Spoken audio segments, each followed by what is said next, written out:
Cornell University.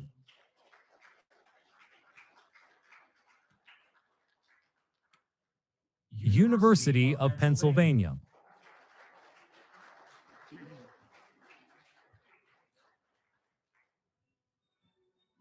Michigan Technological University. Teams, please touch the trophy for luck if you'd like.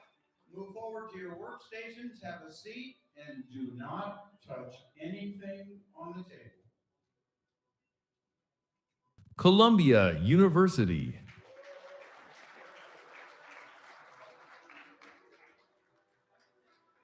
University of Wisconsin-Madison.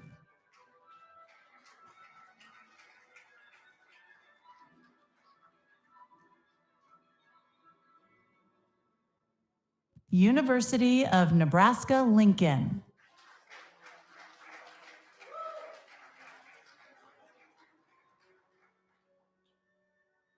University of Illinois Urbana-Champaign.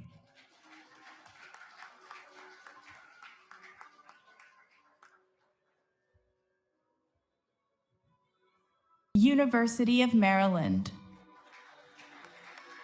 Teams, please go forward, touch the trophy for luck if you'd like. Move to your workstations, have a seat, and do not touch anything on the table. The University of Texas at Dallas.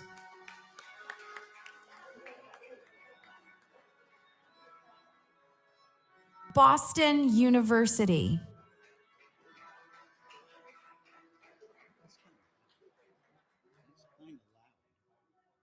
University of California, San Diego.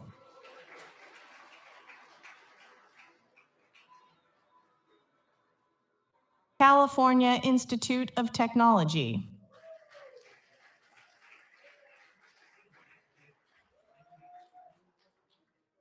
University of California, Santa Barbara.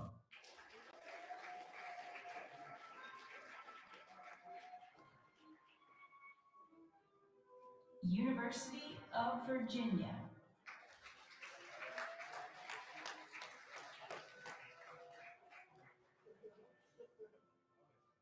University of Calgary.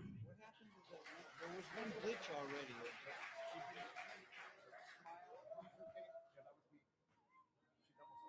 Purdue University.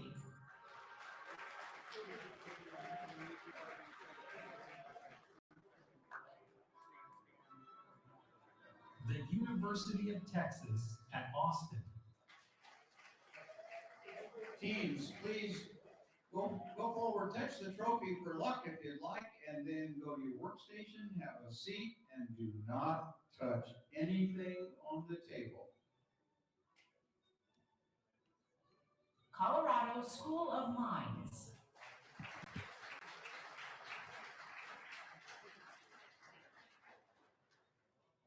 University of Alberta.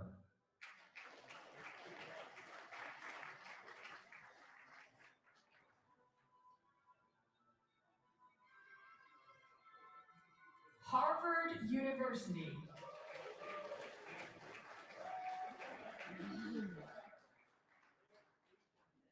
University of Florida.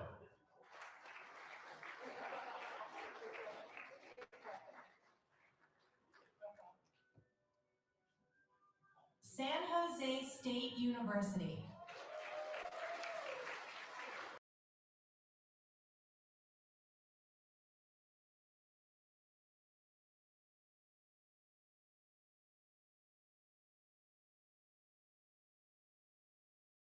Northeastern University.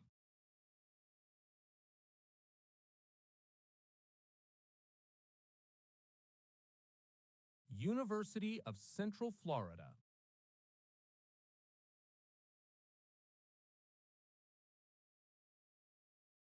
Northwestern University.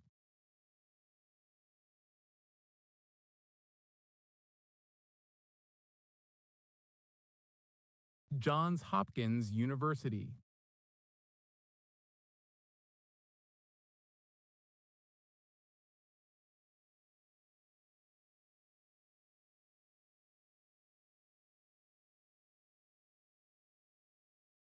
University of Washington.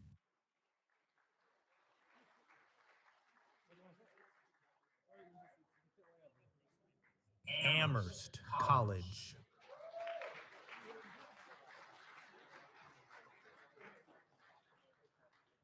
Arizona State University.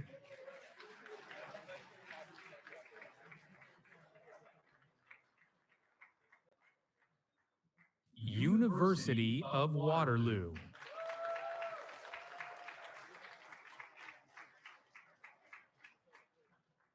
Carleton College.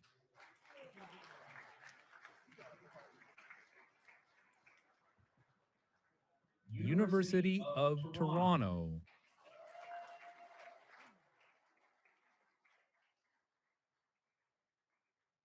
Texas A&M University.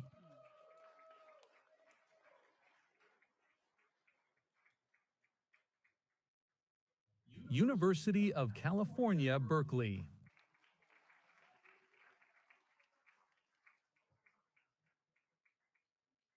University of California, Los Angeles. Teams, please go forward, touch the trophy for luck if you'd like, then go to your workstation, have a seat, and do not touch anything on the table. Michigan State University.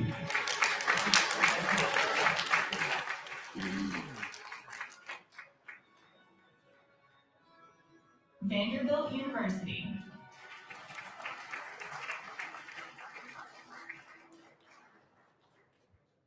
The University of Chicago.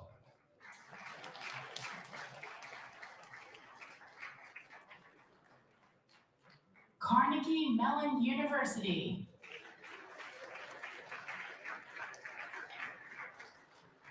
Massachusetts Institute of Technology.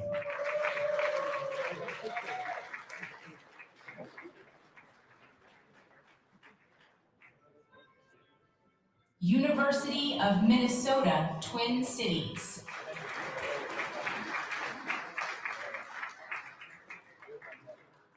Rice University.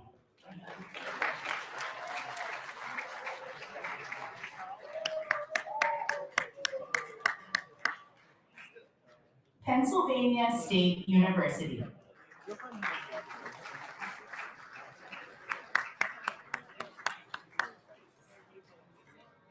Washington University in St. Louis.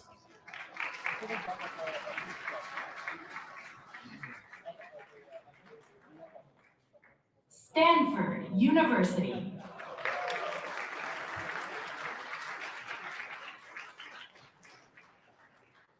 Georgia Institute of Technology.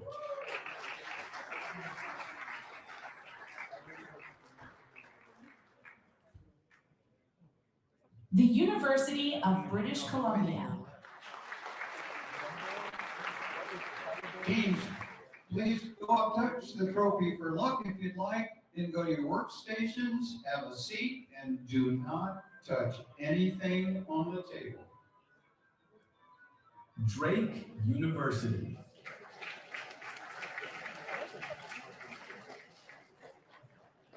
Virginia Tech.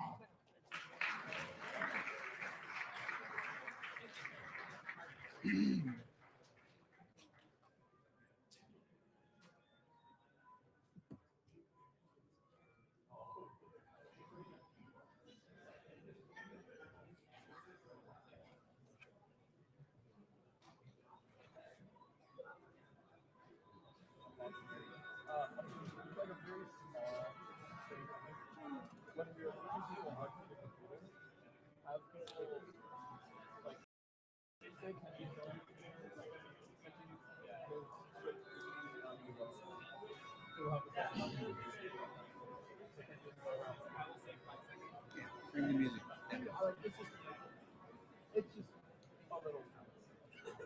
All right, welcome to all teams. Looking forward to a great contest. Once again, my name is John Clevenger. I'm the NAC Technical Director. And as yesterday, I have a few announcements that we need to make.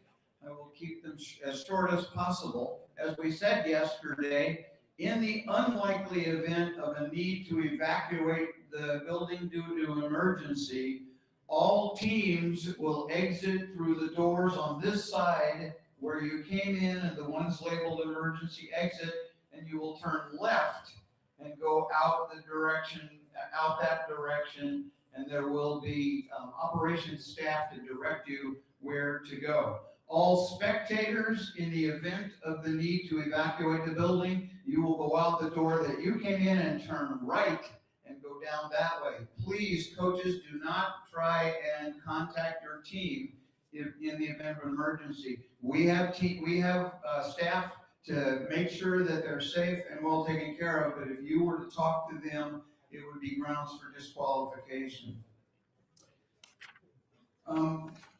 Teams, reminder, there are absolutely no electronic devices allowed on the contest floor.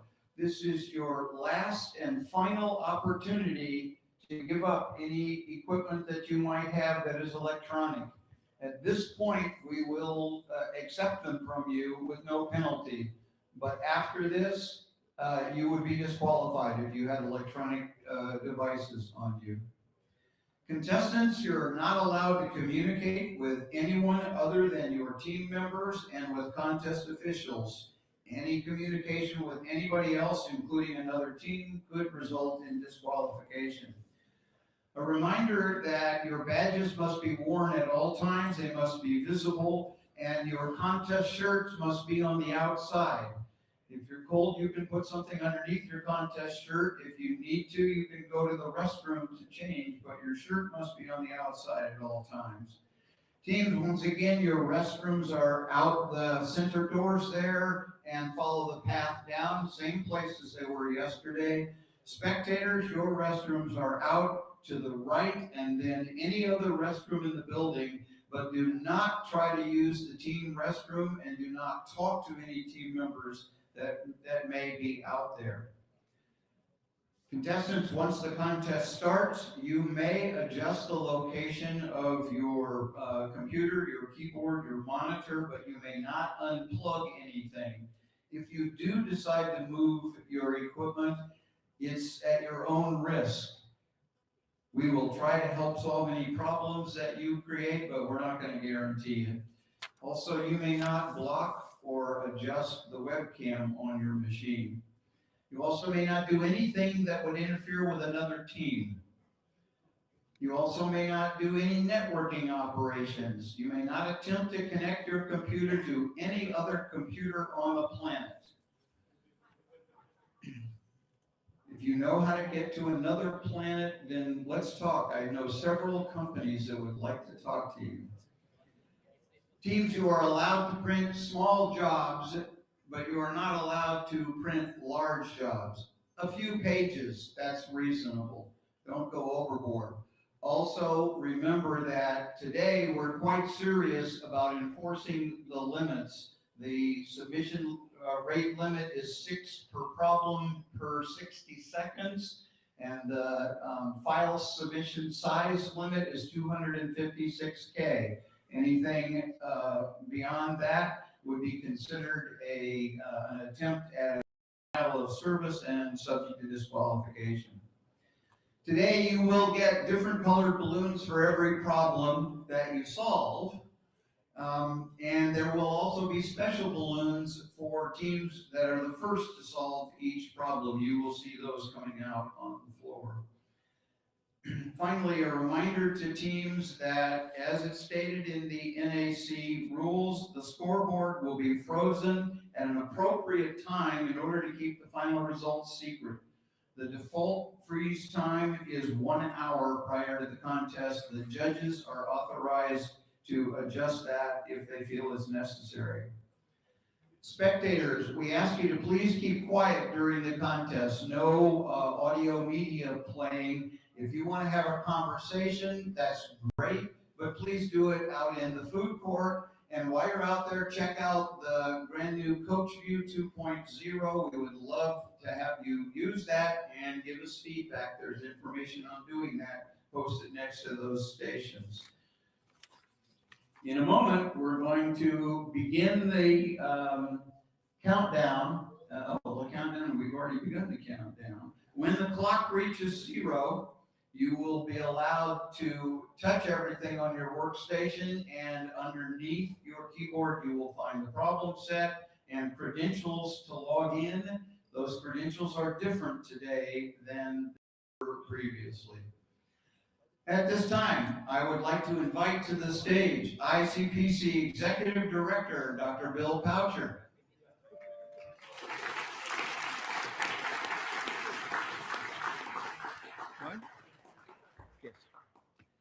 I'd also like to invite the Honorable Bev C., the Senior Strategic Advisor in the Defense Innovation Unit for the U.S. Department of War.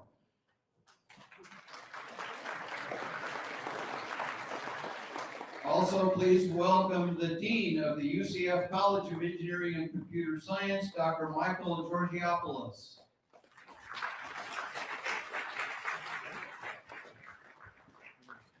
Please welcome also the NAC Contest Director, Dr. Tony Logar.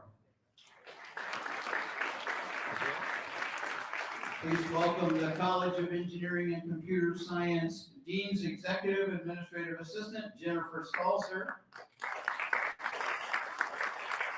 And please welcome ICPC Foundation Chief Operating Officer, Melinda Gage.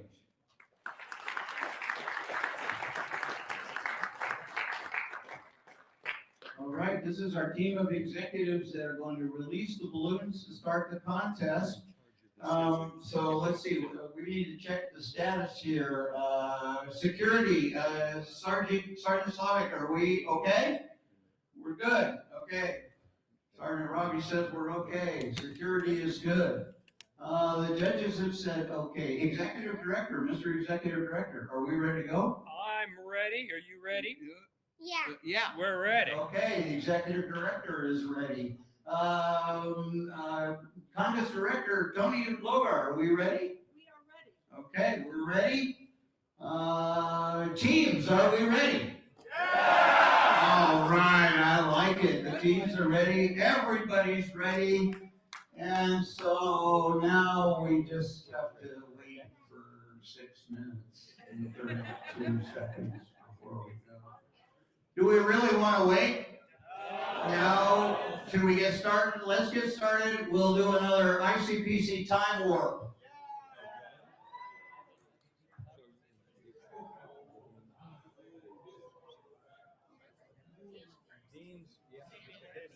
There we go. 1 minute, and let's start the clock. The 2026 edition of the ICPC North America Championship will start in 45 seconds. 45 I seconds. want to remind everybody that everybody that's on the contest floor right now is already a winner. They all finished among the top teams at the regional contest. And now we're going to find out who the best of those best teams are.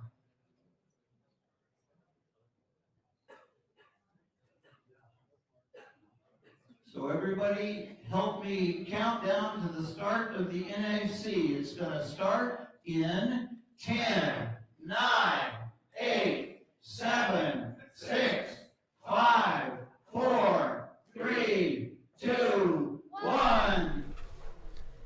Good morning and welcome to the 2026 North American Championship here in Orlando, Florida. I'll be one of your hosts, Second Thread. We have Nick Wu here joining me today, and we have a wonderful contest prepared by the judges for us to take a look at in a few minutes when we get the problems. Yep, I'm excited for a fun day of contests, of problem solving. As you can see on the screen right now, the teams are frantically opening their problem sets. They're logging into their computers. They're going to probably start typing up a little bit of code, like their templates, input, output, maybe some other stuff. We'll see. And then their teammates will, having had a little bit of time to read through the problem statements, will probably figure out which problems that they'll start tackling. Yeah, you can see we have webcams for each of the teams here and their screens for certainly most of them at least. We'll have the problems released publicly. There will be a link on nac.icpc.global/problems. We don't quite have it yet, but we will soon. Obviously, there's a lot of security when it comes to these problem sets because if they get leaked, it's kind of catastrophic. We can see University of Waterloo is already opening up their editor, starting to type. So is University of Virginia, it seems. Lots of these teams might just be working on getting their template set up, though. Yep, I just posted in the YouTube chat a link to the scoreboard. It is only minute 2 of the contest. No team has made any submissions yet, which is a good thing. I would question a team that made a submission in the first 2 minutes of the contest. But yeah, let's talk a little bit about what exactly is this contest? Why are we here? Well, this is the North American Championship. This happens after a series of regionals.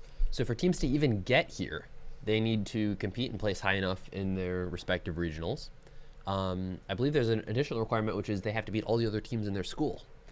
So if you have a bunch of teams like UCF does, for example, the host university, only the best team from UCF can qualify, and there's no guarantee that even any team from UCF qualifies. It's all dependent on the regional results. Then, in order to get to the next stage, the World Finals, ICPC World Finals, you have to place in the top several of the North American Championship.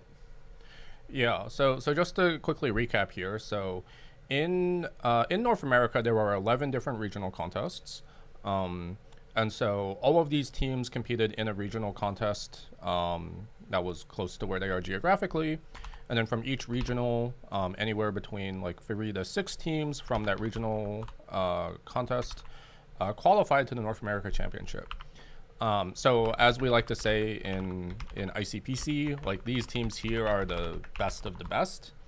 And so we're going to qualify anywhere from, we don't know how many teams we're going to qualify to the World Finals. It could be like maybe 15 or so. Please no one quote me on that later on. In the past, it's been close to 15. It depends from year to year. But the top 15 teams will qualify to the World Finals, which will be in November in Dubai. And I hate to interrupt you, Nick, but we have our first submission from MIT on problem E. It is an AC, giving them the dark green of the contest. You'll notice something unusual about the scoreboard. Their dark green is in fact a golden orange. Yeah. And that's a scoreboard UI change that's happened for this year. Yeah, so MIT is coming out really fast here. For those not in the know, MIT always sends really strong teams to the North America Championship, and they are definitely the odds-on favorite to win. Like, earlier actually late last year, they were announcing all of the teams that had qualified to the North America Championship. MIT posted their team, and then there was a comment below that said, "Congratulations on winning World Finals 2026." So, for a lot of teams here, like MIT winning is already a foregone conclusion. But our host university, UCF, with a very close follow, an AC on E as well. Yeah, so let's take a look at them. Can we see their screen? Yeah, so this scoreboard, so all of the teams at the contest are going to be able to see that MIT and UCF have solved problem E. So any teams that are kind of looking and they're like, oh, I don't really know what problem to look at, they're probably going to go straight for problem E because, MIT solves it quickly. Okay, it's MIT. Like, they'll solve everything. But UCF is solving it, and now it's like, okay, not just MIT has solved this problem. So, this problem is definitely it's not just MIT doing MIT things. You'll notice on UCF's webcam here, on the left side of the webcam, there's one of their competitors, Brian Brock. His brother, Sharon, also competed for the programming team a couple years back. He was in my wave of kids.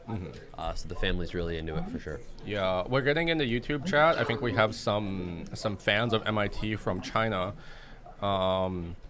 Saying that MIT has 2 team members who have gotten perfect scores at the IOI, and also one person who got a perfect score at the IMO. So that team definitely Actually has insane. That team has some very heavy credentials, and there is a reason they are the favorites to win. CMU with the submit on A. This one is wrong. The dark red on A. But a couple more submissions on E coming through. I think Michigan State University and California Institute of Technology. Yeah, definitely problem E. So I have some insider information from the judges. The judges did say that problem E was expected to be the easiest problem of the problem set. When I was chatting with them earlier, I looked at problem E. I was like, oh, this problem is easy. And they're like, really? And we'll look at the problem in a minute, but it'll make sense why they were trying to gaslight me into thinking E is not the easiest problem in the contest. Well, one thing you may know if you've been to some NAC streams before is that these streams occasionally have some fun facts in them. And the fun fact from UCF that they thought they'd like you to know is that if you add up the total number of fingers of all of their competitors, it is more than 23. I'm pretty sure each competitor has 10 fingers. I cannot confirm this because I have not actually counted their fingers, but seems reasonable. They thought it was important we know that. Just help them get the second solve of the contest. Yeah, so looking here at the scoreboard, we have 6 teams that have solved problem E. And then CMU has actually made a second attempt on problem A. Also incorrect. It is also incorrect, unfortunately. So in some competitions, some teams do this self-imposed challenge where they try to solve all of the problems in alphabetic order. And I sure hope that CMU wasn't doing this because the insider information I have is that problem A is not actually like that easy. It's probably like somewhere in the middle in difficulty. So I expect that CMU will get it eventually, but... Well, I'm interested in taking a look at what it is. UC Berkeley also moving into medal place with an AC on E. Their team 1v1'd me in a blitz round last night, so that was very fun. Yeah, so for those who don't understand what's going on here with the medals, actually in the top on the left, you can see there's 1 gold medal being awarded to the team that wins, 2 silver medals to ranks 2 and 3, and then 3 bronze medals to ranks 4 through 6. So those are the medals that are going to be given. These 6 teams are certainly guaranteed to qualify for the World Finals, and then the actual number of teams that will qualify beyond that is still to be determined. No one has promised anything. It could be anywhere from 12 to 16, 17, 18. We don't actually know. You'll have to tune into the awards ceremony where they'll actually figure out exactly how many teams are qualifying. So stay tuned for that. And we have a second submission here in problem A from the University of Washington, also wrong. Yeah, it's a little interesting. I think problem A, I can see why teams are tempted to try to submit to it. I think it's definitely not that easy. Hopefully they have someone that's looking at problem E because we're at something like 18 teams having solved problem E, and I think no team has gotten E wrong so far, which yeah, looks like we can see here we've got 20 teams with correct submissions to it. No incorrect submits on E. I wonder, do you think that this will hold? Do you think every single team will get it right on their first try? Well, I'd want to see the problem to make a good prediction there, Nick. But, I mean, if we're 20 out of 20 so far, it seems possible. Yeah, for sure.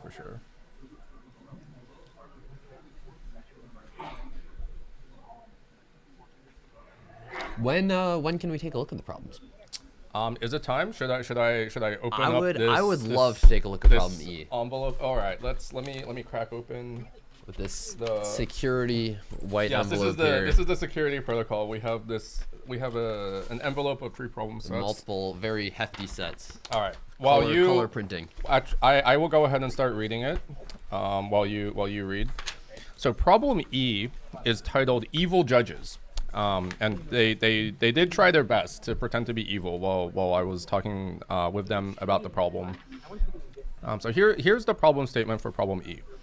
The evil judges preparing the ICPC problem sets are tired of seeing the talented contestants AC their problems and AK their problem sets. AK stands for all kill.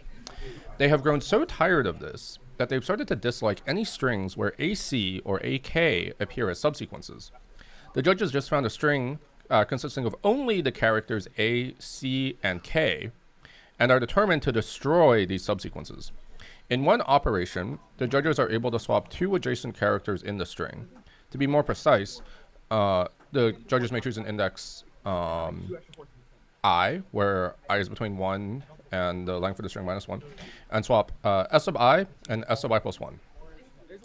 The judges are very busy and don't have much time, so they can only do this operation up to M times, independently choosing an index each time. The judge's goal is to minimize the number of possibly non-contiguous subsequences that are AC or AK. Help them calculate the number of AC and AK subsequences that remain within S after the judges perform an optimal sequence of up to M swap operations. So I think the key, well, first of all, let's talk about what a subsequence is. They didn't define it in the problem, right? Yeah, so subsequence is like if we had, I guess, what is a subsequence, Nick? You tell me. Yeah. So in competitive programming, there are 2 very common definitions of subsequence, and that's why in the statement they have this like non-contiguous. They say non-contiguous. They say non-contiguous. So if the subsequence is contiguous, you would call that like a substring. So you've typed here like AC, ACK. So a substring has to be, you pick like some letters, all of which are adjacent. So like the first AC is like a contiguous subsequence. In this problem, they say non-contiguous, so you can pick ones that are not adjacent to each other. So David here has just highlighted in purple the first and the fourth letters, which are which form a non-contiguous subsequence, and then he's also highlighted the first and the fifth. So I believe in this string there are 5. There are 5 of these subsequences, and so David is diligently going through and highlighting them. And so now in a given swap, what you can do is you can take 2 adjacent characters and then you can swap them. And one of the things I notice here is there's no reason for us to swap the C's or the K's because they're functionally identical. We would never swap 2 A's because that wouldn't do anything. And if we're swapping 2 things where one's an A and the other's either a C or a K, we would decrease the total by 1 every swap. Yes. So basically, if we know how many swaps there are and we know how many times we can decrease it by 1, the only real question is how many do we have to begin with, and then do we have enough to have it reach 0? Yeah. So just to kind of recap exactly like what is going on here. So when you swap 2 adjacent characters, the number of subsequences can only drop by at most 1. It either doesn't change in the case that David mentioned where you swap a C and a K, or it does decrease by 1 if you swap an A with a C or an A with a K. It also doesn't go down if you swap like 2 A's or like 2 C's or 2 K's, but you would never swap 2 characters that are the same because that doesn't actually change the string at all. What this means is you can always decrease it by 1 because if there are non-contiguous subsequences, at some point you switch from having an A to having a non-A, so you're always able to drop it. So now all you have to do is efficiently count the number of subsequences to begin with. And this is not hard. You can just scan and then maintain how many A's you've seen so far. And if you see a C or a K, then you know how many subsequences you have that actually end like with this C and had an A before it, or end with this K and had an A before it. So this problem is actually like pretty straightforward. I think most teams are going to be able to solve this pretty quickly. I think one of the only traps that I would anticipate here. Can you overflow? You can overflow. I think overflow is the only trap here. Yeah. But the samples are very nice. So there are 3 samples. One of them has an answer of 0. Oh, so hang on. Did we get a compile error on E? From Carnegie? Okay, we've gotten two answers on E. University. They got a compile error on E. Compiler errors do not count for penalty, fortunately. They did count until maybe like 12 or 13 years ago. I don't remember. But yeah, the samples here are pretty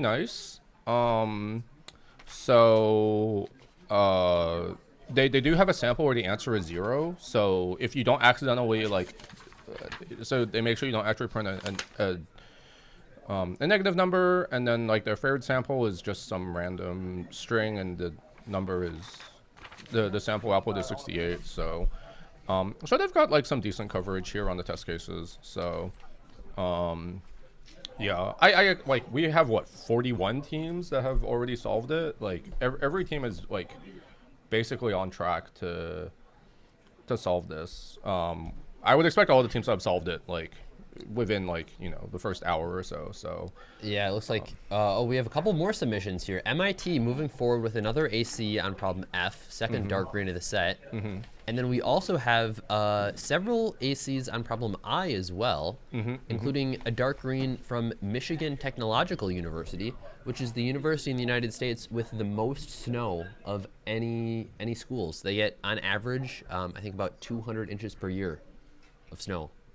That is that's enough to bury. That might be enough to bury their whole team. Like if their whole team was like standing like one on top of each other, like you would not be able to see them like poke their heads out of the snow. That's a lot of feet of snow. Yeah. This aligns with like what I've heard from the judges. The judges were saying that they expect problem I to be also like on the easier side, problem F also on the easier side. I think the other like problems that I like heard speculated for being somewhat easy are problems H and M. So we might be seeing ACs there. University of Alberta. Wait, am I reading this right? University of Alberta has submitted to problem B with my goodness, TLE yeah. verdict. This is interesting because the judges think that problem B is one of the hardest problems in the problem set. So it's interesting to see whether their approach is right or they're just off on a goose chase. I mean, goose chase Canada, right? They do have a lot of patience. Apparently, according to them, they drove here. We are in Orlando, Florida, by the way. So Alberta to Florida, that's like 35 hours or 45 hours of driving, maybe. I don't know. It's an insane amount of driving. Yeah, I was talking to some folks from, I want to say up in Pennsylvania who drove down to Orlando. That's more manageable. That's like, I think like 18 or 20 hours. And they said that they, took it slow and easy and spent like 2 or 3 days driving down. That seems a lot more manageable, seems a lot more fun. But all the way from Alberta, like that's all the way a lot. on the west side of the continent too. It's wild. Yeah. University of Chicago has a submit on I that's wrong, but that would have been their third problem, which I think would have put them roughly in first place. If I recall correctly. Yeah, MIT had a submission of problem A, but also wrong. So it seems that problem A is very tempting, but no team has quite figured it out quite yet. We can take a look at their reaction here. It looks like they are debugging. A bit surprised to see that wrong answer, but a pretty short solution. Only like 50 lines or so. Yeah, that sounds about right. Problem I these are the easier problems. They're not going to take that much code. So problem I is definitely on the easier side. But I think that there's a little bit of, I feel like depending on how you approach it, you might have like a casework heavy approach to it. And then if you miss a single case, then you're not going to get it. So we'll see what ends up happening. Like, how quickly do they fix their bug? We got another team on the board, Northeastern University, with an AC on E, but University of Virginia is still probably struggling with overflow issues, if I were to guess. Yeah. They may have figured it out real quick. We got 2 more submits on E from the teams that don't have it yet. Yep. University of Southern California, gets it, and so does Virginia Tech. Yeah, I think we are very quickly getting to the point where, the teams, like, by this point, like, the teams definitely have seen problem E. Like, they see that it's solvable. They've seen that, over 80% of the teams have solved it. They definitely have folks who are working on it. And so it really is only a matter of time until they, like, get it. Integer overflow is one of the classic traps, and that's, like, probably the only one that I would expect here. So, hopefully they figure it out. But at this point in the contest, there are these scoreboards up that the contestants can see. They're also on their monitors too, and there's a big spotlight on problem E. Yeah, but one thing to keep in mind is that even though like some of these teams are off to like a little bit of a slow start, like it's a 5-hour contest. There is plenty of time here for these teams to catch up. There are 3 people on each team. So, one person's at the computer, they're writing the code. The 2 other people are off reading the other problems.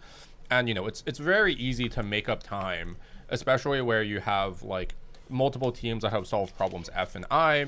So for sure, like on each of these teams, there's probably someone taking a look at either of those 2 problems, coming up with some solution. So the scoreboard's going to be moving pretty quickly. We've seen a lot of solves coming on EU like super fast. We're going to see more of these solves coming in on problems F and I. And there's definitely a lot of room here for teams to like jump up in the standings. So, don't be alarmed if you're cheering for Southern California, like they solved problem E after fixing their bug. These other teams they're not yet on the board, but we've got plenty of time here.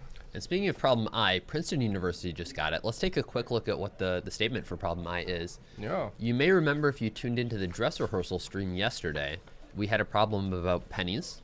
It's a very topical thing these days because the United States has recently stopped printing them. And problem I talks about pennies. It says in November 2025, the US minted its last pennies, but Canada hasn't minted them since 2012. Billions of pennies remain in circulation, but pennies are expected to fade from circulation over time.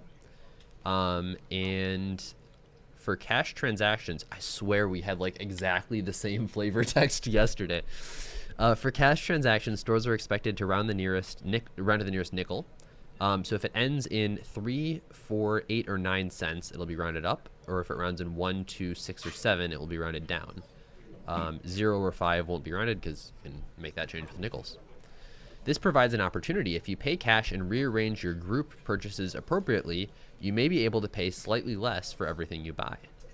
Given the prices of your individual items you wish to buy in cents, determine the maximum amount you could save, paying solely in cash by rearranging and grouping your purchases optimally, compared to the non-rounded total price you would pay if you bought all of your items with a credit card. So, obviously when you do this, you want to split your things up into groups, and there are effectively 5 different classes of items that you can buy. So if anything costs like 7 cents, the first 5 of those cents, you can't split those up. So you're gonna have to pay for that.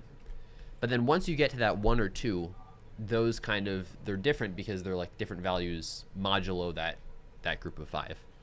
And then you want to try and get lots of groups. You want to split them up in the 1s and 2 ranges because you basically get those for free, and fewer in the 3, 4 ranges as well.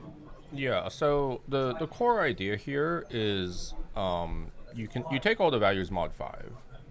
Everything everything that is like once you like divide by 5, the rest of the values that's already like absorbed. Like you cannot actually like compensate for if you have like 101 cents, like 100 of those cents are like guaranteed to be spent no matter what. So you might as well just like accept that you're spending 100, and so you just kind of move on. And if you ever have a total that ends in 1, you might as well just stop there. Yeah, if you have a total that ends in 1, you stop there. If you have a total that ends in 2, you also stop there.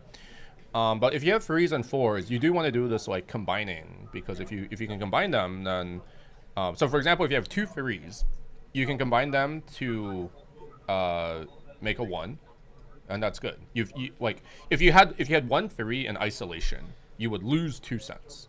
Or if you had 2 3s separately, you would pay 2 extra cents. You would pay 2 extra cents both times. If you combine them, you only pay the 1 extra cent. Well, you actually gain a cent, right?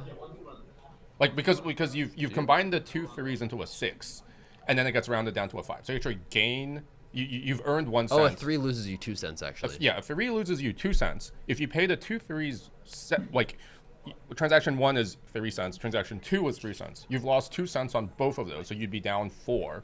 But if you combine those 2 into 1, then you actually gain 1 cent. Okay.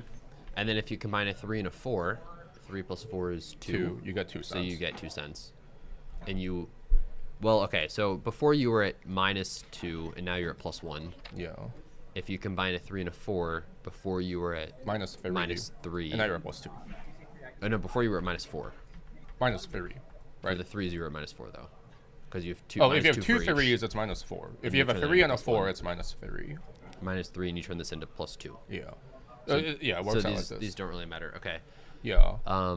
So does it matter how you group the threes and the fours?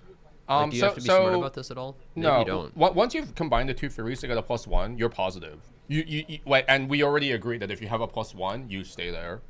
So the only other weird one is like if you only have 4s, if you combining 2 4s doesn't help because that gets you to 8, which is also rounded up. If you have 3 4s, you get to 12, which you can round down.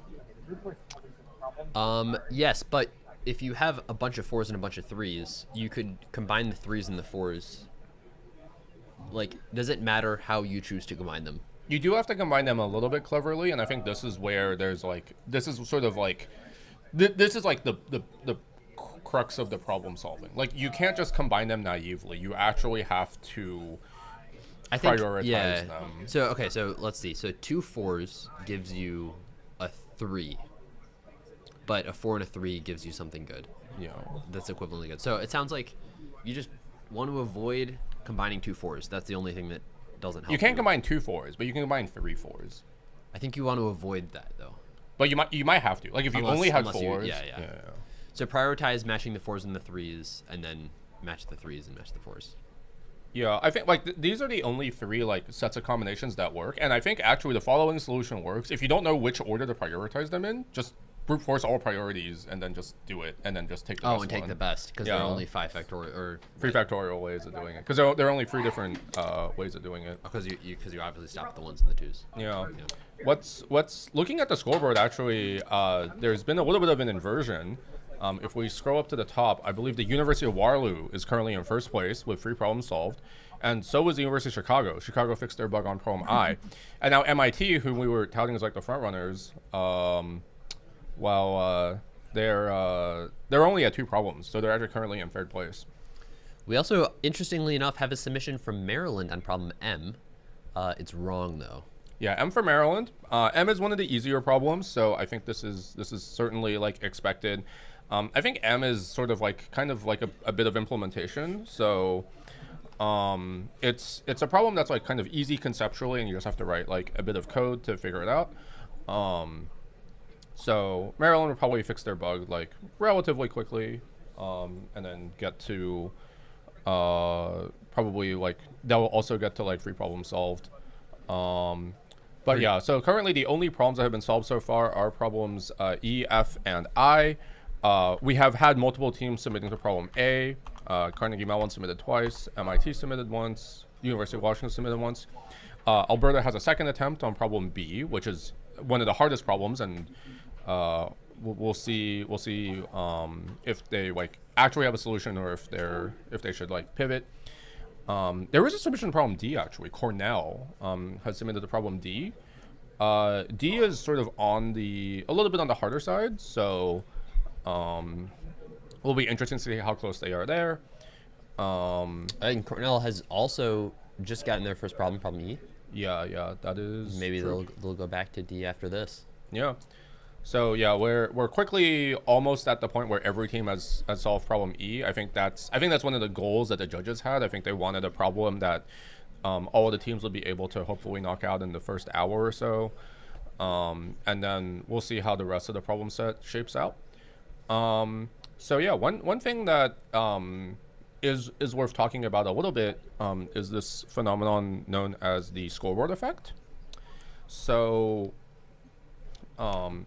this scoreboard is known to all of the contestants. So all of the contestants are able to, like, at any point in time, they can just load the scoreboard and they can see, like, okay, here is like what the scoreboard looks like right at this moment. They're sort of seeing what we're able to see, so they can see that, like 47 teams have solved E. It's kind of like the spotlight that I was mentioning before. Yeah. Everyone's solving E, so it's like, all right, we got to look at E. Yeah. And that means no one's spending their time looking at J, K, or L. Yeah, so like problems like C, G, H, J, K, and L have no submissions yet, and probably the teams are not looking at those problems. But like for sure, these teams are definitely, like they definitely have someone that's looking at one of like problems F or I. Like the teams that have solved E, they definitely have someone looking at F. They probably have someone else looking at I, actually. And so what we're likely to see for a little bit is... And hold up, we have another dark green here from the University of Maryland with an AC on problem M. Yeah, so... That is the first AC on problem M here. And I think they've been so far one of the only ones attempting it. It looks like Texas A&M University also has a wrong answer on it. But. Yeah.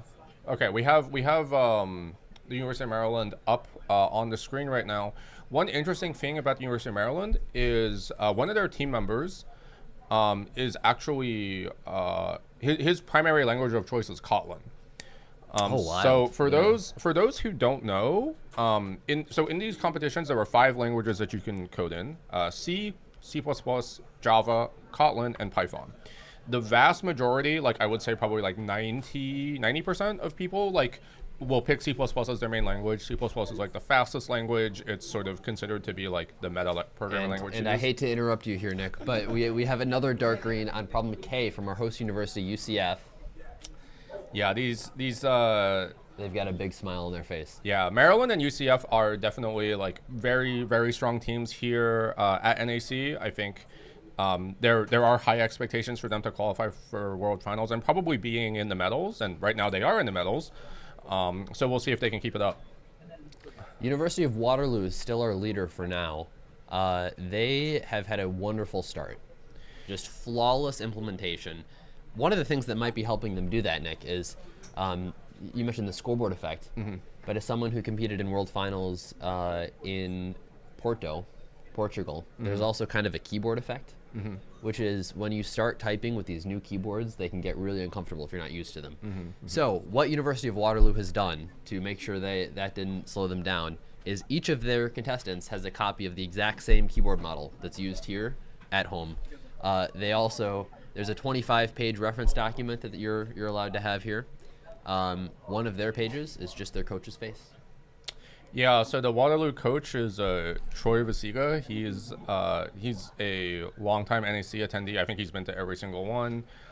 He's in charge of like the high school competitive programming scene here. He's in charge of like the Canadian Computing Contest and the Canadian Computing Olympiad, I think is what they're called. And he's always got a big smile on his face, and he's always really happy to be here at NAC. Mean, if I were him, I would be very proud of my team. Winning, at least so far, being in first place so far for the North American Championship is huge, especially with a team like this, all Canadians, all named Kevin. Yeah. Fun fact: their team name, contrary to what some of you might think, their team, everyone is named Kevin. Some people say that there's someone on the team named Kelly, but I believe in the discourse they're just all named Kevin. Yeah. Discord name's Kevin. Yeah, for sure. That's what counts. Arizona State, with also like third to free problem solved. Arizona State was a very strong team at NAC last year, and they're returning, I think, in exactly the same configuration.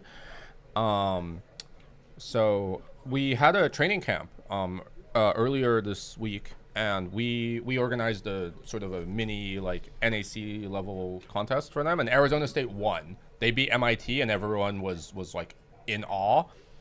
And right now, Arizona State is beating MIT. So MIT is they're falling, right? Where are they in the? They're sixth place, which for a normal team would be incredible, but for MIT the expectations are just so high. Yeah, it's a tough bar to jump. I think there was a couple of years ago the MIT team was trying to only go for like first to solves because first to solves give cash prizes here. So they probably because they couldn't get the first to solve on I think they've abandoned it. Like I'm sure they know how to solve it, but they just don't want to because there's no incentive and they know that they're going to be able to do this. So I firmly suspect that they are doing this like first to solve farming strategy. Yeah, I mean they've got EF and they've tried A, so we'll see. Yeah, but going back a little bit to the programming language thing from earlier. So I would say 90% of contestants code in C++. I know like Java actually has kind of fallen out of the meta. Like I know you were a Java coder. Actually, I was a Java coder back in the day. The problem is like if you don't care a ton about performance, Kotlin is kind of just a better alternative. Yeah, Kotlin is so good. And so Danny on the University of Maryland team, like he codes primarily in Kotlin. And so he's definitely, you know, he's a big fan of language obviously. So he's still like using it. I think back in his IOI days, like he had to code in C++ because you had to for IOI, but he's long since pivoted to Kotlin. We're getting some requests from everyone asking, is MIT asleep? Can we get them on camera? So unfortunately, so the MIT team name is Monkey as Typing.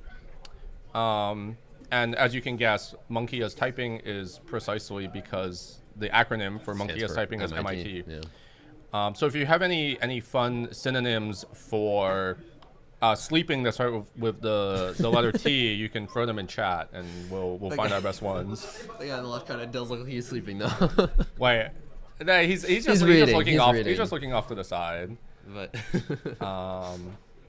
but yeah, I mean, you know, Besides MIT is definitely like alive. They're at the terminal. They're coding. So I would not be concerned.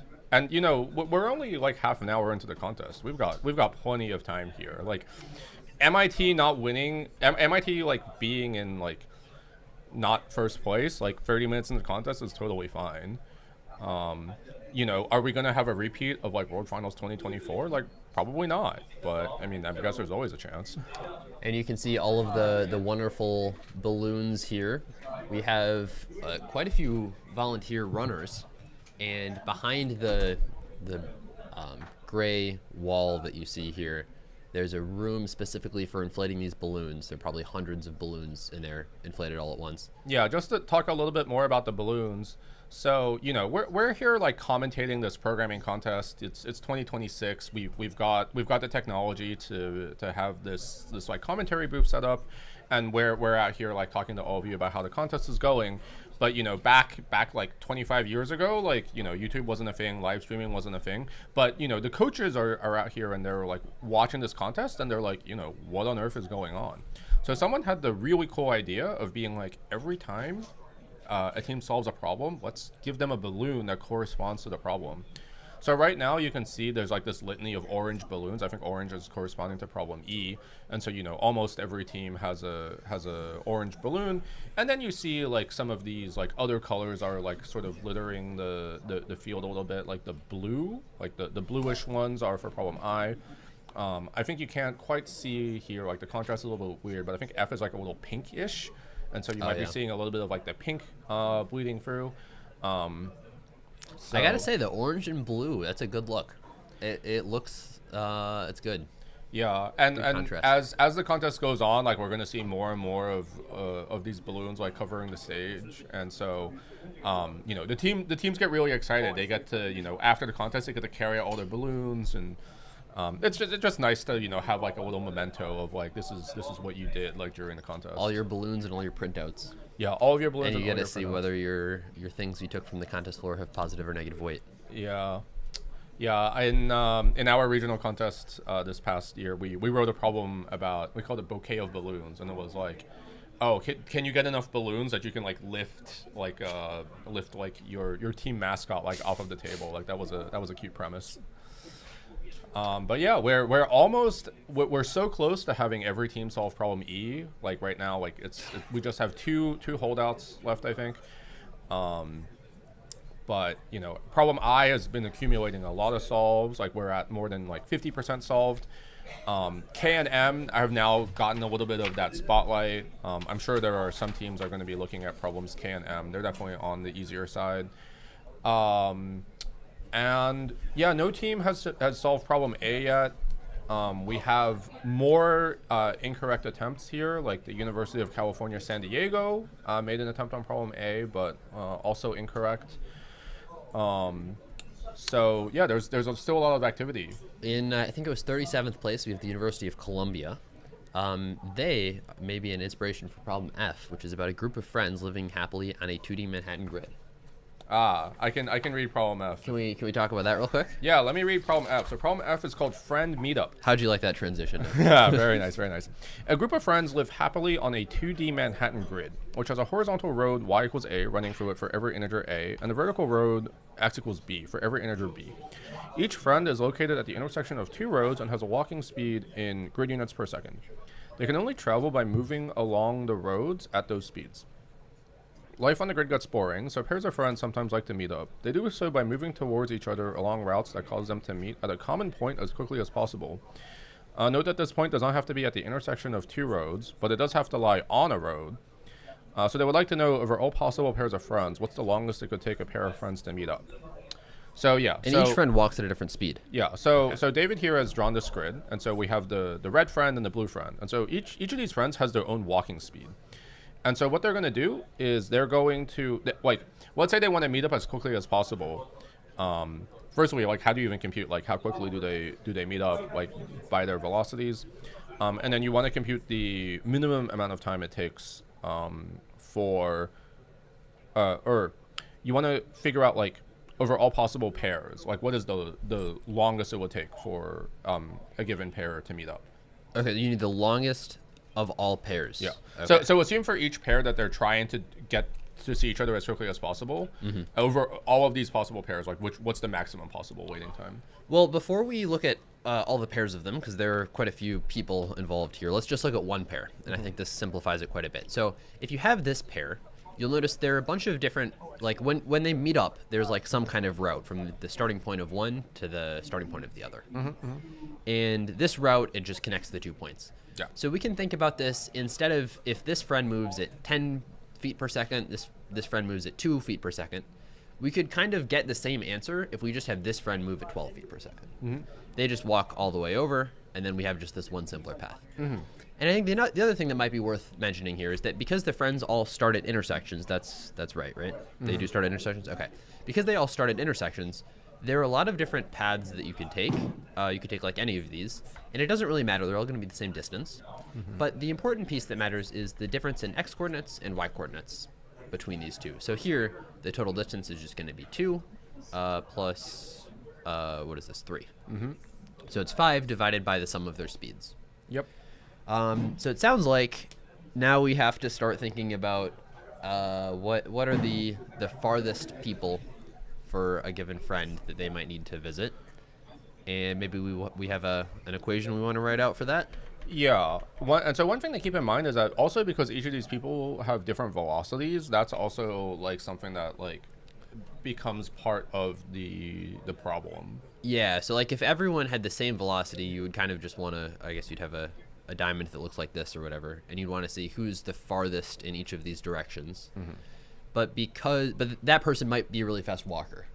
So if you have someone who's really far in a certain direction, maybe they can walk really fast, and the slowest, or the person that's hardest to get, may be closer to you, but just like they have crutches and they're really slow because they just broke their leg or something. So, yeah, so I guess, what does the formula look like here? So we have the distance. So do we want to just lock it to the top right corner? the formal formula for like computing this quantity for a fixed pair of people is the distance between them divided by the sum of their velocities. Like this is the formal like quantity, right? Yep. So this is what it is for like a fixed pair. But unfortunately, I think that this actually is not super useful. Yeah. Or it's helpful in the sense that like it tells you how to do the derivation, but because n is large, you can't do all pairs of these. So you have to actually do something like a little bit faster. How much can the speeds vary? The speeds can vary from like 1 to like 10 to the 6. So, you know. Well, so there aren't that many speeds. There are only 2 million sum of speeds. Yeah, but like there were lots of different pairs of them. But for like you have to consider that like for a fixed pair, like how about like, this? specific For a velocities. given speed, we only care about there are only 4 people we care about. What do you mean by there are only 4 people we care about? Like, if we know one of our people will have speed 10, that person is always going to be the farthest person with speed 10 in the directions of down left, up right, down right. Sure. So I think that you are like maybe that doesn't matter. I think you are like directionally like saying something that like kind of makes sense. Like it's sort of leading toward like I think there's a little bit of a simpler way of like making this observation, which is imagine that you rotate the plane by 45 degrees. Yeah. So then so if you rotate by 45 degrees instead of looking for diamonds, you're looking for squares. Right. Yeah. So this is what we're looking for now. Boy. So something like this. My numbers might be slightly off.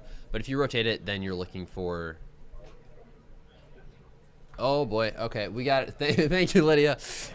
We got another dark green from Waterloo on problem J, putting them first. Let's take a look at the scoreboard here. Putting them in first place, first of 4 problems, I believe, right? Yeah, I think they're at the first of 4 problems. They've solved problem J.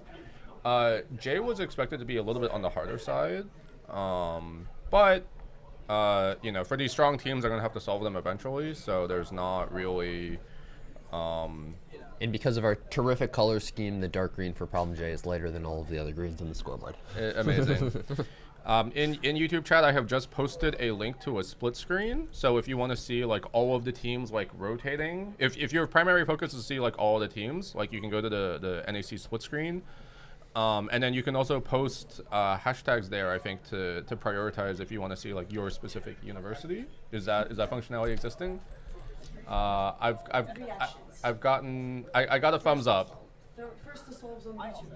I got some thumbs up, so you know I'll take that.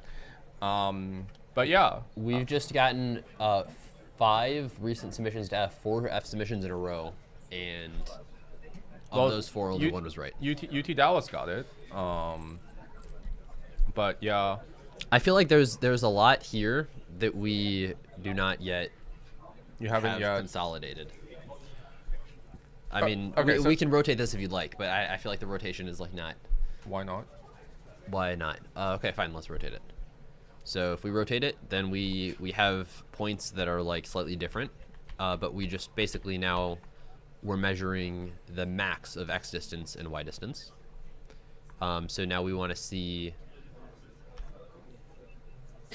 who is like the farthest away in a box, like who has the farthest box, but really you care about box size divided by sum of speeds. Right? You care about box size divided by sum of speeds. Yeah, you care about your speed and the other person's speed, and also the box size. So, Am I missing something obvious here? well, so what has happened here is, if 2 people can't reach each other, then their boxes don't touch. Sorry, 2 people? Like imagine, so I'm just saying, like imagine that you like hypothetically fix like a time t. Oh, and we binary search the times. Like say, what just say you did this. Like let's say you binary search and you say like, okay, I see where we're going here. Okay. Yeah, so then you want to see... So you have a bunch of these boxes, and you want to see, is there any vertical line that splits them into 2 halves, or horizontal line that splits them into 2 halves? Yeah. So basically, yeah. So you can scan all of the So you scan like them all vertically, and if there is a dividing line that actually separates them, then it's not possible. If there's a horizontal line that separates 2 of them, then you can't do it. Or if there's a vertical line that separates, then you can't do it. But if neither of those exists, then you're fine. Right? So in the original problem, you basically have like, you binary search the time, Yeah. and then you see, is there any line where there's someone below and above this line at the same time? Yeah, but it's like a little bit harder. It's harder to see that if you don't rotate by 45 degrees, or it's a little bit more annoying to like To calculate it. calculate if you do Yeah. that. All right, very cool. Very cool. So this is for those who who aren't like super familiar with this, like when you're operating in this like Manhattan grid and you're always like sort of traveling in like if you're walking along a grid and you say like I'm going to travel at most like some number of units away, you get this diamond shape. And the diamond shape is kind of annoying to work with because diagonals they're a little bit annoying. Each of the like you can reference it in terms of like the sum of like the coordinates or the difference of the coordinates, but that's a little bit annoying. And what we do when we rotate the grid by 45 degrees is we're applying an explicit transformation to the grid. And so now we're back to like, now you're thinking in terms of like X and Y, and that's just easier. It's just easier to think about it in terms of like X and Y for some people. And so you don't have to like formally do this like transition, but it's just easy. It's a little bit easier to visualize, and it's a little easier to just implement when you're handling like, when you know that your coordinates are just like X and Y, like in the very traditional sense. Yeah, let's go back to the scoreboard here for a bit. So we have 2 teams at 4 problems. We have the University of Waterloo and the University of Maryland at 4 problems. We have quite a few universities. We have 13 universities, now 14 universities at 3 problems. See that MIT? Yeah, MIT has given up on their MIT dream. decided maybe MIT isn't going for the first solve strategy because they have a wrong attempt on problem M, but they did solve problem I.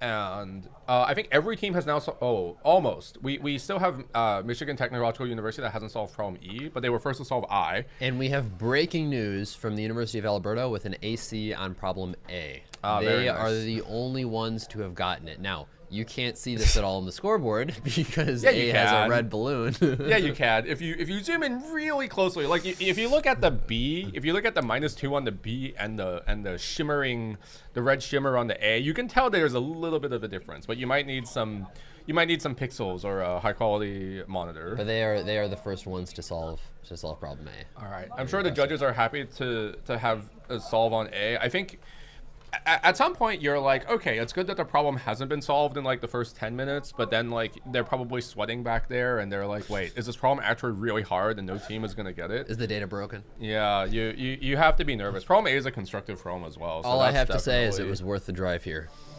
Yeah. Not A joking. for Alberta. Yeah.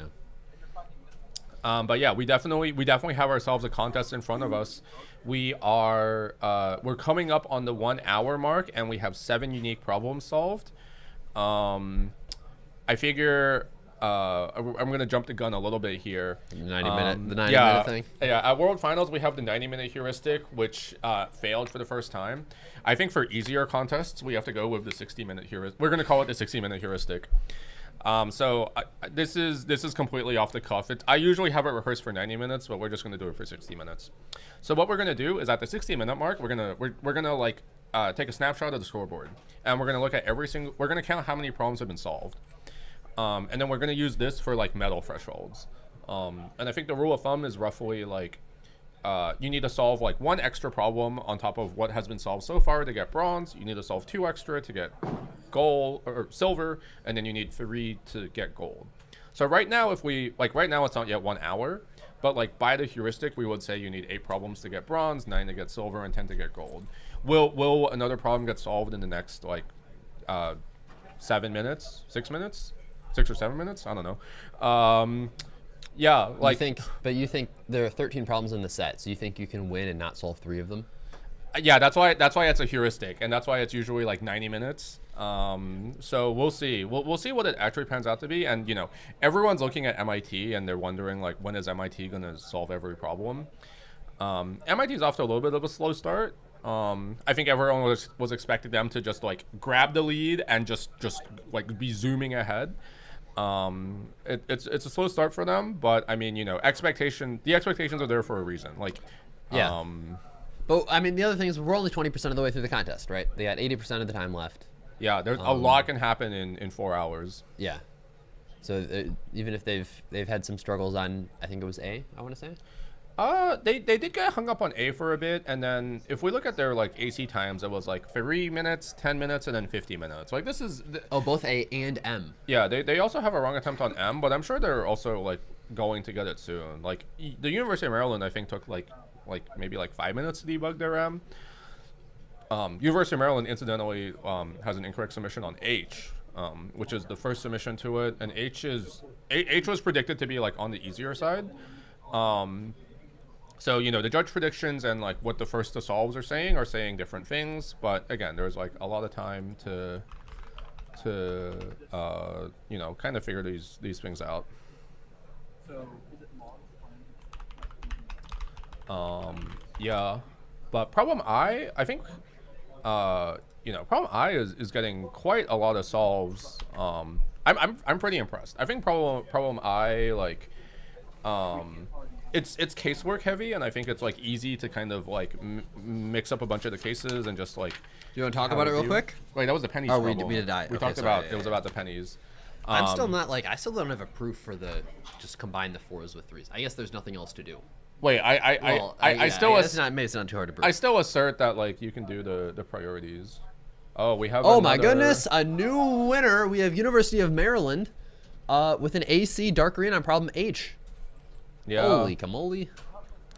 Yeah, so I grew up in Maryland. I took a couple classes there. I don't have any like any other claims to being able to say any sort of affiliation with University of Maryland, but University of Maryland, it's not exactly the same team as last year, but like Danny is like a returning member on the team, and the University of Maryland got 5th place last year. And so Yeah, there's definitely like there's some talent there. I think that, you know, they're definitely like very strong contender for medaling. So like Maryland, Waterloo, like all of the current medal contenders, I believe it's Maryland, Waterloo, MIT, UT Dallas, University of Chicago, Arizona State. These teams all have like very good chances to medal. And then there are teams that are like just outside of that also have like good chances. So UT Austin, UCF, Stanford, Alberta, UIUC. Can you read what problem they're working on here? Is this G or B? I cannot. Can you guys see on that screen over there? What is the title of this tab? Too small? Okay. Oh, I'm seeing K. Like on my screen here, I Is see this K. I see K. But okay. it's in C++. Left to right. Okay, okay. Left to right. C make lists E, I, F, K. What's new in CLI and main CPP? All right. Okay, it so is, yeah, so it's K. So UCF is the only team that has submitted to problem K so far, but K was What was their verdict on it? it was AC. Oh, nice. Yeah, Okay. It's interesting because K actually is like geometry, and so, you know, some teams see geometry and they instantly like, you know, they want to run away. Let me tell you, Nick, at UCF, we have a long history of succeeding at geometry problems. We had the geometry master, Timothy Bazzelli. He kind of started things off with a wonderful hack pack. I feel like I competed against Timothy way back probably in the did. day. Yeah, like, now I'm like tempted to see like if I look him up on like CP Hoff, like am I? Oh no, wait, I am way off on this. He was No? 2017 and 18. Yeah, just Oh no, before me. He I remember this. This was the Panda Preserve year. Yeah. Yeah. Okay. MIT is submitting to problem D. And we got, an AC even. All right, on problem D from MIT. Yeah. So first to solve on D. So the heuristic has suddenly become a little bit less dubious. So there are 9 unique solves Okay. at the moment. So, you know, if that means that you need 12 to win, do you think MIT can get 12? Like I'd believe it. Well, they've got 3 of them, so they're back on the train of Yeah. unsolved problems. Yeah. It is interesting to see sort of like the differentiation here, like, you know, Alberta with A, MIT with D, UMD with H, Waterloo with J, UCF with K, Maryland with M. Like, a lot of sort of unique problems that have been solved, and so we will see like how quickly do these other teams solve like the other problems that have. Did you catch what they were just working on here? Sorry, I should have looked. We have MIT's a working on C. MIT's working on C. Okay, so I mean, this is maybe obvious, but I think it's worth saying, especially if there are like any parents watching here. There are a certain number of easy questions. The questions get much harder, but if you win on questions, you're good. You win. If you don't win on questions, there's this penalty tiebreaker. and you want to be able to solve questions faster. Obviously, if you do questions easiest to hardest, your penalty will be smallest because you get penalty assigned when you solve a question. So if you take 30 minutes to solve one and then 10 minutes to solve the other, you have 30 plus 40 penalty points, which is 70. If you did it in the other order, you'd have 10 plus 40, which would only be 50. So the strategy that MIT is going for, it's an interesting one, and at some point they may have to just eat their food and do the easy problems.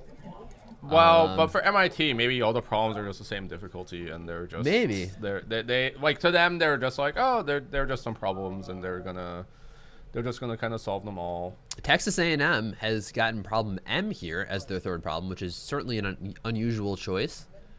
I don't know if it's that unusual.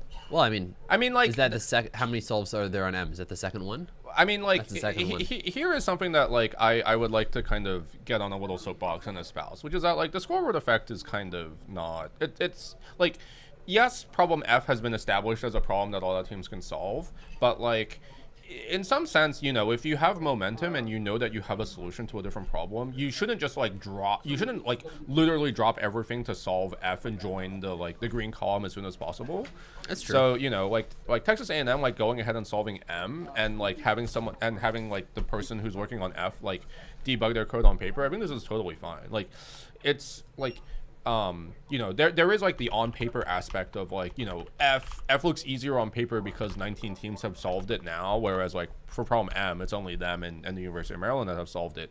But like, if you are a team and your strengths just do not firmly align with like what the majority of teams are, like, you should lean into your strengths and you should do what like you think is best. So I'm actually like glad that Texas A&M is willing to just like push on problem M and like get that solved, and they're gonna get F eventually. It might take them another 10 or 20 minutes, but that's totally fine. And we saw Georgia Tech attempted as well. Theirs was unfortunately incorrect, but maybe not terribly bad. Yeah. Do you want to take a look at the problem real quick? On M? Maki conveyor belt? Maki? Maki conveyor fish? belt. This is a sushi reference. All right.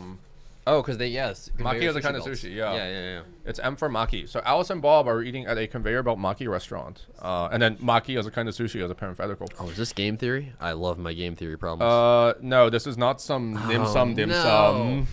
Not dim sum dim sum. Alice and Bob eating food and it's not game theory. It's not dim sum What dim a sum. missed opportunity. Diners in the restaurant sit around a circular conveyor belt with end positions. Alice sits in one position and Bob sits in another position.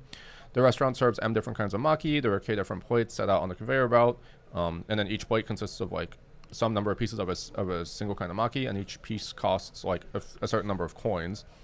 And the same kind of maki might appear on multiple plates and have different costs on different plates. And then they say that like no more plates will be added beyond what's already on the conveyor belt. And no one else is at the restaurant for some reason. And then there were a bunch of other constraints, like there are most 1 plates per position. Every second, the conveyor belt rotates like one slot. Alice and Bob want to return home as quickly as possible to watch their favorite sushi documentary.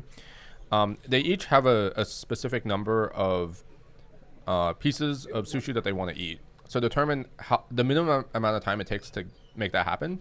And then on top of that, determine the minimum cost for them to be able to like make that happen within the given time. The minimum amount of time. Yeah. Okay. Yeah.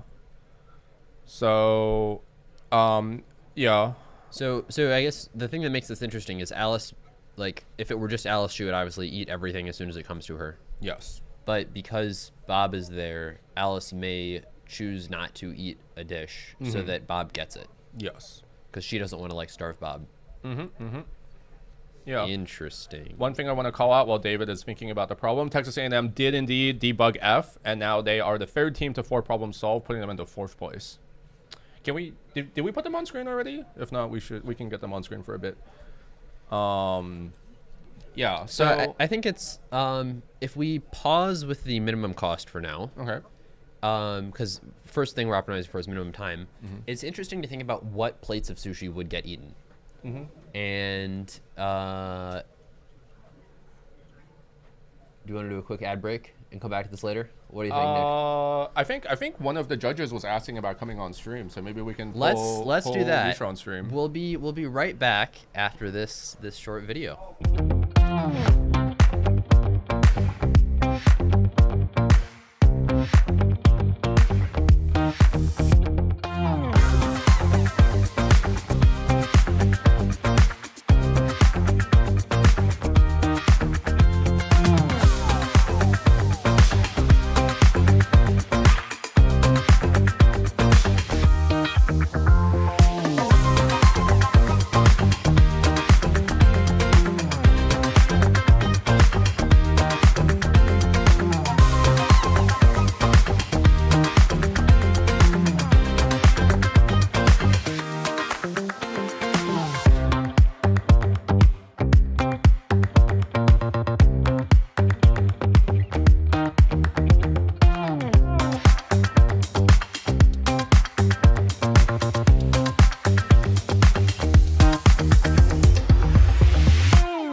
JetBrains is an ICPC community treasure.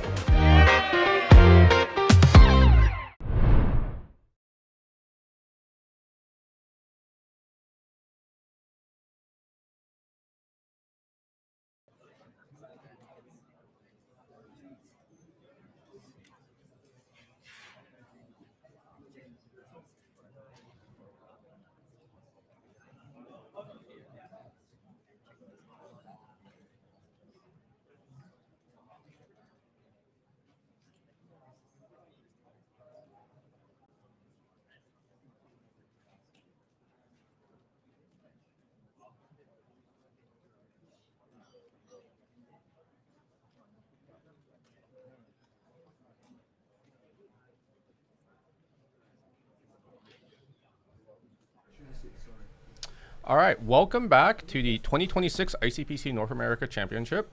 I'm Nick, or Shawu Cone on Code Forces, as some of you may know, and I have a special guest with me. Would you like to introduce yourself? Hi, I'm Misha. I'm one of the judges for this contest, and also one of the judges under Nick for the Pacific Northwest Regional. Yeah, so we at ICPC we have many hats here, or some of us have many hats here. I probably have 6 or 7 hats that I wear.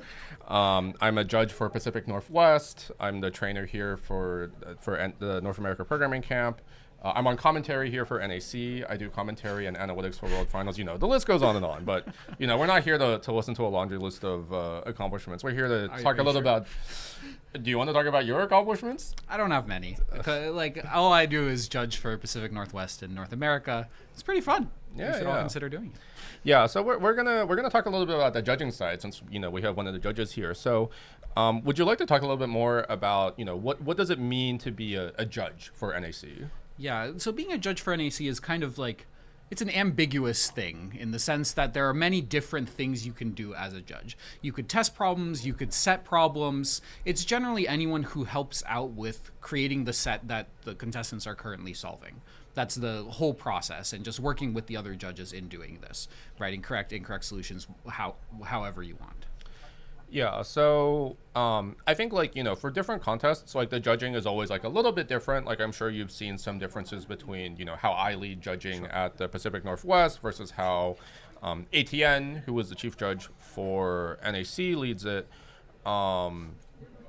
So what do you sort of find to be the most engaging part of being a judge? What really sort of gets you motivated to be a judge?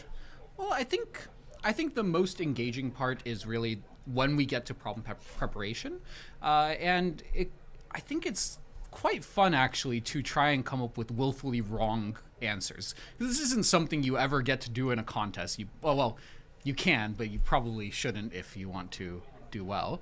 And so it can be very interesting to think about how might a team get this wrong and come up with solutions to do so. Of course, solving the problem is fun on its own, but coming up with wrong and time limits and optimizing all of this is something that you won't necessarily get to do in a 5-hour contest. And you get really a pretty long time to do all of these things.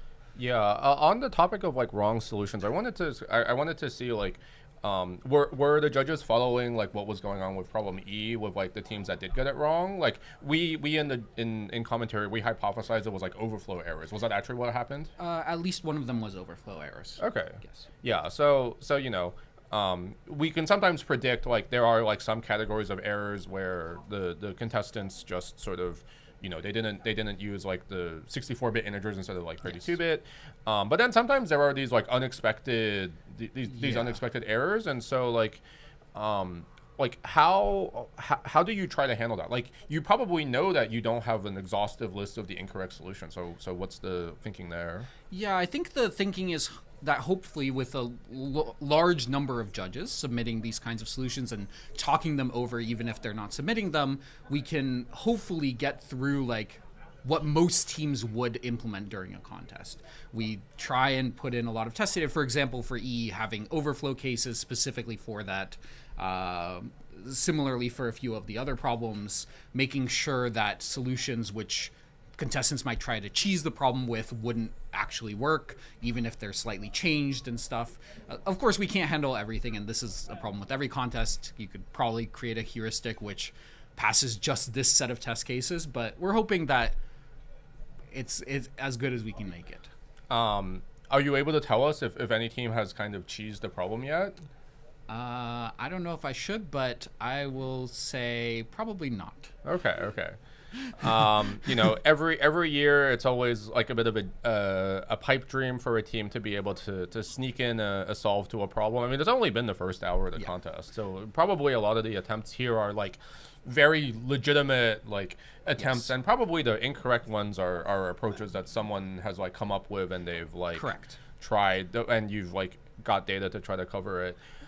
Yeah, without giving anything away, the incorrect answers on air are something that we have predicted, say. Okay. Have there been any surprises in the judges' room so far? Like anything like extremely unexpected? I wouldn't say so. I think so far we're running pretty well, which is why I get to come here on time. That is true. So, you know, it's always a pleasure to have like one of the NAC judges like, you know, able to like step out of the judges layer and come onto commentary. If we weren't able to get you, we might have we actually might leak a bit of information. It's like, oh, our judge is mysteriously unavailable and something's on fire. But you know, I'm glad to sort of have you on. Going back a little bit to judging, like I know one thing that we're trying to do like all the time is we're trying to get more people into judging, like, you know, former contestants or like maybe like coaches, even just like we want more people to get involved in judging because these contests don't happen without like a pool of judges to generate problem ideas and to, you know, work on the problem set. How would you like pitch to like someone out there who's like, you know, I'm seeing this contest and I want to be a part of like making it happen. Like how would you pitch that? I think I got into judging perhaps fairly late, quote unquote, as in I was a contestant a couple of years ago and only got into judging again last year. And I think really the main thing for me was you spend all this time in ICPC working in a team to solve some set of problems, and judging is kind of, you have a bigger team of people, you have more time to do so, and you get to all work together to solve a set of problems. So it really is like an extension of the contestant experience, just with more time to do things, perhaps. So without the stresses of the 5-hour contest, perhaps. Yeah, I know some people live for the 5-hour stress and just being like, I have a bunch of problems in front of me. I need to solve as many of them as quickly as possible. You can simulate it if you'd like. I guess you can simulate it, like, you know. We're looking here at these teams. Let's do a very sort of quick scoreboard update here. I think the University of Waterloo has retaken first place. They solved problem M. You know, Waterloo has shown up very strong at NAC. They won the dress rehearsal contest. They won Open AI Challenge. You know, are they gonna bring home the Triple Crown? Are they gonna win? This is not something I can predict. You cannot predict. I think this is always a difficult prediction, especially at an hour and 15 minutes into the contest.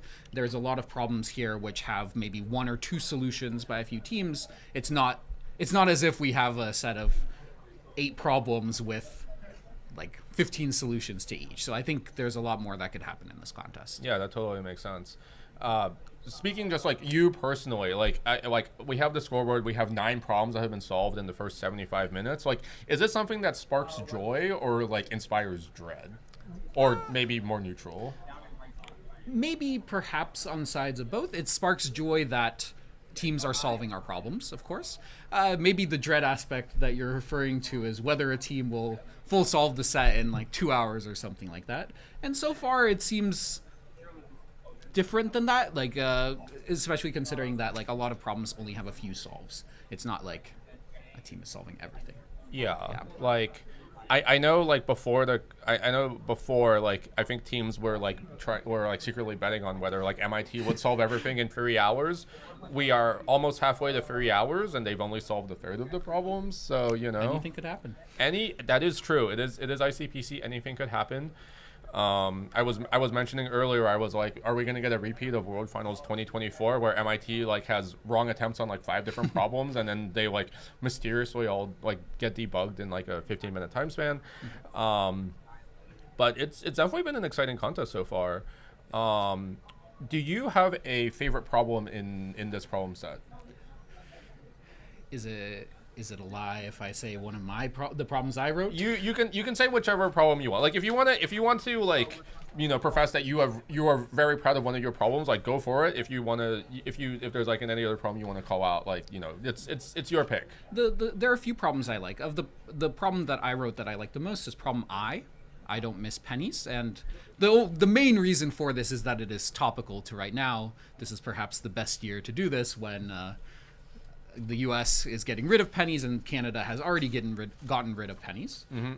So I think it's a topical. It's a cute problem perhaps, and definitely one of the easier ones by the scoreboard. Yeah. We were talking about problem I. We thought it was really cute. And I think David is still trying to prove to himself that like that he has a solution. I'm convinced that like that the thing that I said is like perfectly fine and like would work.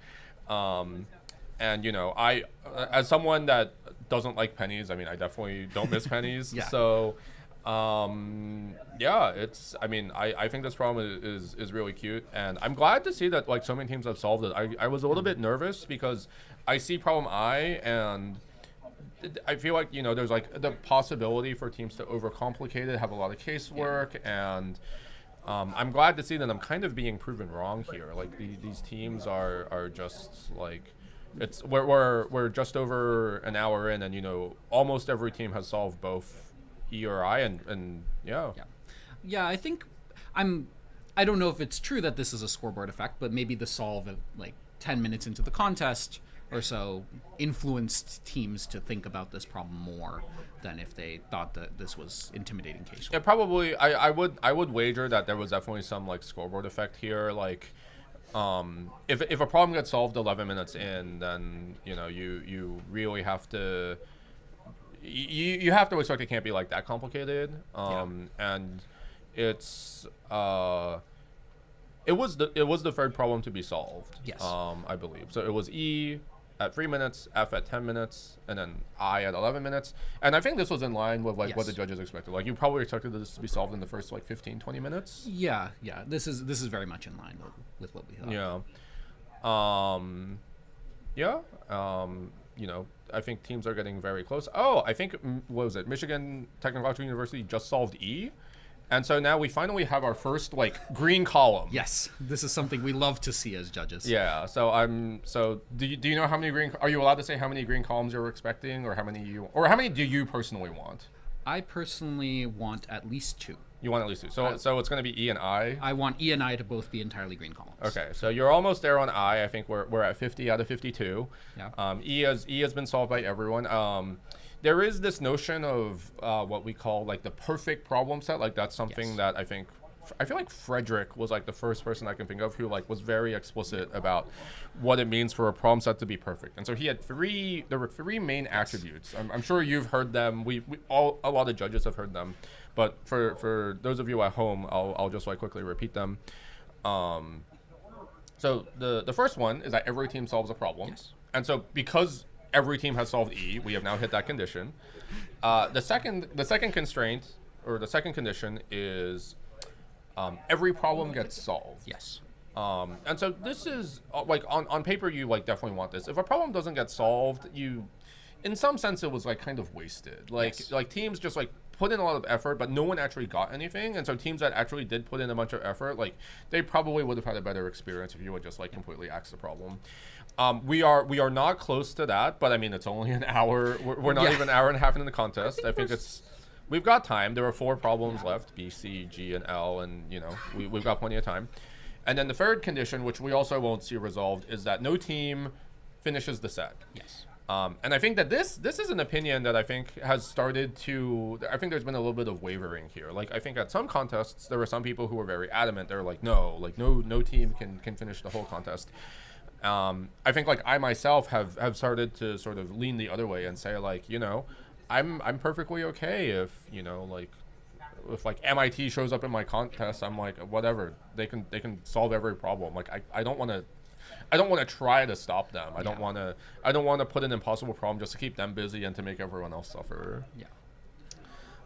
So it's definitely like I think it remains to be seen. We still have 3.5 hours in the contest. There's a lot of room for teams to defy expectations or fail to meet expectations or meet the expectations. Yes. Is there a team that you're specifically rooting for? I think I'm unfortunately biased. I have to root for Stanford just because that is my university. Yeah, as a Stanford alum, I feel like I guess my badge says Stanford, your badge says Stanford. Like I guess I'm honestly cheering for like every university. Yes. Like I at the training camp, I was talking to like a lot of contestants, a lot of coaches, and I want everyone to have a good time here. And so I'm cheering for everyone. Like everyone has like their goals to meet, and hopefully every team like does get to meet like their whatever their targets are. For some teams, like if they don't qualify for World Finals, they're gonna think of it as a disappointment. There are teams here that are like if they get like we have like highest honors and then high honors and honors, like these are like different categories. Yes. And then I think some teams if they get like high honors, like they will consider that a success. And so I'm glad that we've introduced these titles. It's good to recognize more teams for like their accomplishments. We don't want to focus on just the top 6 with the medals or just the people that made World Finals. Like you want there to be the sense of progression. You want teams to have a little something to kind of reach for. Yeah.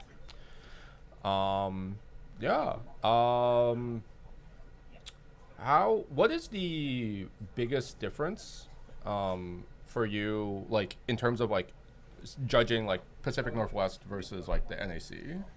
Yeah, I think somehow they're pretty similar in how they operate in many senses of the word, but of course not in everything. Both go through like similar processes of problem preparation, for example. There is like the sense of like security of the problems, of course. Perhaps the questions you ask for the NAC set on what the set's goals are and what it should look like are different, though. And so you have to kind of think a bit more about like, okay, I probably need a few harder problems than on the Pacific Northwest set or something, like, and think maybe a little bit more about how the set looks for like a different goal.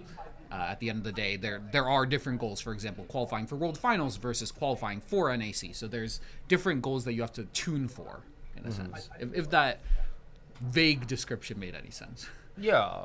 As the person that is in charge of being of like the Pacific Northwest problem set, and as someone who has helped judge for NAC, like I think a lot of the like at the lowest level, you're doing a lot of the same things. You have a problem in front of you. You have to write correct solutions, you have to write incorrect solutions, you have to construct test data, like all of this like rote sort of like mechanical, like this is like how you put on a contest, just like has to happen.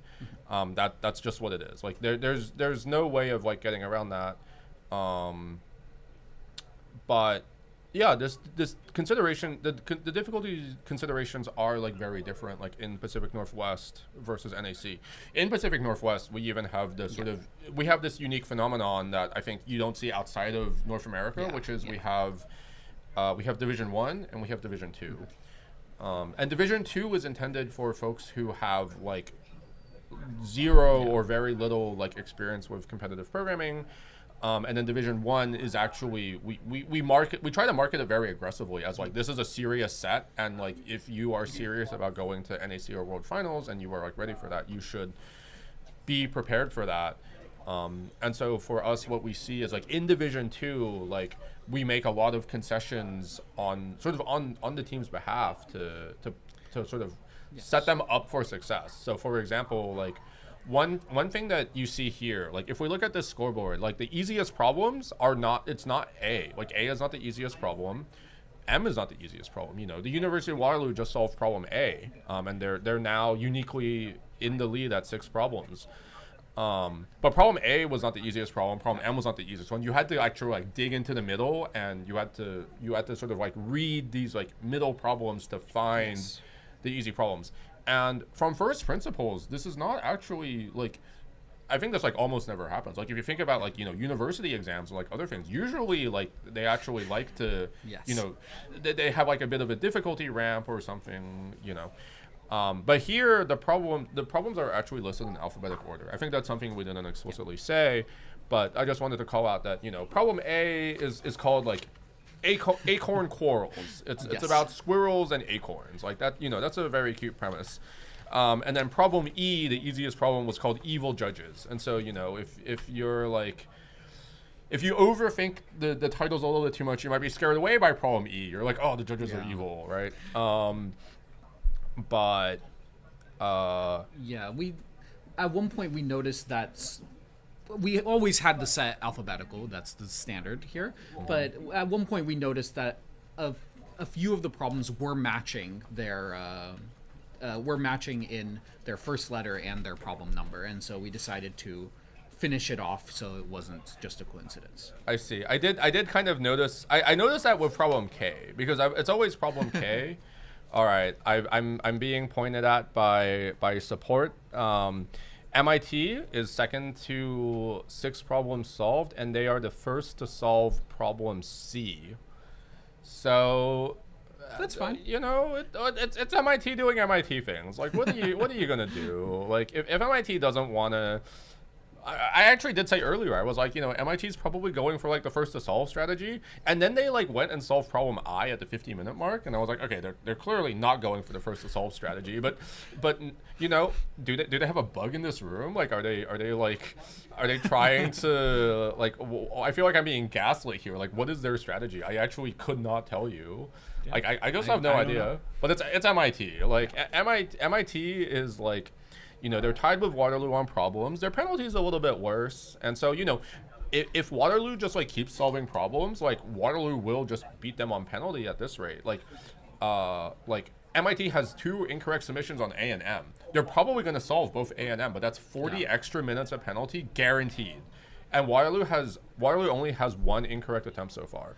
Yeah. So, you know, it's going to be a very interesting race. And I think honestly, I think people are sleeping a little bit on Waterloo.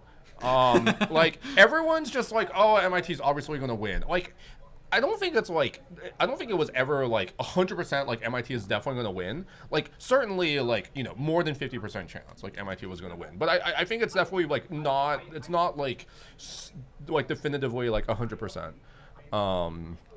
Yeah. I see here in the YouTube chat, we have someone saying that USA 1 has solved 9 problems. That's reasonable. So, you know, but also it's USA 1. Like they are like 3 of the strongest competitive programmers in the world. Like you would like if they were losing to Waterloo, then I would be like something has gone terribly wrong here. Yeah. But you know, I like firmly expect them to. I don't know. You probably don't want to say this, but do you have a prediction for how long it'll take them to finish? No, I have no prediction. I haven't thought about this. I think this is something that it like kind of enters our mind, but I can't claim that I think too much about when a team will finish Yeah. right now. It seems less productive than just looking through and making sure that everything's working. I think right now on screen we have this nice view we call the PvP mode. So at the top here we have the University of Waterloo, and then at the bottom we have MIT. And you know, they're both sort of hard at work. You can even see like the comparison in their timelines and in their scoreboards. So you know, Waterloo first to solve J, and MIT doesn't have any attempts on it. Yeah. And then also like Waterloo has M, which MIT has one wrong attempt on. But symmetrically, Waterloo does not have attempts on C or D. Or H. Like, yeah, so like this is actually really weird. It's like if you told me like 90 minutes into the contest that A, Waterloo was beating MIT, and B, they only had 3 solved problems in common. Like what? Like what regime are we in? Like how did we get here? Like in 2025, you know what I would say? I would be like, what the hell just happened? 2025 me is like, what the hell just happened? 2026 me is like, you know, Waterloo is eclipsing MIT right now. Like just like up front. Like it is a new dawn. And Waterloo is just, you know, they're on fire. Like what is happening here? Yeah. But you know, we've got 3.5 hours in this contest. Yeah. Like, you know, is Waterloo gonna like keep it up, and are they gonna stay in front of MIT? Like, you know, it's only a matter of time. But with like 3 unique problems on both sides, like this is like I did not see this coming. I mean, you know, like I think at this rate it's probably fairer to say that MIT is like focused on the first to solve strategy, which means, you know, are they gonna solve like B or G or L next? Yeah. Like probably, but you know, who knows?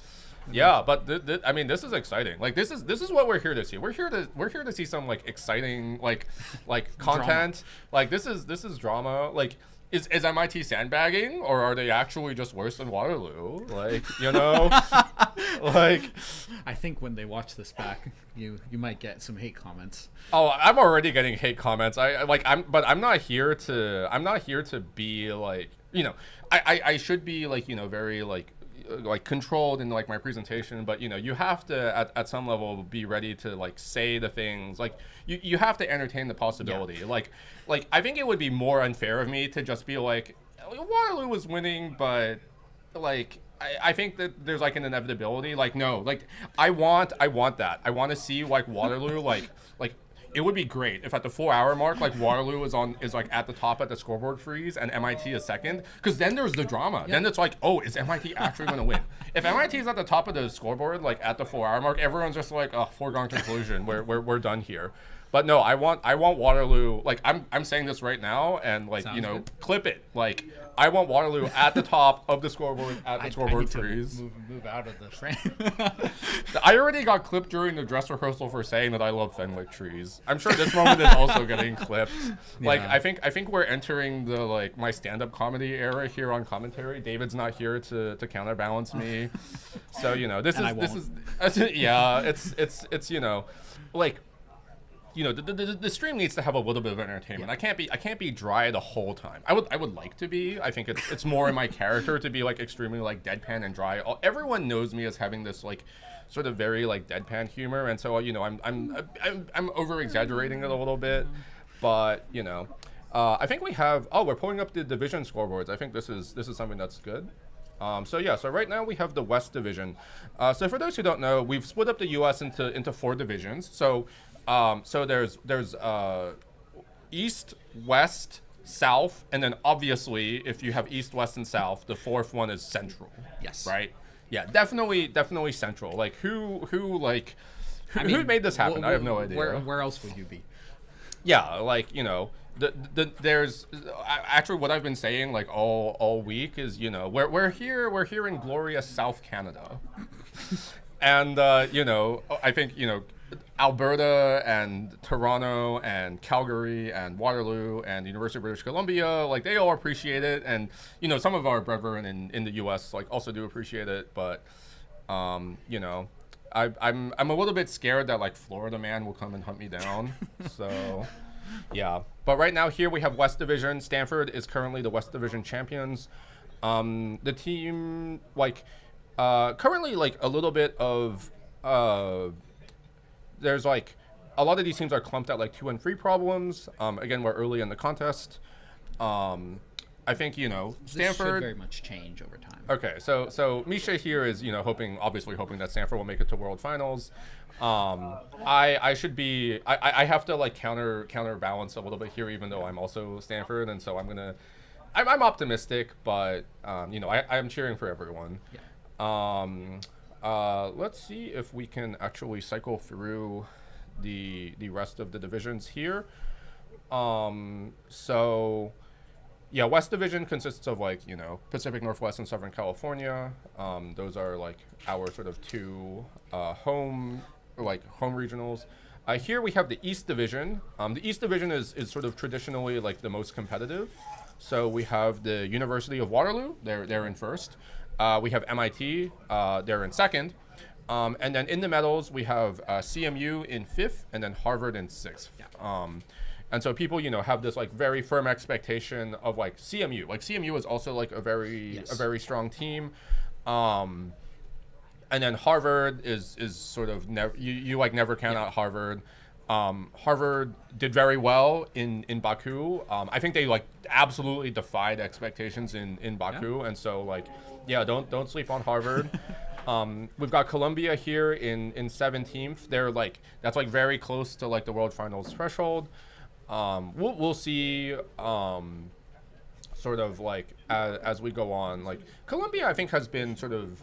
I think they've been to World Finals. I want to say like 80% of the time. I think they didn't make it like the previous year, but they do field strong teams, and so Columbia definitely has like you know good chances. But also like don't count out like the other universities here like Cornell, Princeton, U of T, Purdue. Like I think I've seen all of them at World Finals recently, and so you know we're still only like 90 minutes in, plenty of time to you know see something change.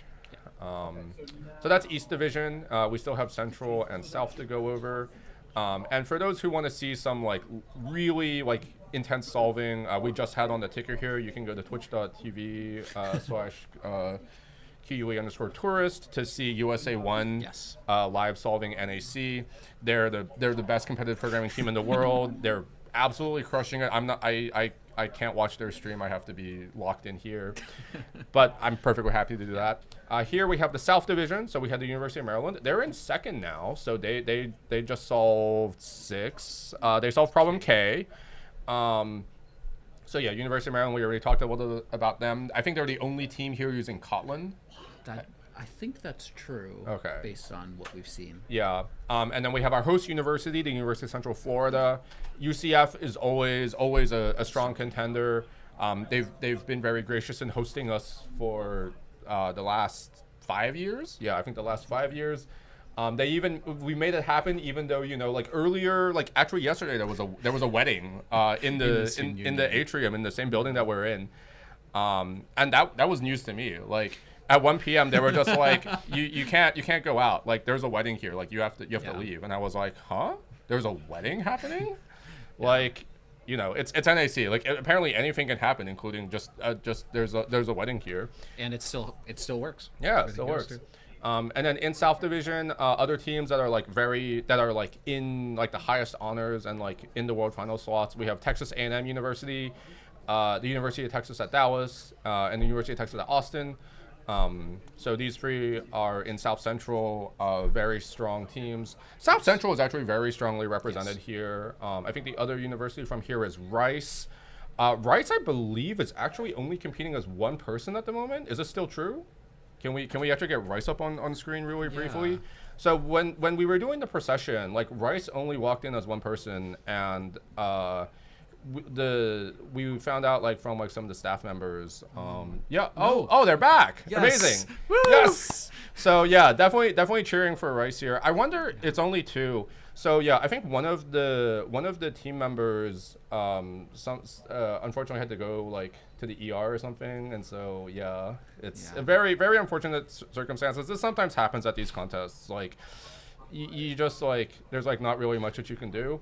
And so like at during the procession, like exactly one of the team members walked in, and so everyone notices because you're expecting a team of 3, and it's like only one person walks in, and you're like, oh, like what has gone wrong here? But it looks like their second team member was able to like come back. I think they helped take them to the ER, and we're hoping that the third team member is doing fine. But you know, even in spite of this, you know, Rice they've solved 3 problems. Like this is a like, you know, like for being down like 1 maybe 2 people, like very very impressive. So yeah, big shout out to them for, you know, persevering and not like just like giving up because, you know, one of your team members is out. Cool. Let's pull up. Can we pull up the central scoreboard? I think that's the last division we want to talk about.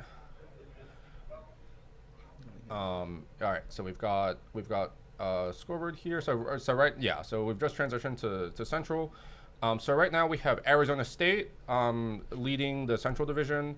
So we were talking earlier. Arizona State is the returning team from 2025, and right now they're in 9th. They have like 6 wrong submissions on M. So a little rough. A little rough there, so they definitely got quite a bit of penalty amongst the teams with 4 problems, but the team is very strong on paper, and we did say, you know, at the camp contest they did win, so definitely don't count them out. And then we've got quite a few teams in the top 20 from Central, so the University of Chicago, University of Alberta, UIUC, Vanderbilt, University of Minnesota Twin Cities. You know, it's still like pretty competitive. So there's a lot of room for there to be change, and you know, for teams to kind of to move around.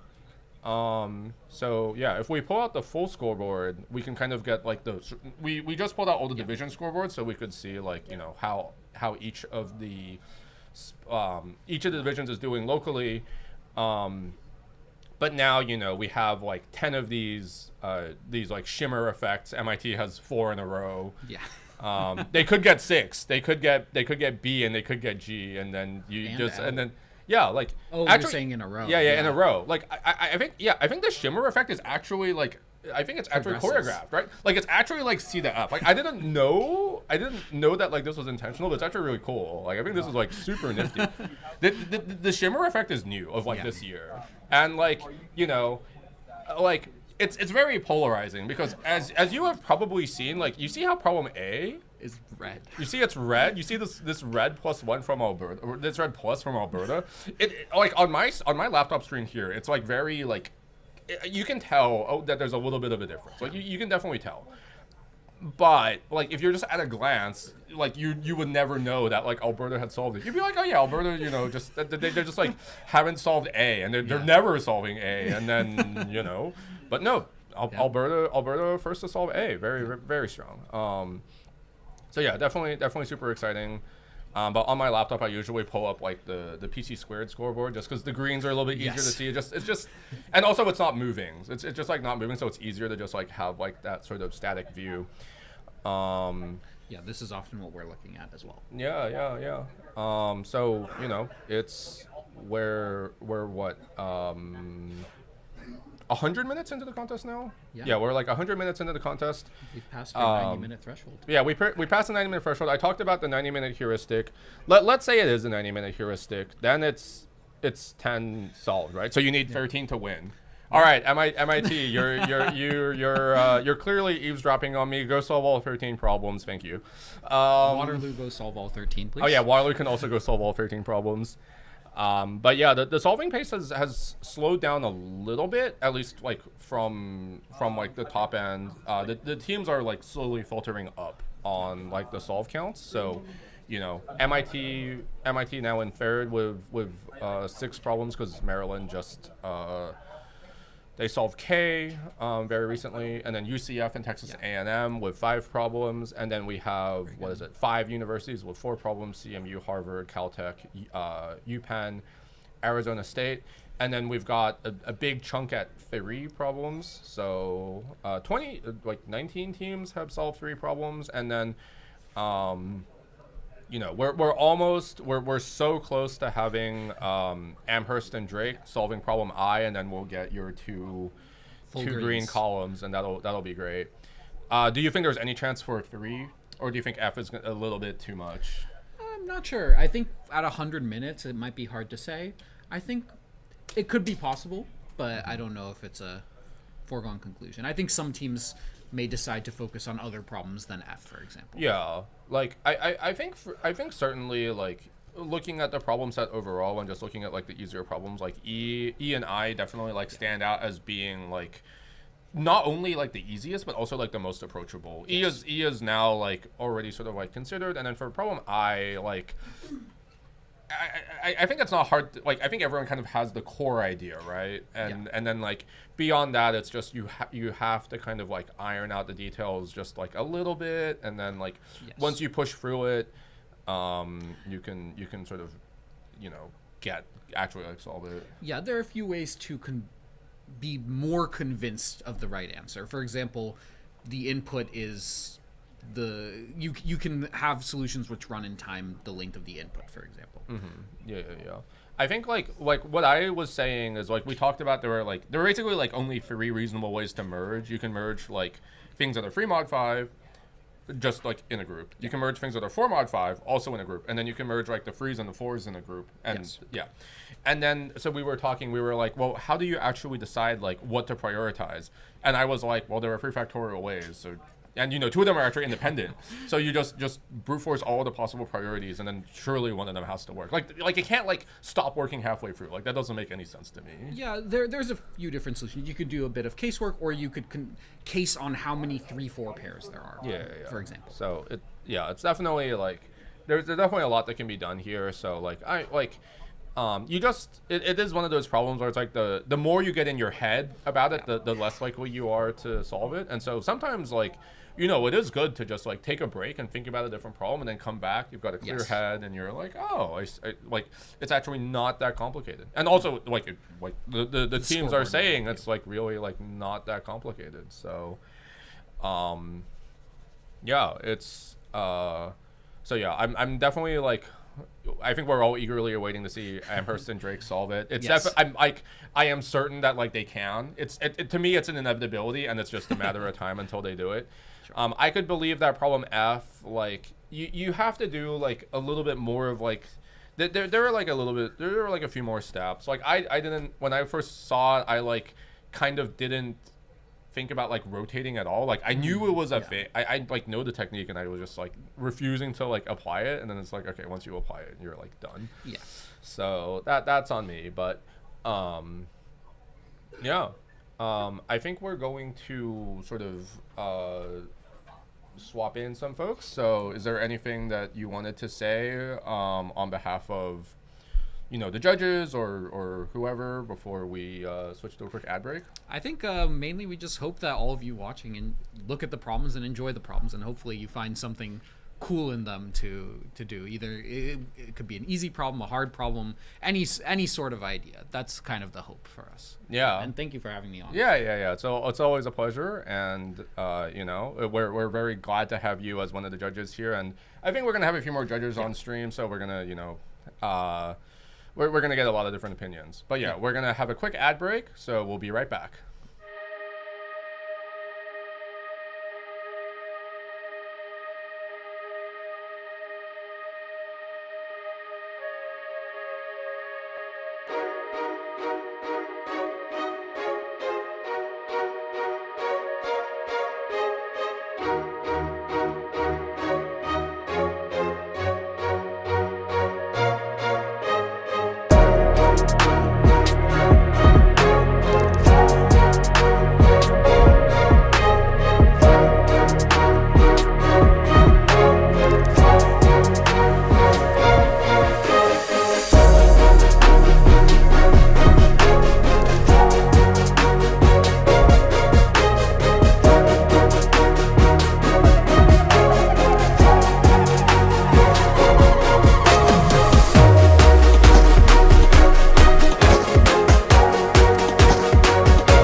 We are back with the stream. Just in time for University of Waterloo AC, their 7th on problem K. And I Central feel like, Florida tries to do something with D, which is exciting. did they get it? No, just the wrong answer. Oh, but wrong still, answer. I'm happy to Okay. see them being sure enough in their submissions to already try and send something into the system. Well, I was actually looking at D during my lunch break, and let me tell you, I am anything but sure that my solution would run in time. Did they get, what was their verdict? Wrong answer. Oh, wrong answer. TLE is what I'd be afraid of. It looks like it's an n cubed over 3, where n is 1,500. Classic DP. So, I don't know. We'll see. University of Waterloo is definitely one of the mainstays. Like, I mean, the reason Nick was pushing so hard for them is that we know they're extremely strong. Yeah. May not be the highest Code Forces cumulative rated team of this contest, but still amazing team, amazing university. John Michael was the coach that's been through all of that. Whereas MIT coaches tend to, you know, kind of flail around. Hi, Sajin. How are you doing now in your California residence time? I love that there is drama. Like, drama is all I live for in a programming contest, and seeing the 766 of the first 3 places is like so sweet for me now. Waterloo, they've got like a good momentum going with training new people. It's something you see in some teams, but not all of them. I think UCF might be another one, and UBC I think is probably the third that I would say is famous for like training new people really well. Good stuff. I'm pretty happy. I think, and again, this may be my impression from sitting behind the camera here, that this contest feels a little too fast, if it makes sense. Specifically, I was working on the reaction videos, and if you go follow the ICPC North America YouTube channel or our Facebook page, same, ICPC North America, you will see that I've been uploading reaction videos for the first to solve submissions. And a few more reaction videos, like actually the first 200 reaction videos for every single submission on the contest, correct or incorrect, is now uploading to our cloud servers. So we really hope that after the contest is over, you'll be able to watch a lot of fun reactions on social media for us. When you say too fast, what do you mean by that? Like the problems are too easy? So setting up reaction video rendering takes a little bit. Okay. And usually this is not something that I fire up before the contest start. Just because I know that the start of the contest will give me a little bit of time to have everything cleaned up. For example, like camera locations are a little different every year, and so I can choose which way elements go in that piece of interface. You'll see the award ceremony as well. And I never do that before the contest start, because I know that I'll have, 5 to 10 to 15 minutes at the start, and then we will not have too many first to solves, so I would be able to manually generate first to solves to upload them into the system and then figure out how to set up the whole rendering process. For the first 90 minutes of the contest, the only thing I was doing is manually rendering first to solves because there were so many of them. And this is so impressive. And again, yes, everyone probably expected the first to solve for MIT be somewhere early. But a lot of first to solves. But the fact that we had such a large variety, for a little while it was like, oh, only universities with capital M in their name are allowed to get a first to solve, because we got Maryland, we got Michigan Tech, we got MIT, and then UCF broke the streak, which was awesome to see, because again, nothing is better than the host doing great in the contest. And they're in 4th place these days, which is very, very wonderful. I love to see it. And so honestly, my impression is for a contest of that level, where all the teams that we have are so experienced, I am here to diss our incredible judging team that the contest is too easy, that having so many problems solved by at least one team, but actually even worse, having such a big variety in who solved them, is very scary. Sure, now we're 2 hours into the contest, nobody will finish all the problems by 3-hour mark. But now looking at the scoreboard, everyone at the top is so hungry, and everyone understands what their next step is. No one has to work strategically. Look, put yourself in the shoes of the Waterloo team. What are you solving? Absolutely obvious. You don't need to be a computer science genius to get this. You're looking at H, you're looking at C. Well, here's my question. Do you do D? after that, after GNC, like I'm not doing D until I'm looking at the problem statement. Yeah. Right? But you are definitely reading the other two problems, and basically nobody within the top 10 needs to think about a strategy, which often is the comeback mechanics of ICPC format, where yes, if you are leading by a margin, you have to waste your time looking for the easier problems, whereas other teams will just follow in your footsteps. Someone, I think Nick had that as part of his training camp presentation, that is like, what is the strategy? Find one difficult problem, solve it within first half an hour, Copy never everybody have else. to think, never have to think again until the true. very end of the contest, which is definitely not the way to win. I still think that you need to kind of go in the difficulty order, but it's definitely one of the ways to It's a good way to not medal. waste your time on thinking. And just by the pure luck of us being able to follow that contest, people in the top 10 do not need a strategy anymore, which is fantastic, which is awesome. I mean, now that you say that, this is actually like UCF's most recent medal, I think, at World Finals. They did exactly this. They solved a really hard geometry problem very early on the set, like second or third problem, and then they just copied the good teams. Yeah. And then at the same time, there could have been a bait. So if we look at the very top, again, let's look at the first two solves. MIT's D may be the 300 IQ, Heidler, way to bait other teams into wasting their time on D.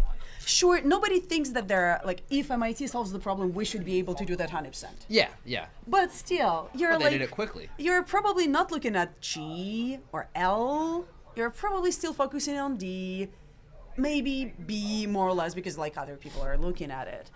But ultimately, imagine if D matches MIT's profile way too well.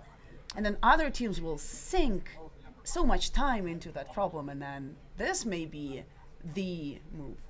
I'm really interested in the distribution. I mean, because obviously lots of teams are getting D wrong, but I'm really interested in the distribution of those verdicts. Like, are they?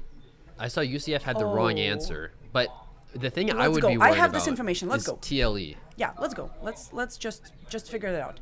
I'll filter by all time limits in the whole contest.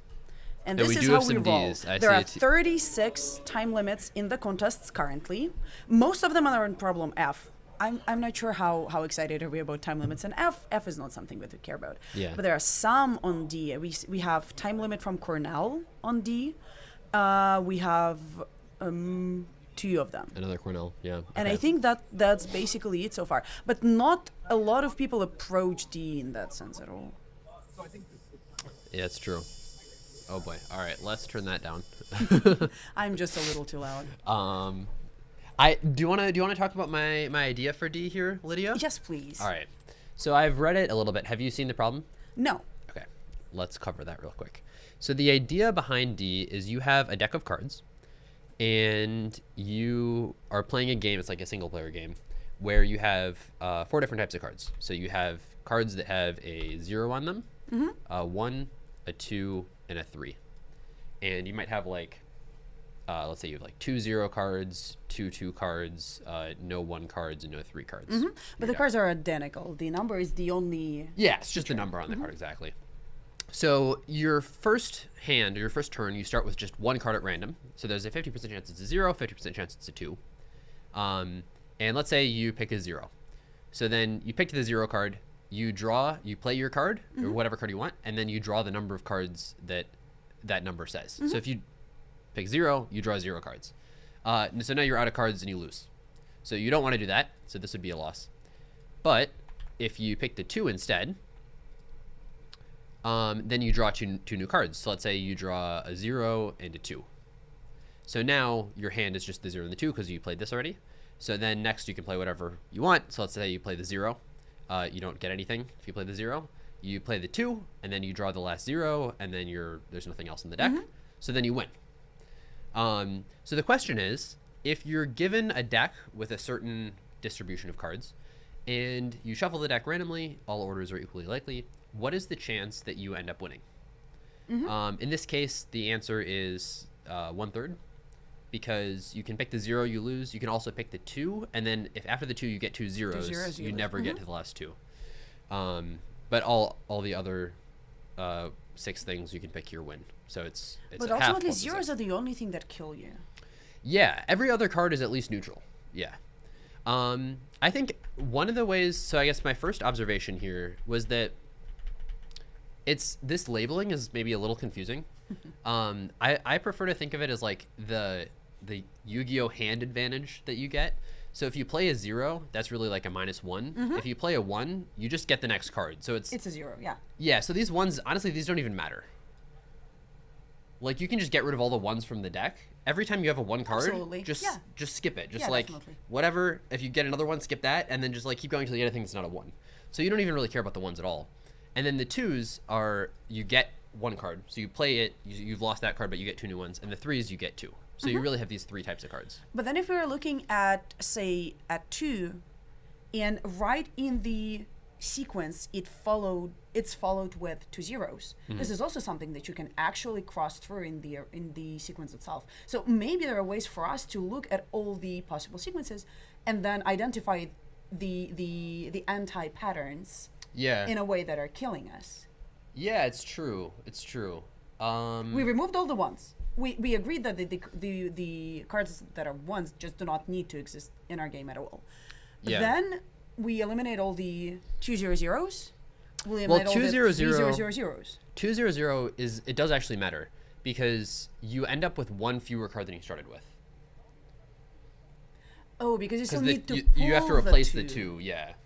So really a 2 and a 0 kind of cancel each other out, or a 3 and a 0 0. In other words, like if we look at sums of these things that add up to 0, that's like when it cancels. Yep. So I think one way we can do this is with a DP.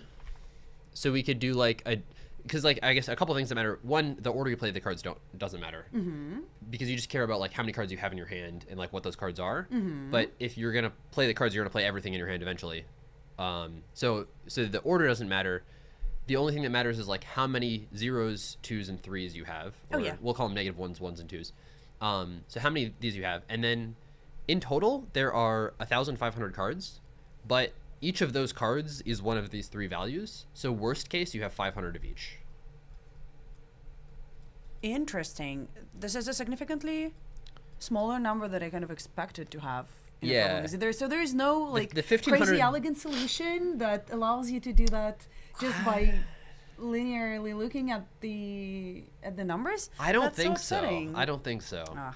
So I think someone it's should just definitely I think take it's care an of making n-cubed it their DP. whatever PhD project or something. Yeah. Exactly. Sounds doable, right? Maybe it feels like it's on the border of possible, but I think this will pass. I think it'll be fast enough. Because you have 5 seconds, 2 gigs, so you might have to do a space saving DP. Yep. But yeah, 500 cubed is probably doable. Cool. So that's my pitch for D. That's I don't know if cute. it's right. I haven't coded it, but you said that you expect people to actually get time limits. Why? Well, if you don't do space saving, you're I don't know. It's just a lot. Like, I even don't the know. one 500 observation, cubed, it scares me. It looks incredibly elegant. Probably doesn't change much in the setup of the game at all. What one? The observation that we eliminate all the 1s. Oh, I think it does, because that goes from 500 cubed to 250 or like to like 300 or whatever to the 4th. Okay. So 300 to the 4th is going to be a big number. What is it? Numbers are not great here. Calculator. Sorry, Yay. I opened up calendar. It said 300 to the 4th. Yeah, so a big number. Wow. Like 80 seconds. Yeah. Wow, but that's such a cute thing. Nice. But yeah, but 500 cubed does it. So, yeah, I guess Good it's stuff. 2 seconds or so. So Okay. that was my lunch break. Cool. Anyone in chat was doing anything fun on a lunch break? Which problem have you tried solving? Also, if you're not part of the online judge yet, you should absolutely follow the link in the video description or in the one of our links on the official website and register for an online judge, because that's a cool opportunity for all of you to try your hands against the problems. Again, our judges worked so hard to make sure that this is a fun problem set, so I'm sure that y'all will also enjoy it. San Jose State University, meantime, is trying problem H. Do you think problem H looks like the third problem of the set? Have we read H? What is H? Oh no, I'm usually not looking at the problem set at all, so you get to Heist of the introduce me to century. all of them. No. I haven't no, even seen sir, it. Can I? Yeah, can yeah. you switch to the large camera, please? Let me show you how I do programming contests. Here is a problem set. You probably cannot see it pretty well, but look at it at the NAC website. So you look at the problem, and it's longer than one page, and it says interaction in the middle. And you know what you do at this moment? You go to You the next turn problem. the page, and that's Yep, it. You yep. Maybe that's part of the trauma of me trying to solve Google Code Jam interactive problems and always failing at them because they're just so difficult for me to debug locally. The other thing I want to say, I love Google Code Jam. I love the people who work on it. It's a great contest, or it was a great contest. Or IP. The interactive problems, their format for them was so long. They had like 12-page long interactive. It was insane. It's like, guys, you got to figure out a way to condense this here. Yeah, that's true. Like the windmill problem, for example. Do you remember it was a good problem. It was just so insanely long.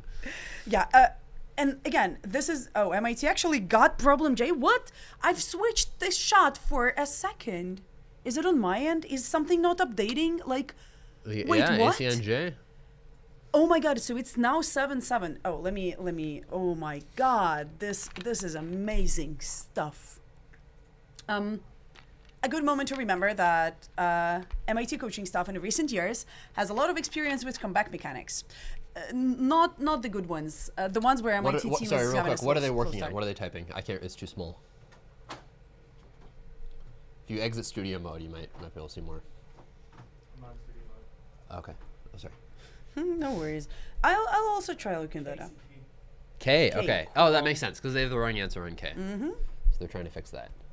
So oh, wait, yeah, do they? No, they don't. on a few occasions, MIT team can have a difficult, well, again, by their standards, difficult start, but then a much cleaner second half of the contest. And right now we see that the two problems that they have not yet fixed is A, that they touched 18 minutes into the contest. It's been a while. And problem M, that they submitted something at 46 minutes into the contest, which is like well over an hour at this point already. We're actually crossing the 2-hour mark. And then they figured out the rest. In that sense, why are they not finishing M and A? Do you have any opinions on Well, that? okay, so I read A. I don't know much about M. Disgusting? But I read A. It has squirrels. It looks like, yeah, even the picture looks really cute.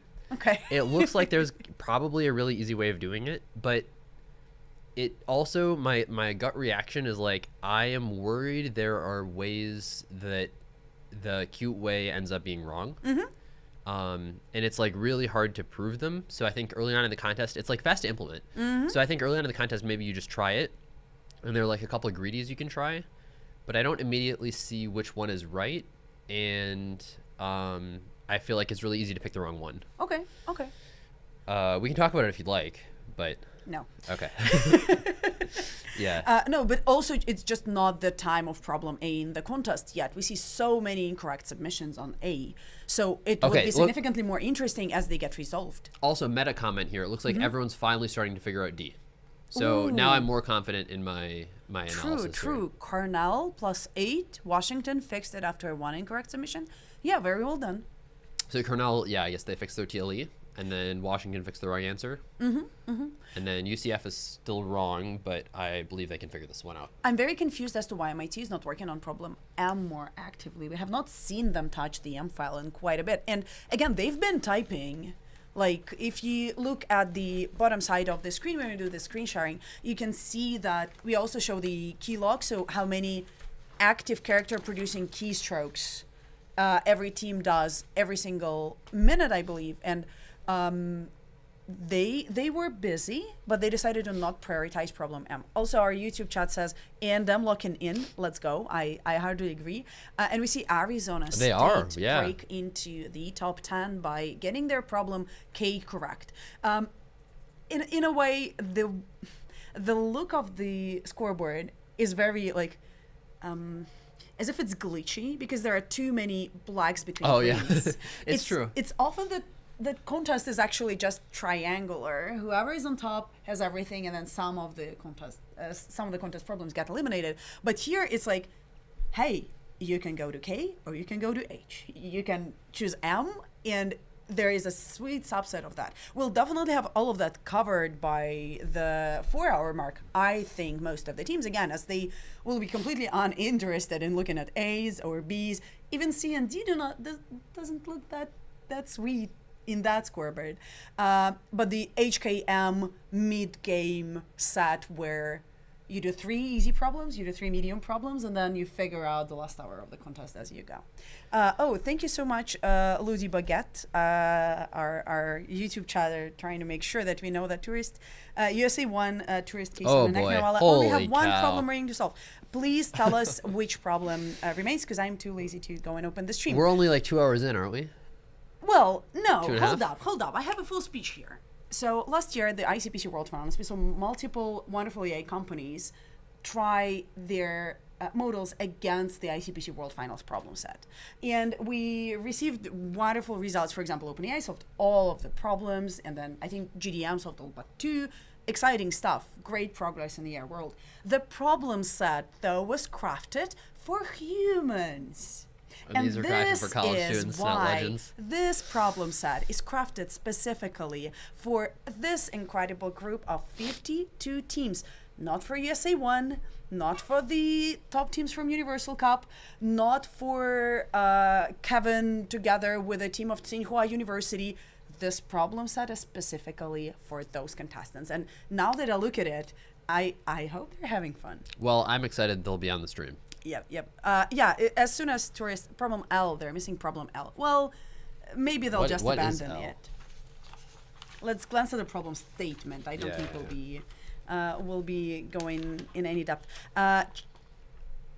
A message to all of our wonderful YouTube viewers. If your last 4 characters of username are numbers, please go and update that. YouTube did this awful thing and turned every single one of you into Twitter-looking bots where your username is now very suspicious. I would love to know you better. In the meantime, Texas A&M is locking in so hard. 4th place. Amazing stuff. At the same time, we see University of Alberta go up to 7th. What was the problem we were looking at earlier where you said it's like, okay, if it's an entire page long and starts with, or it has interactive, is that H? I think it was H, yeah. Okay, so we're gonna switch back to the full screen mode here. Okay, so. Texas A&M, not actively doing anything fun. Oh no. So this is H here. It has this much text followed by interaction. Okay, now we're gonna skip to the one that USA 1 does not have. This is, sorry, not M. What was it? J. Is L, right? J. J? Oh, sorry, L. You're right. Yeah, it was L. So you'll notice L, it doesn't say interactive on the first page. It was an entire page of text with no input-output section. And on the next page, that's where it says interactive. So I see why they left it for last. Oh no. Okay, but if anyone, Team USA 1 will be able to solve it and then join us during the freeze to do problem analysis so we don't have to. What an amazing stuff. I wanna make a quick comment about problem M here. Problem M, this is the Mach-E conveyor belt. It's not particularly hard, but it is basically just like 2 problems. So it's like 2 easy medium problems. You gotta solve both of them. My bet is MIT made some bug in there and they don't want to spend their time debugging because there's just a lot to look through, or maybe someone is looking through it on paper, but there's just so much else for them to do in the contest that they're like, all right, we'll get to this eventually. They know how to figure it out. Worst case, they can have someone else recode it from scratch, but they'll end up getting it for sure. Okay. It's just, I think they're worried about how much time it'll take and they want to spend their time on the other stuff they can do. I'm sure there are a few problems on a Waterloo side, even though we do not see them in a scoreboard because there are no problems with just incorrect submissions for them.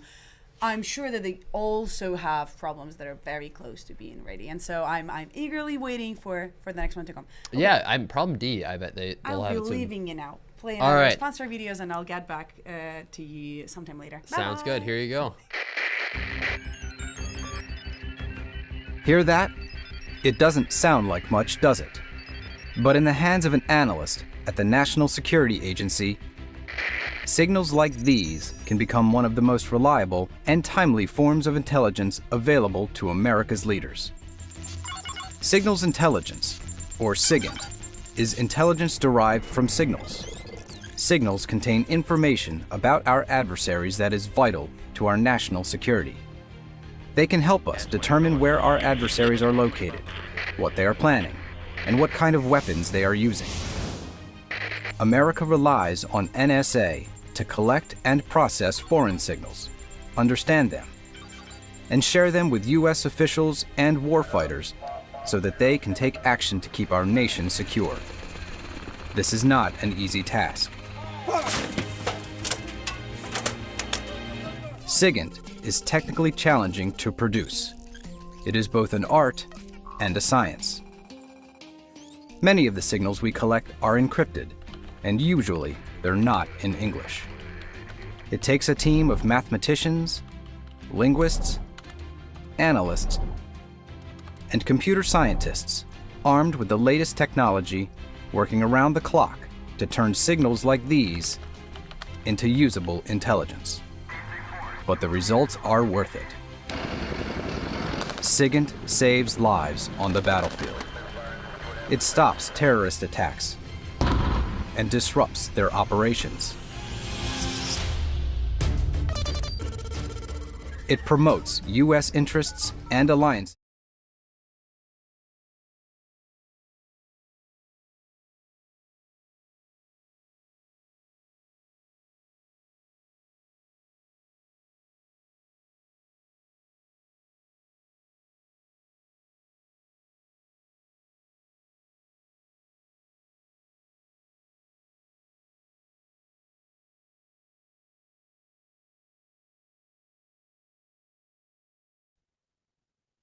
Hi, I'm Shlomo Engelson Argamon. Hear that? It doesn't sound like much, does it? But in the hands of an analyst at the National Security Agency, signals like these can become one of the most reliable and timely forms of intelligence available to America's leaders. Signals intelligence, or SIGINT, is intelligence derived from signals. Signals contain information about our adversaries that is vital to our national security. They can help us determine where our adversaries are located, what they are planning, and what kind of weapons they are using. America relies on NSA to collect and process foreign signals, understand them, and share them with U.S. officials and warfighters so that they can take action to keep our nation secure. This is not an easy task. SIGINT is technically challenging to produce. It is both an art and a science. Many of the signals we collect are encrypted, and usually they're not in English. It takes a team of mathematicians, linguists, analysts, and computer scientists armed with the latest technology working around the clock to turn signals like these into usable intelligence. But the results are worth it. SIGINT saves lives on the battlefield. It stops terrorist attacks and disrupts their operations. It promotes U.S. interests and alliances around the globe. It counters the proliferation of chemical, biological, and nuclear weapons. And it helps to thwart the flow of illegal narcotics into our country. Unfortunately, our adversaries also understand the power of signals intelligence. As we target their signals, they try to exploit ours. Hostile foreign nations try to gather information about official U.S. plans, policies, and capabilities by exploiting our communications, information systems, and networks around the clock. Each day, there are millions of unauthorized probes of U.S. Defense Department computer networks alone, putting our nation at risk. That's why America also counts on NSA to protect sensitive U.S. government communications and information systems from our adversaries. Our cybersecurity teams work with U.S. government agencies and our allies to provide them the tools and the knowledge they need to keep their systems secure so that our adversaries are unable to gain access to sensitive U.S. and allied information. The systems we design allow our leaders to communicate and exchange information securely, in real time, anywhere in the world. and from outer space to cyberspace. Information is power. When we know our adversary's information and they don't know ours, we have the information advantage. And that information advantage is what the National Security Agency, Central Security Service, gives the American people.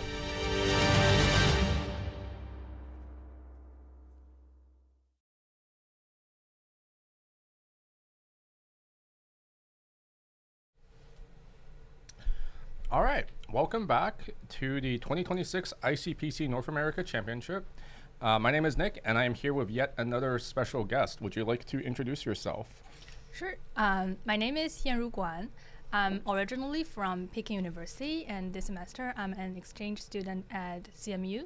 So I'm here at NIC as the programming camp trainer. Thanks for having me here. Yep. We've mentioned before on the stream we had we led a programming camp here on Thursday and Friday, so 2 days before NAC. So Yammer was one of the 7 trainers that we had here. I was also one of the trainers. And I think we mentioned USA 1, Andrew, Gennady, Kevin. And then the 2 other trainers are Jingbang Chen, who was currently taking pictures of us, and then Zach Frigstad, who was the coach of the University of Alberta team. And so, yeah, we led a 2-day camp. We had a couple presentations. We had a contest, did a contest review. Just generally had having a fun time with getting to interact with all the contestants and all the coaches.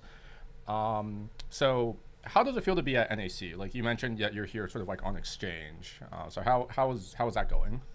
Yes, so this is actually my first time at NAC. I have never been to other regional contests all of East continent, of all of China. And the only like international wide competition I have been to was last year's World Finals. So I feel that NAC is much like World Finals. You have the streaming, scoreboard, and even this commentary. Mm-hmm. So yeah, I feel that it is so much the same. I was, as if I was at World Finals at that kind of international. In World Finals in Baku, how does it differ being like a contestant versus being on the staff as you are right now? So as a contestant, when I was in the contest room, I typically focus on myself. And sometimes I was so busy with the problem statements, reading through them, figuring out solutions. I never got the chance to see the contest as a whole because, we can only check the scoreboard probably half an hour once, in a while. But now that I can see the scoreboard all the time, and I can also read the problem statements, think about them in another way, I would say. And I also heard about judges. I believe they talked about like how they set the problems, whether they are satisfied with the current standing or not. I mean, that kind of aspect is what I have never had the time to think about before. Yeah. Earlier during the second hour of the contest, we had one of the NAC judges who came in and sort of talked about judging. Is that the sort of thing that like you could see yourself doing like as staff, or do you prefer to do more of the like behind the scenes work instead? I thought Judge was also behind the scene, wasn't it? Well, Judge is also behind the scenes in some sense, but there's a lot of behind the scenes. Like we have Jingbang here, our professional photographer. we have Lydia managing the stream for us. David is on commentary, reading all the problems. So there's a lot of different like staff roles that you can be. So you can be a judge, you can be commentary, you can do this trainer stuff. There's a lot. Like, what if you had to pick like one thing, like, and you could just say like, I'm going to do this. Like, what would you do? Well, now I have done the trainer, the commentary. Probably next, I would love to try the judge, view. And speaking of David, actually, since I have watched World Finals live stream for so many years. So I actually pretty much looked forward to speaking with him during the interview that time, but I got so nervous at the time. So I forgot all the kind of, and eventually the interview went so well. Yeah, I mean, David has been doing this for years. Actually, so 2 days ago, we pulled up we actually had David and Yaru. We had them in the same room, and David had mysteriously forgotten that he had interviewed Yanru on stream. So we were like, okay, when did this happen? So David is busy here racking his brain, and I'm busy on YouTube scrolling for the timestamp when we have both of them in frame. Yanru had just finished World Finals Baku, and we wanted to get that perspective, like right after the contest, like how are you feeling, like what was going through your head. And so, you know, that was, there have been a lot of these like very funny moments. But you know, we're actually a very tight-knit community here. Like it's a small world. We are all, you know, part of building like ICPC. And so it's good to, you know, like actually having like you're here like on exchange and able to like have you as a trainer and on commentary has been really nice. I know you're like a very recent contestant, so wanted to give you an opportunity to talk about like any of the problems. Is there any problem that you feel particularly passionate about talking about? Well, I think we can first talk about the scoreboard. Okay, sure. Let's talk about the scoreboard. So now MIT is on the second place, right? Yeah, so MIT is currently in second. We can probably let me see if I can pull them up really quickly on my side, although I think we might have a bit of competition here between Jonathan and myself. something bad might happen. We're gonna find out. Oh, I think he beat me to it. Okay, he beat me to it. Good job. So MIT is here, and I cannot see on this monitor here with the pixels. Let me see if I can see it on my monitor here with the other pixels. It looks like they're working on K. How do you feel about this? How do you feel about them working on K? K was the problem that, like, I see. So I think they probably give up chasing the first blood for now because they feel like it is important to keep up with other teams for now. Yeah, but overall, I think they will still eventually go back to the strategy that they want as much first blood as possible. I see. But I don't think they're at risk of like not qualifying for World Finals, right? Yeah, that's right. So that's right. So like they're just having a good time, you know. Okay. Well, does Daejangchi look happy? I don't know. He looks a little. It's a little bit unclear. Maybe like the not chasing first blood is a little a little boring to him. But I mean, as long as they're having a good time, that's fine. I believe they are because they have no pressure. I would say that. Okay. Compare with, like, for example, if they are at the World Finals, then things does not look in this way. Yeah. So the scoreboard, I think, has sort of, we're now what 2.5 hours into the contest almost, and so I think we've clearly identified that, you know, problems E, F, I are like the easiest problems, and then probably like H and K and M are like the next 3 easiest. Is there anything that's like very surprising to you, like so far? I think what surprised me most is that there's no submission on problem G, correct? Yeah, so problem G, zero. Actually, problem zero G, yeah. So problem G is actually the only problem that it literally has 0 submissions. Every other problem has submissions to it. And I believe the judges' prediction on this is that there should be plenty of teams solving this problem eventually. But it surprised me that we are halfway and there is no submission on this. Yeah. So then I kind of, you know, want to figure out what happened. I know that USA 1, they have already solved it, right? Yeah. So I think USA 1 has solved everything except for problem L at this point. And so, I mean, obviously it's USA 1. Like they're just a professional grade team. They're in, you know, 3 hours. So, you know, in half an hour, if they're still not done, we'll call them out on stream. But we can talk a little bit about problem G, and I'm gonna switch to the camera view really quickly. So there's this there's this, oh, it's not focused, but you know. Yeah. Oh yeah, it's like yeah, there's this nice little like 2D grid, and it's like, oh, that's already kind of terrifying. So. And it's like 3 pages, right? Yeah, it's 3 pages. There's definitely something that looks like geometry, so you know, but we'll quickly read it. Oh my God, there's a lot here. Let me, I'll pull out this problem set so you can also read it while I'm reading it. Rock hounding is the hobby of searching for valuable rocks and gemstones in the natural environment. As a national level rock hound yourself, you are determined to find the most valuable gem possible. You found an area of land whose cross-section can be modeled by a 2D plane with the ground at the line y=0. Everything below this line is solid stone and everything above is air. Buried within the stone are n rare gemstones, each at a potentially non-unique location where y is less than 0. So some of the gemstones have already been traced, and then there are still some that you have to find. So to find gemstones, you're going to use an oscilloscope to detect these waveforms that are emitted by each gem. Each gem has a unique frequency that can be measured from a distance, but it only records the frequency emitted by the closest gem in the Euclidean distance metric. And in the case of a tie, it arbitrarily picks a frequency. So you've now used the oscilloscope n times at unique locations, and you've found each gemstone exactly once.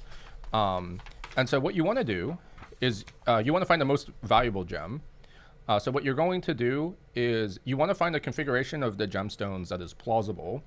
Plausible means that all of the gemstones are underground, and for every oscilloscope reading at that frequency, it's consistent with like the readings that you've seen so far. And so you want to calculate for each gemstone that you haven't discovered yet, the deepest possible location for it. And so then there's a bunch of stuff about like the input and like what you have or haven't found. And then it tells you like, here are your readings and here are like the gemstones that you found. And then you have to output for each gemstone, like the deepest possible like y coordinate can be.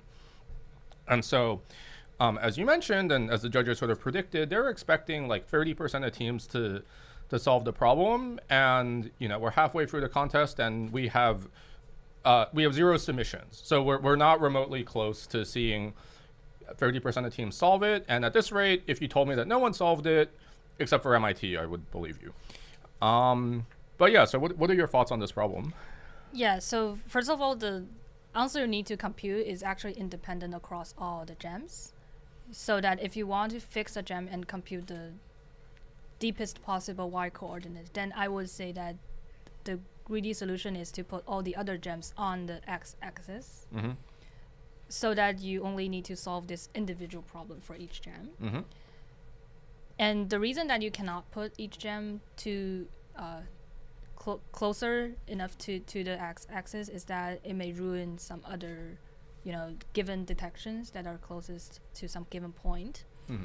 So in that sense, I would say there are restrictions on this kind of, you know, how deep you can go. Mm-hmm.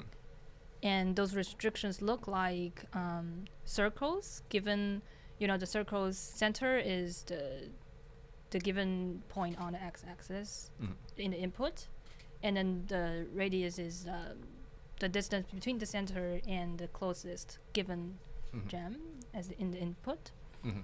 Of course, we only care about the restrictions that are, you know, among the k gems that already know the location. So eventually, I believe you end up in having some circles with centered on x-axis, and then you have these queries about vertical line. That where is the you need to find out the intersection points between the circles and this vertical line, and find the possible deepest intersection point, I would say. So this is my abstraction about this problem statement. I believe this abstraction in the first place is not straightforward unless you finish reading the whole problem statement, right? You need to get a correct problem statement understanding, which is, you know, there is a chance that you miss some kind of detail, and they made up this story about, like, for example, what's your objective? You don't even get to the objective part unless you turn to the second page. So probably that's why it's blocking teams from reading into this problem. Yeah, and then I think there's also like there is this like very heavy geometry flavor. Like you have circles, Right. and I'm not going to be the first person to say this, but a lot of competitive programmers are allergic to circles. You know, they're allergic to geometry. Like G for geometry, like that's oh, that's thing. why, right? Yeah, they see G for geometry. I wasn't able to make that many jokes about like problem types and the letters, so you know it's like C for like almost cactus, G for geometry. I don't know. There's not actually very much else that I can like these like alliteration jokes that I can make here, but at the camp, like I think one of our trainers gave this lecture on a geometry problem that we had at NAC 2024. I think it was called Square of Triangles, and it was a very simple statement. You have 4 triangles. Can you make them make a square? And and so we basically sort of spent like 15 minutes saying like this problem is a big trap and you should not do it, and like look at all these teams that like wasted like hours and hours of effort like doing it because it's only 22 different cases. Like 22 is it's not a big number, but I guess it's not like a small number. And then like later, like the next day, we had a problem called triangulation on the camp, and I think a lot of teams were scared away. They saw triangulation, they saw triangles, and they're like, no, like we can't do this. And I think we might have scared them away from the geometry. And I think one joke that I made is that if you just rip up the geometry problem when you read it, then there isn't a geometry problem in the problem set. So you can just avoid it. I thought that might be some strategy of the teams, right? Yeah, it is definitely a strategy. Like if you know that you're not good at geometry and you see a geometry problem, you can just you actually just physically rip up the page and say I'm not going to think about it. And I think if you look at the scoreboard right now, like I think teams would be very much like no one has dared to submit anything. I think also like no one like I think like just passing the sample is already like it's not like super obvious. I think like I can see here like in the output I see like the negative square root of 10, for example. But like I think the answer is guaranteed to be a square root of an integer. Yeah. Indeed. So like if you output the square of the answer, then it looks okay, but then it does, but like I think you still have to think like pretty hard about this, and I think there are a lot of observations. So I think it is the type of problem that because it's hard to pass samples, I think like teams are just like not likely to try it. But I think like for almost all of the other problems, like maybe the teams do try it.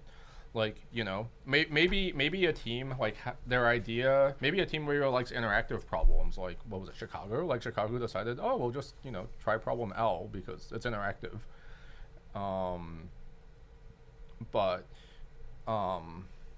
When do you think any teams will like work on G like before the scoreboard freeze? Do you think we'll see a submission before the scoreboard freeze?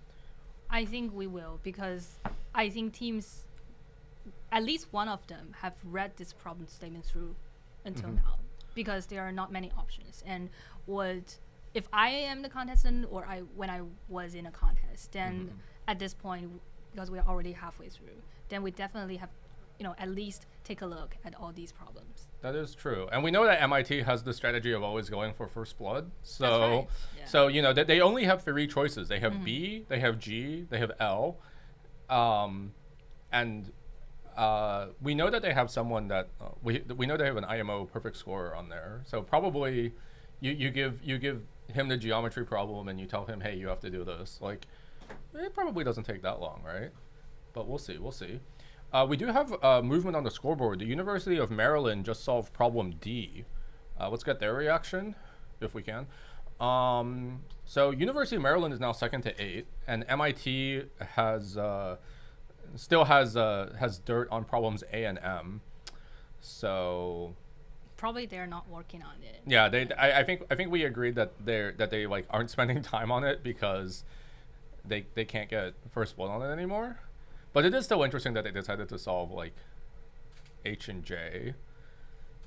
But I think it is actually interesting to see a team actually performing this kind of strategy on a formal contest, serious contest. Yeah. If you were okay, so let's say like using your sort of like contestant experience. So let's say you're like the University of Waterloo right now. So Waterloo has C and D. I guess like we're probably ignoring problems B, G, and L. So actually, I guess we know Waterloo's probably working on D, right? Yeah. And then what do you want their other teammates to be working on? Like, would you want them working on like C and G? Like, what do you think they should be doing if you were in their position? I think, of course, they need to first read through all the problem statements. Okay, and true. to classify, like, for example, if they're super not good at interactive problem, they should rule out the interactive problem here. And if one of them is good at geometry, one of them need to take a look at G. And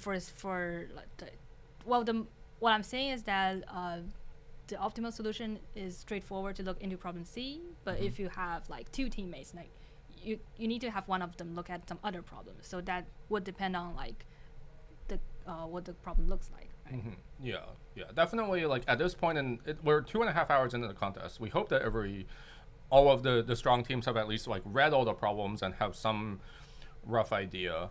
But I mean, we probably expect that Waterloo is working hard on problem D. The University of Maryland is, I guess we know that they submitted problem B, but I guess it's a little bit unclear what exactly is going on there. And then they don't have an attempt on problem A yet. But I guess like A and J are like, A has 5 solves, J has 4 solves. So I think there's still time for the teams to kind of like figure out like where they're going. So for University of Maryland, I think they need to pay more attention to their penalty, for example. So they might be more cautious about submitting. They could try to be more cautious about submitting, but like, so right now the penalty gap is like 130, and we already know they have 2 wrong on B. So is there ever a situation where I guess Waterloo also has 2 wrong pending, but like, is there ever like a point in time where you say like, oh, the penalty situation is so bad that you don't care and you just accept that your penalty is just going to be bad and you have to win on problems? Like, is that ever acceptable, or do you always want to be like, would you still want to be minimizing penalty in like Maryland's case? I think right now they need to be cautious, as I said, because there's not much problem left. Yeah, that is true.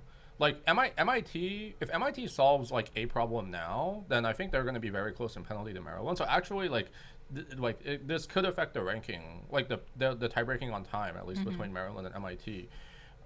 Maryland's probably going to beat like UCF. Like if UCF like solves a problem, they're going to be like plus like 80, plus 80 to like plus 100 on penalty. So the issue that I had as a contestant was like, we don't have that much time about reasoning through all the penalty stuff, as we have just discussed. What we did was like, we just, take a look at the scoreboard and then just close it. I see. So probably it's not that rational about their decision making. Yeah, it's definitely like very hard in the moment to like do the computation. I especially think that right now it's probably not very feasible because like Maryland probably wants to solve at least 2 more problems, and so like then they can evaluate, like after they solve like problem 9, then they can look and evaluate like how much do they have to care about penalty. Like if Waterloo has like much lower penalty than them, then maybe they just don't care, and then they say like if they only care about like beating Waterloo on problem solved, then they probably just start submitting aggressively. Waterloo probably does care a lot more about penalty because they are winning. They have the luxury to kind of wait. So they have the luxury to be a little bit patient. And then that's true. Yeah, I think in most cases the team that are not at the top would be more aggressive on submitting, especially towards the end, because they want to have more problems instead of caring about penalty. Yeah, I think we are starting to see that. Like Maryland has like 1 wrong on C and 1 wrong on D, and those were at minutes like 148 and 156. Waterloo, their most recent AC was at 142, and we're at 165 minutes. So I think Waterloo is still at a good pace. Like I think they're like, if they solve another problem in the next like half hour, like definitely still on pace, and they have a little bit of the time buffer because they did solve problems so quickly at the beginning. They solved 4 problems at the beginning. If you had to guess, like if we give like the top like 16 teams like to World Finals, like what would you guess the like solve threshold would be if you had to guess? So we are halfway through, right? We're just over halfway through. We have like 2 hours and like 15 minutes left. Like it's definitely going to be, it's certainly going to be at least like 5. Do you think Five, it's like right. 5 is like basic, 5 is like Almost there. definitely guaranteed. Like we have like 13 teams at 5, and then we have 9 teams at 6. So like, I think at least 6. you think 6 is guaranteed? Do you think 7 will be necessary, or do you think it might be like fast 7? Or Fast 7. Fast 7? Okay. No, it's like fast 7. Okay. Yeah. Yeah, it's definitely Because they have 2 hours, so that they can solve extra 2 problems, I would say. Sounds good. All right, we're going to take a quick ad break, and then we will be right back.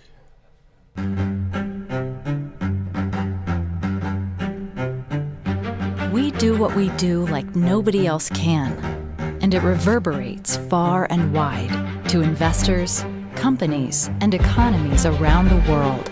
We are the next generation capital markets firm.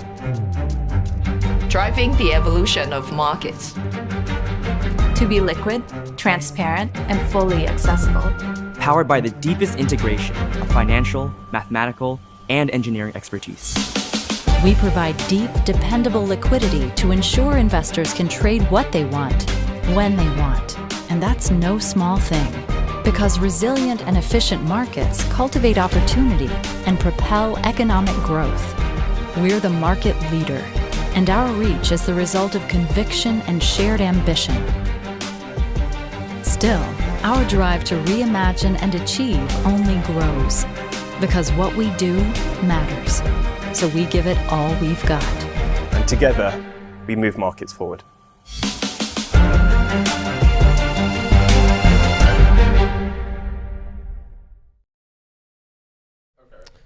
Welcome back, sorry, to the stream. Sorry, Nick. We are back. Yanru, first of all, I just want to say I enjoyed our interview in Baku last year. Congratulations on your 5th place performance. Is that right? Yes. Yeah, excellent job. Well you. done. I want to talk a little bit about problem C. I know you haven't read it, but I think it would be fun to go through live here. So if I start with you, I'll explain the problem, and then we can think about it a little bit. So in this problem, we have a graph, and I'm told by Nick the graph has n edges. I cannot confirm that because when I read it, I may have skipped that part of the input. But here's what it looks like. So we have some graph. These have colors, and the colors matter. Let's draw a couple nodes here. And then maybe 1 or 2 more. Okay. And then we also have weighted edges. So let's say we have something like this, for example. What we have to do is we have to delete some of the edges in this graph, as many as we'd like, but all of the things that are the same colors, they need to stay connected. So one thing we could do, for example, is we could delete this edge here, and I guess these 2 edges here. And now you can still go from any orange thing to any other orange thing, and any purple thing to any other purple thing. Technically, we're not given the colors, we're given pairs of nodes, and just like they have to stay connected. But you can think about it as colors. That's probably a pretty obvious simplification. And then apparently there are only n edges, Nick just said. Yeah. Yeah, that's right. Okay, wonderful. Okay, so you just have a tree with 1 extra edge, which makes it much easier. So then the question is, if all of these edges have edge weights, what is the minimum required sum of edge weights to keep the colors connectable?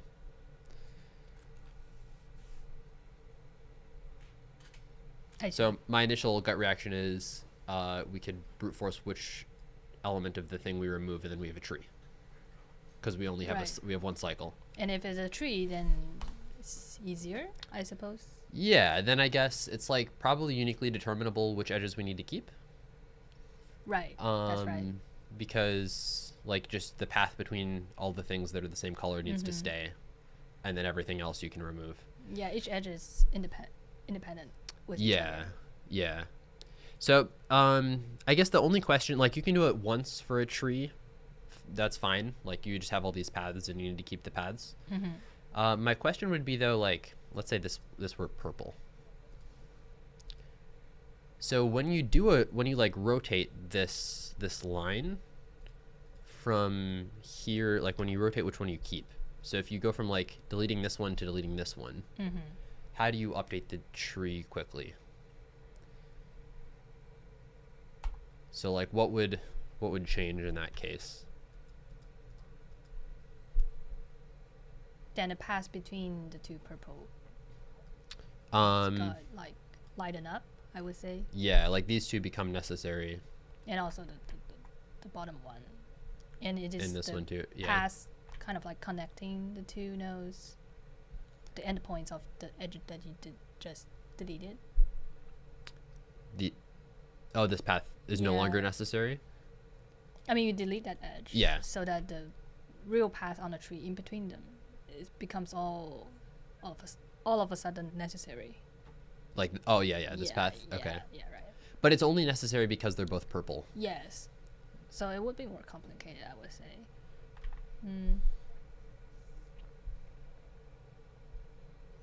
I wonder if this were a different color, if that changes anything. So before, we wouldn't have used this edge. I think the problem is that if you have a purple node connected to the green node, then it would look like something similar, right? If that, that's purple. Yeah, like that one's purple. So then, I guess here are the two ones we're considering replacing. It's a different blue. It's gonna drive me nuts, I'm sorry. So if we replace this with that, this edge stays, I guess, right? Mm-hmm. Because there's a purple thing like in this subtree. Yeah. But what's different is about like the two edges on the other side. I guess the only edges that would change are the ones in this cycle, right? Right, yeah. And probably you can consider what are the effects. Like if you only consider purple, for example, then they're connected in some way, I would say. I don't know if that's, for example, intervals on the cycle or something, but if you can maintain somehow the effects. Yeah, I mean, so I guess for every color you have a bunch of ranges. Mm-hmm. So like for purple, we have like this range and this range. Yeah. And you have to keep one of them. And when you get to like this node, you switch which one you have. Yes, you do a sweep line along the cycle somehow. Yeah. And then you have to, I guess can you do segment trees with number of zeros and then range plus equals 1, minus equals 1? Of course you can, I guess. So I guess that would work. Yeah. Maybe just a little bit of a pain to implement, but we could get there. Okay. Yeah. So this one cycle is very important. I totally missed that part, and I'm like, this problem seems absolutely impossible. I don't even know where to start. But all right. Oh, hang on. All right. What's changed, Lydia? Both MIT and MIT got K, and Oh. Waterloo got 1 too. What did Waterloo get? D. Nice. D. Oh, they got it right. And MIT got. MIT got K, I think. Yeah. Yeah. Waterloo's penalty is starting to be quite good. So we are, 3 hours into contest? It's 180 minutes. So that means Waterloo is ahead by like 3 wrong submits or so. And they have no more dirt. Whereas MIT has 3. On A and M, they have 3 wrong submits already. I think eventually they will get it right. A and M? Yeah, it looks that way, right? Yeah, yeah. They just probably don't have put much time on it. A is an interesting one too. Mm-hmm. Do you want to talk about it, Yanru, or no? Are you tired? You want a break? No, but I have got not much thought about that. Okay. Yeah. I think I have an idea for it. I guess we'll have you sanity check and poke holes in it maybe. Does that work? Yeah. Okay, so for A, that's not what I wanted. Okay. Sweep it off to the side. So the idea behind A is you have a tree, and each of the I'm I'm just gonna draw the circles this time, it'll be faster. Each of the elements on the tree has like a number. So let's say that like this is 1, this is 2, we'll have like a 3 here. And maybe it's connected like this. This we'll say is 4, and then here we have 5. And the way it works is there's a squirrel at each place in this tree. And what a squirrel will do is when it's that squirrel's turn, so it starts with like squirrel 1 and then squirrel 2. So when it's your turn, you will steal 1 acorn from whichever one of your neighbors has the most acorns. So if like 4 has like, let's say it's 4's turn, and 1 has like 3 acorns, 2 has 3, and 5 has 1, then it will steal an acorn from both 1 and 2, and nothing from 5. But if this was 2, then it would only just take 1 from 1. So you want to make sure after the squirrels do all of this, they end up with the same amount of acorns each. But you also, oh yeah, and then you want them to end up with the same amount of acorns, and you also want to make sure they never run out of acorns. So you need each squirrel's starting acorns to be at least n, so 5 in this case. That way it's impossible to run out. And then you just want to have the I'm sorry. Oh, you're good. Are we broken? No. Oh, back to the scoreboard. What happened? But UCF just accepted, and CMU just accepted. Oh. And you both are kind of. Oh my goodness, UCF yeah. And CMU too. Okay. Did you go to CMU? I'm an exchange student this Oh, semester. wonderful. Oh, okay. Sorry, I didn't know that. Okay. So That's that- Yeah, fantastic. that's on my badge, you know. Oh, cool, cool. Yeah. Oh, mine's got UCF. Look at that. Man, that's, and yeah, 50 points away in penalty. CMU will get D. They'll figure it out. D's not too bad. And UCF will probably figure out C too. And it looks like H. What's up with H? What's wrong with H?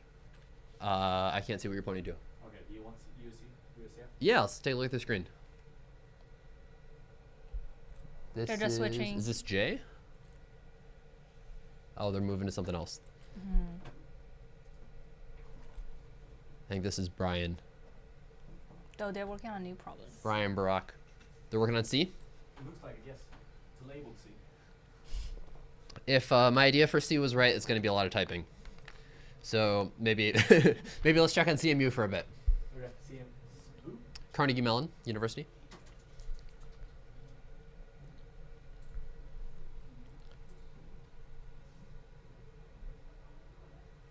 Ooh, they've got nothing to type. They're thinking. Oh. All right. At this point, it's like, it's almost like what more do you want to tackle? Because if you go after multiple problems, you might not get either of them. So you have, this is where strategy matters. This is like the 2 hour left piece.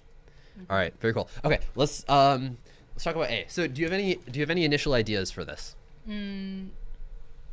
Probably look at the leaves. Okay. The leaves. Oh, because the leaves are always going to take from one person. Yes. That's an interesting approach. Like, yeah, because the leaf only have one neighbor, and the leaf is definitely going to take one from its neighbor, but then it need to be returned afterwards, right? Or somehow.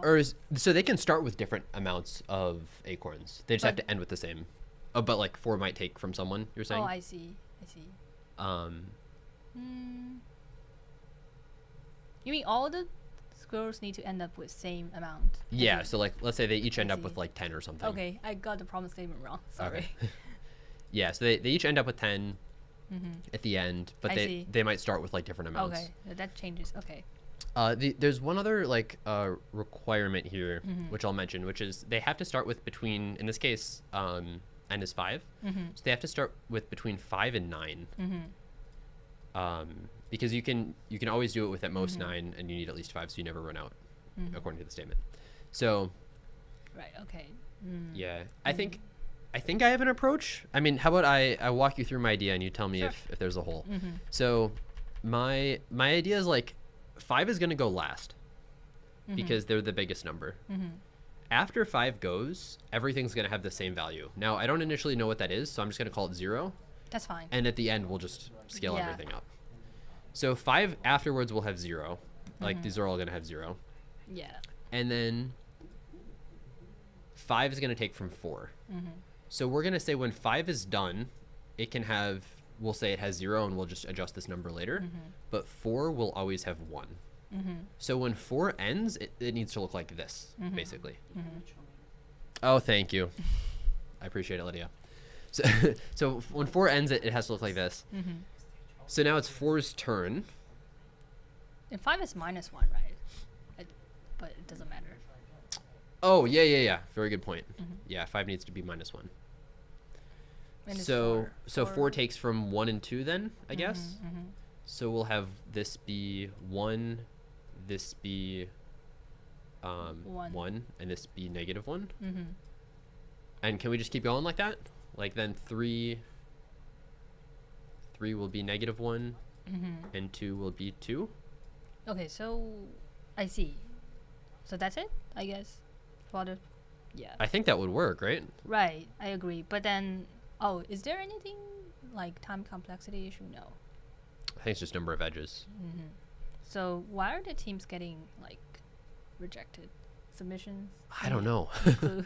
Maybe they just. At first, I thought like you can trap yourself in a hole here because you.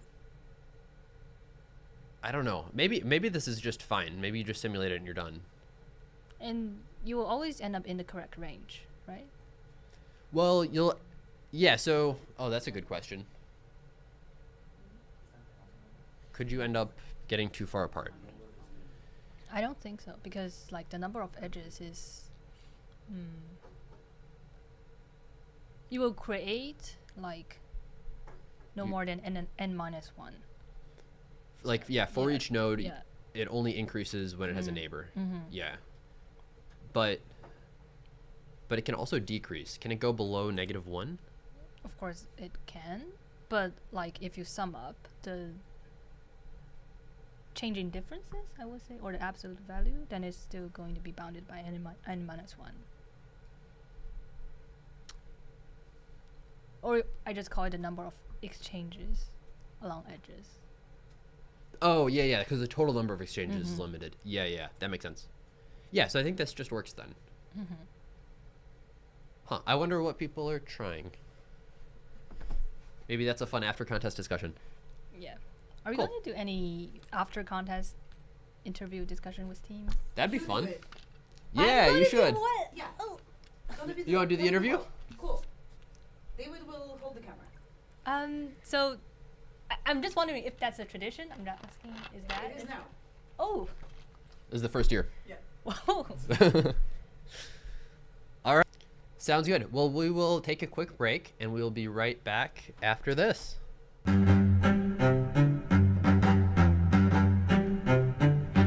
We do what we do like nobody else can, and it reverberates far and wide to investors, companies, and economies around the world. We are the next generation. Verify. Oh, yeah. I'll head out. Oops. All right. Thank you, Yanru. You just switched off the ad. Oh, my bad.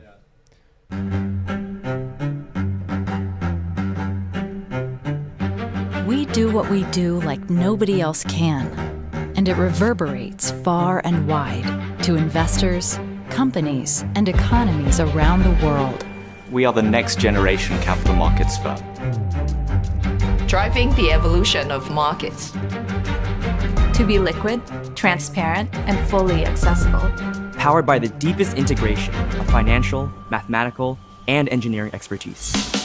We provide deep, dependable liquidity to ensure investors can trade what they want, when they want. And that's no small thing, because resilient and efficient markets cultivate opportunity and propel economic growth. We're the market leader, and our reach is the result of conviction and shared ambition. Still, our drive to reimagine and achieve only grows, because what we do matters. So we give it all we've got. And together, we move markets forward.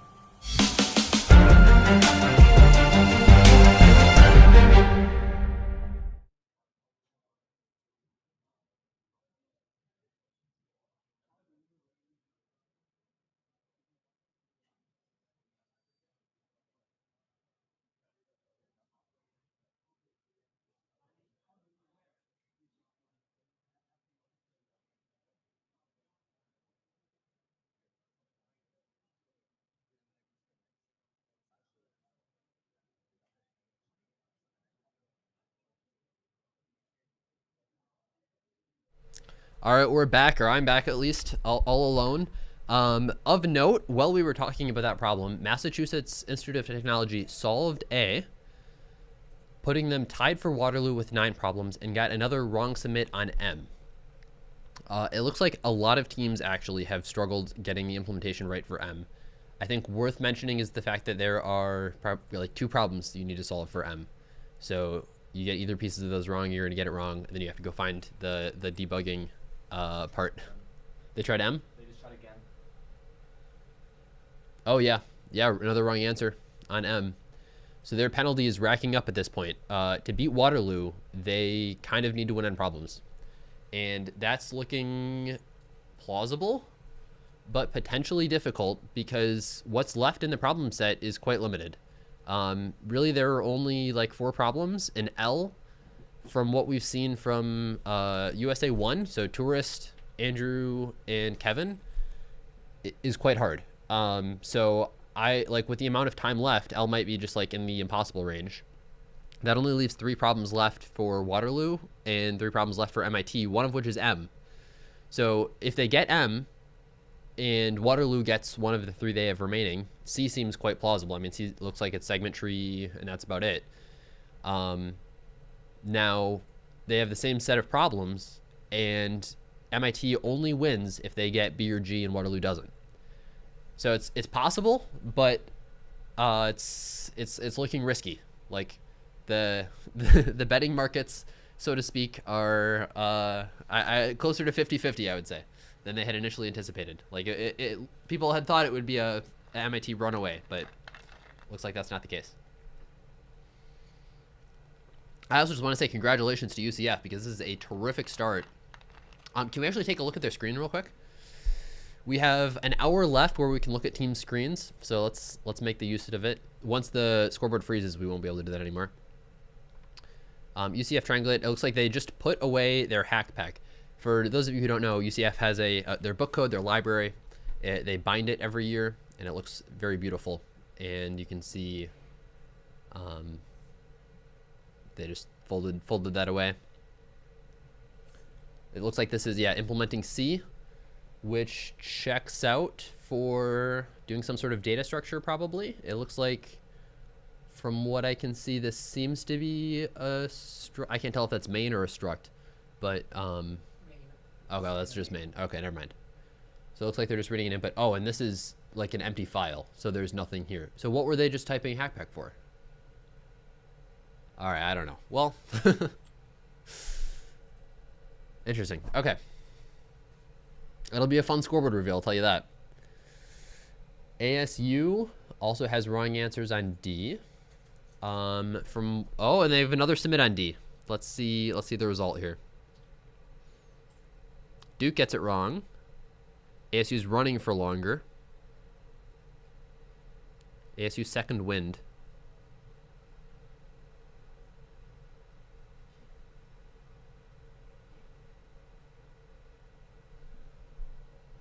That looked like an ASU reaction. There you go. Well done, ASU. Moving them into 6th place. I think probably right behind UCF or right ahead of UCF. On penalty, probably behind. Okay, two behind UCF, right behind CMU. So what a fun result here. Yeah, the DP for D, it was a cool problem. I think a lot of teams are liking it. The fact that the 1 cards don't matter, I think, is also fun because it looks like it's going to be impossible to do anything slower than n squared, and then n cubed ends up being the way to go. Chicago with the wrong answer on K. Let's take a minute and maybe read problem L. I think it would be interesting to know what it's at least saying, and then when USA 1 finishes it, we will maybe get a chance to talk to them about it. Problem L, leaking Santa's secrets. It's Christmas time while most workplaces are participating in Secret Santa gift exchanges. Yours is hatching a more sinister plot, uncovering Santa's secrets. Santa has a naughty or nice list for every human on Earth. Because its contents are so secretive, the list is written in North Polish, an arcane language with N letters. For further security, Santa has encrypted his list with a substitution cipher. For a permutation H of numbers 1 to N, that maps for each North Polish letter I to a distinct letter H of I. In such a cipher, no two letters map to the same target. So yeah, so you like substitute each letter with a different letter, and now you have this. Santa can choose to map some letters to themselves. Fortunately for you, Santa's server was poorly vibe coded as it is exposed to the public internet. You and your coworkers hope to hack Santa's server, decipher his list, and confirm that you're all naughty. Hackers are always naughty. The server was built so that, this is a whole book. The server was built so that Santa could quickly check his list on the go. After a user connects to the server, it prompts them to input the list of integers, n integers, h1 to n, encoding the permutation h, verifies this list is correct, and then deciphers Santa's secret list. Through months of research, you have found side channel timing vulnerability. Say you type permutation q. If h equals q, then the server instantly grants access. Otherwise, consider a graph of n vertices and add an edge from each vertex I to vertex h of q of I. You have discovered that the server's convoluted authentication algorithm will take exactly as many seconds to respond to you with an access denied error message as the number of connected components in the resulting graph. What on earth are we even doing here? What is Q? So you encode a permutation H. Oh, so if you guess H, it grants instantly. Otherwise, it's the number of connected components.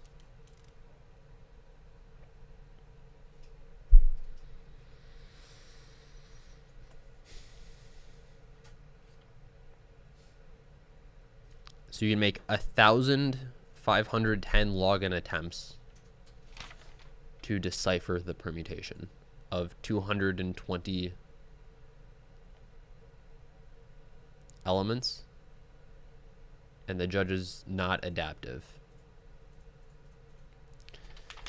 Yeah, I don't know. Maybe it's possible, but that's very deep. Too much for me right now. I don't even know where you get started with that. I mean, I think the first step is probably understanding what the question is saying, what the 3 pages of text are saying. But yeah, it's involved. Okay, CMU is trying D. Another wrong answer though, which is interesting. What, Sarah, what was that? Harvard is also trying. You might have to move. Oh yeah, Harvard just got H. Harvard had a slow start. They had they were a little slow to get to like their second problem, I think. But they are moving up. 15th place is like it's plausible to qualify for World Finals with that, which is nice to see. Looks like a lot of teams just have M wrong though. So many wrong submits on M. Harvard, again, looking at the scoreboard, trying to figure out what to work on next, it seems. And M is the obvious answer. D is probably another possibility. And H they just got. Maybe A too. Yeah, A seems like just simulate it. Just go backwards. So it shouldn't be too tough. It seems like pretty short code too even. They've got a file for it. Maybe that was just their template. Who knows? Yeah, they had, oh my goodness. So what you can see on the bottom here, these are how many characters they typed per minute. And you'll notice they had just this massive amount of time where they were not using the keyboard. Which I guess indicates they were thinking it didn't have good solutions. But yeah, interesting. Okay, we've talked about A. B, I have read during lunch. I have no idea how to even get started with that. It's too math heavy for me. That's the kind of thing that I would give to my other teammates.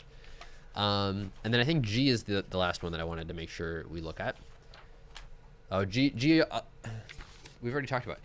I am going to be honest, even though I heard Branu's explanation for it, I still don't even understand the problem. So I think to be completely honest, I think there are at least some teams who are in the same boat as me, where maybe they've like looked at it, but they just don't understand what it's asking. And the fact that the scoreboard says it's so tricky indicates that's the case.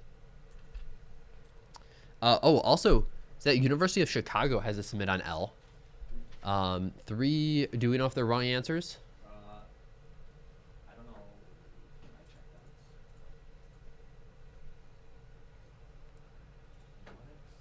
Oh yeah. Okay, let's take a look at the other interactive one maybe, huh? Or J. Wait, Jelly Fusion. Okay, let's take a look at J, because Pennsylvania, with only 4 problems, decided to go after J and was able to get it. So maybe it's not terribly difficult. As an evil scientist, you have figured out how to create bigger and scarier jellies in your secret lab. Arranged in your circular lab is a cyclic array of n rectangular jellies, each with a certain width and height. Note that the first and last jellies are adjacent. Yeah, because it's circular. You can fuse adjacent jellies to produce a combined jelly with height equal to the maximum of the parent jelly's heights and width equal to the maximum of the 2 parent widths. The fused jellies replace the parents at their spot in the cyclic array. You want to maximize the sum of areas of your jellies by performing this fusion operation any number of times.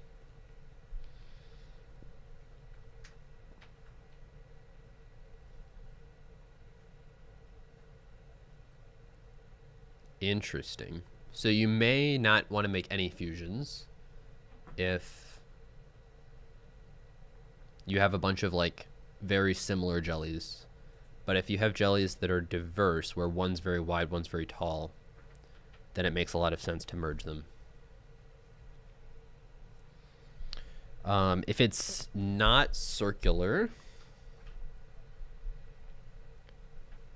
it feels like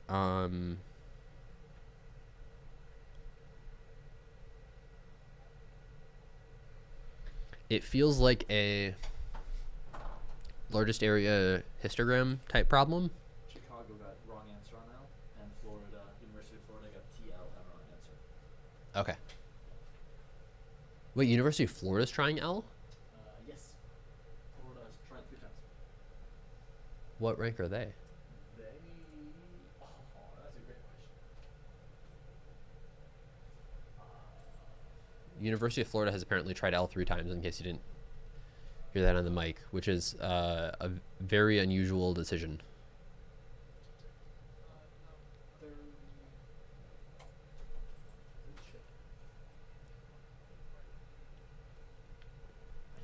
They're not in the top 30. So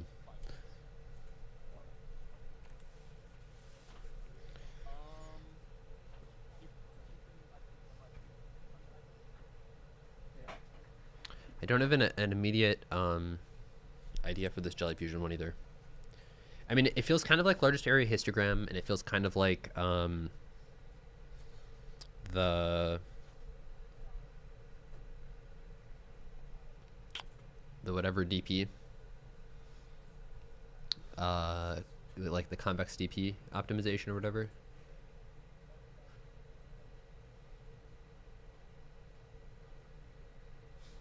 You probably have a stack of jellies of increasing heights that you consider merging with. And then if you have another tall jelly, for example, yeah, you'd have like a stack of like either probably decreasing heights or decreasing widths. And then when you get another one, you backfill for things you would never merge. Yeah, so I guess you maintain a stack. So now the only other interesting piece is how do you start? And I think probably you can copy the array, and you can either start with the tallest or start before or after the tallest. All right, we have another quick sponsor break, after which we will be right back.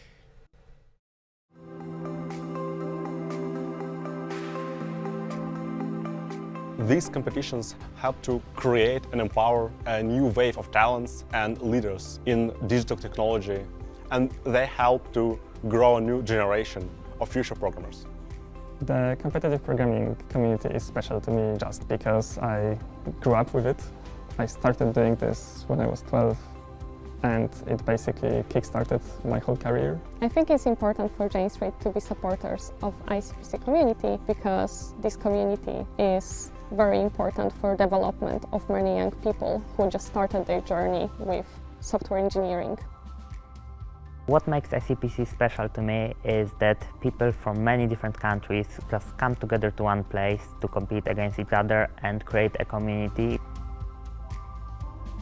Many Jane Streeters have been involved in the same competitions you're here to take part in. I met some of my closest friends through these competitions, and to this day I still enjoy solving problems with them. I have been competing in ICPC for 10 years. It was what introduced me to the world of programming, to the world of problem solving. My experience at ICPC prepared me for my role at Jane Street, mostly in terms of being able to formulate my ideas clearly and implement them quickly. I use a lot of programming skills I learned during my years in ICPC competitions. I think Jane Street is kind of similar to ICPC in a sense that we solve a lot of complex and interesting problems in a very quick matter. And I think this experience led to me being successful in my career and having a lot of expertise in what I do. This is how I've met a lot of friends in high school and in university. We participated in competitions, we share a passion for competitive programming, and now we work together at Jane Street. You're surrounded by people who care about the same things as you. If I could give advice to someone competing today, I would say make as many connections as you can. The most important part is to find your friends, gain knowledge, and have fun.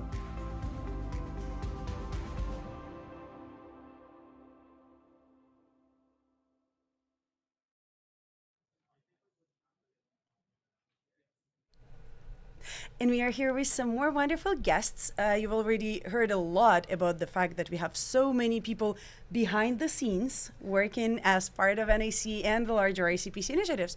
And another wonderful group of people that I think we have not yet had enough today on the broadcast are our regional contest directors and staff that makes it possible for the teams to advance to NAC.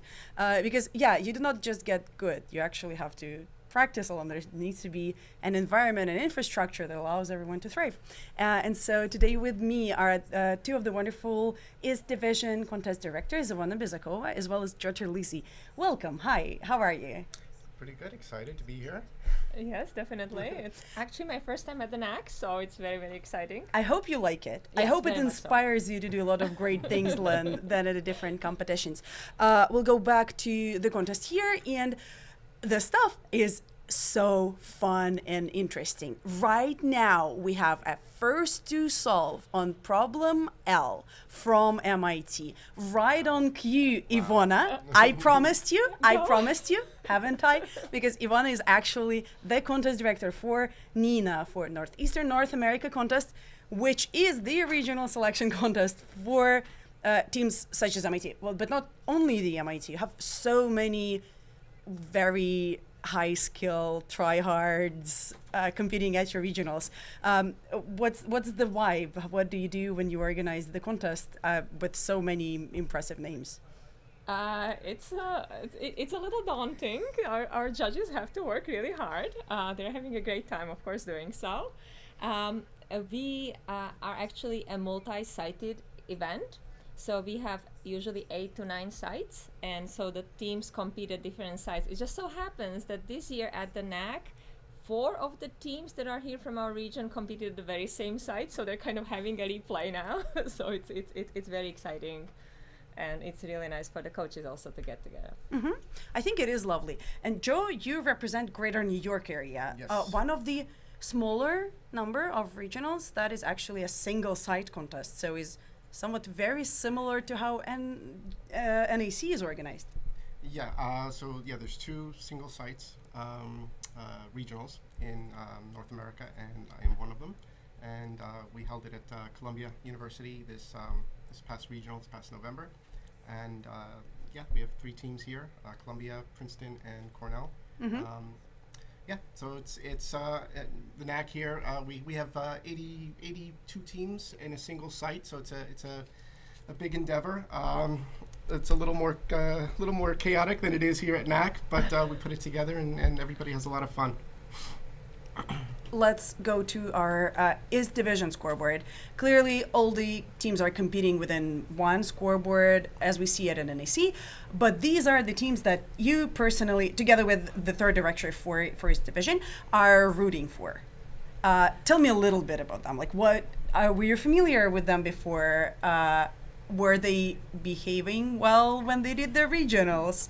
Did they annoy you a lot by asking too many questions? First of all, we see MIT. MIT is a clear. No. Actually, let me make it a little more controversial.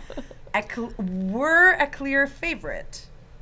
If we were to chat about it, say a day ago, and now they had to fight. The current state of scoreboard does not quite tell this story because, easy, so many first to solves for MIT team, it seems easy, but actually they had to really fight for that. And we see that in their penalty time. Their penalty time is 1,029, and we just had a submission from Waterloo on Problem G as well. So this is so far from over. They are the first ones to try Problem G, and they are definitely giving MIT the run for their money. Was it similar at a regional? What happened to MIT on the regionals this year? So we had multiple MIT teams compete at the regionals, and it was not all. They kind of ran away and stayed running. Awesome. But when we combined the scoreboard, so there were two different things. Like you could just look only at the Northeast, and then they ran away. When we combined, the Waterloo team was chasing. It was or kind of. Also, we have Bob Kramer with us here as the third part of the awesome trio. Let me help and reorganize us a little bit.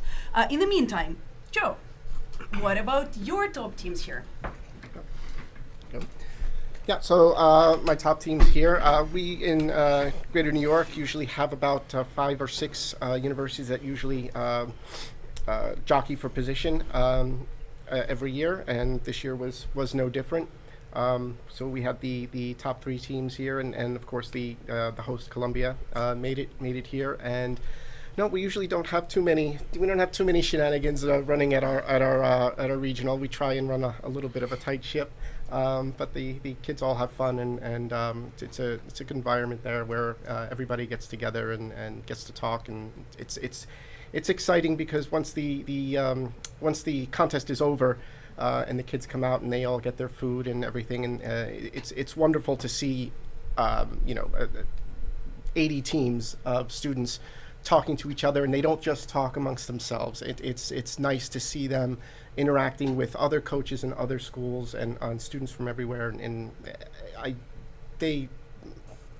they always seem to have a good time, and the feedback I get from them is wonderful. Having the single site. Single site is a privilege for sure. Bob, welcome to the live stream. Hello. So happy to have you here. Can you tell our viewers a little bit about your region? Which region do you represent? And we are currently also looking at the scoreboard with just the Eastern teams. Okay. A little bit about one of the teams, whatever you like the most. Okay, well, let's see. We are East Central, so we're Ohio, Pennsylvania, Michigan, Indiana, and Eastern Ontario. We have 6 teams here today, and 2 of them are right at the top of the scoreboard there, Waterloo and Carnegie Mellon. We have 4 other teams. We have Purdue, Penn State, Michigan State, and Penn State. I'm trying to break the stereotype that the smarter the kids are, the more difficult they are to work with. Were these top projected silver medalists of NAC today difficult at the regional level? Were they asking many questions? They tend to not ask too many questions. Carnegie Mellon, we're a multi-site region, so Carnegie Mellon, Penn State, actually they come to my site, Youngstown State, and they don't ask very many questions. They're very down to business and also very good.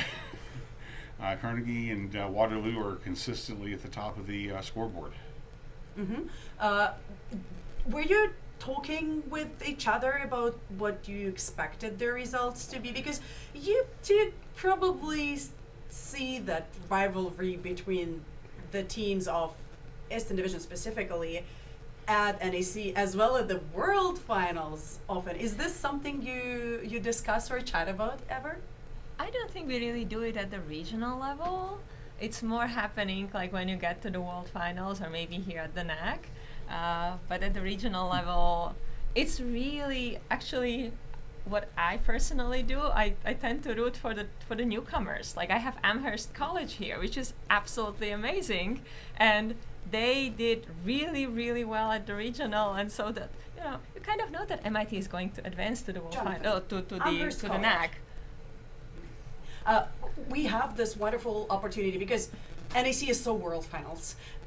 We have this opportunity to actually watch the screen and the camera of every single team, and so absolutely a chat away, and we'll be following your narrative. So the more rarer teams you can name us, the better live broadcast time that we'll get.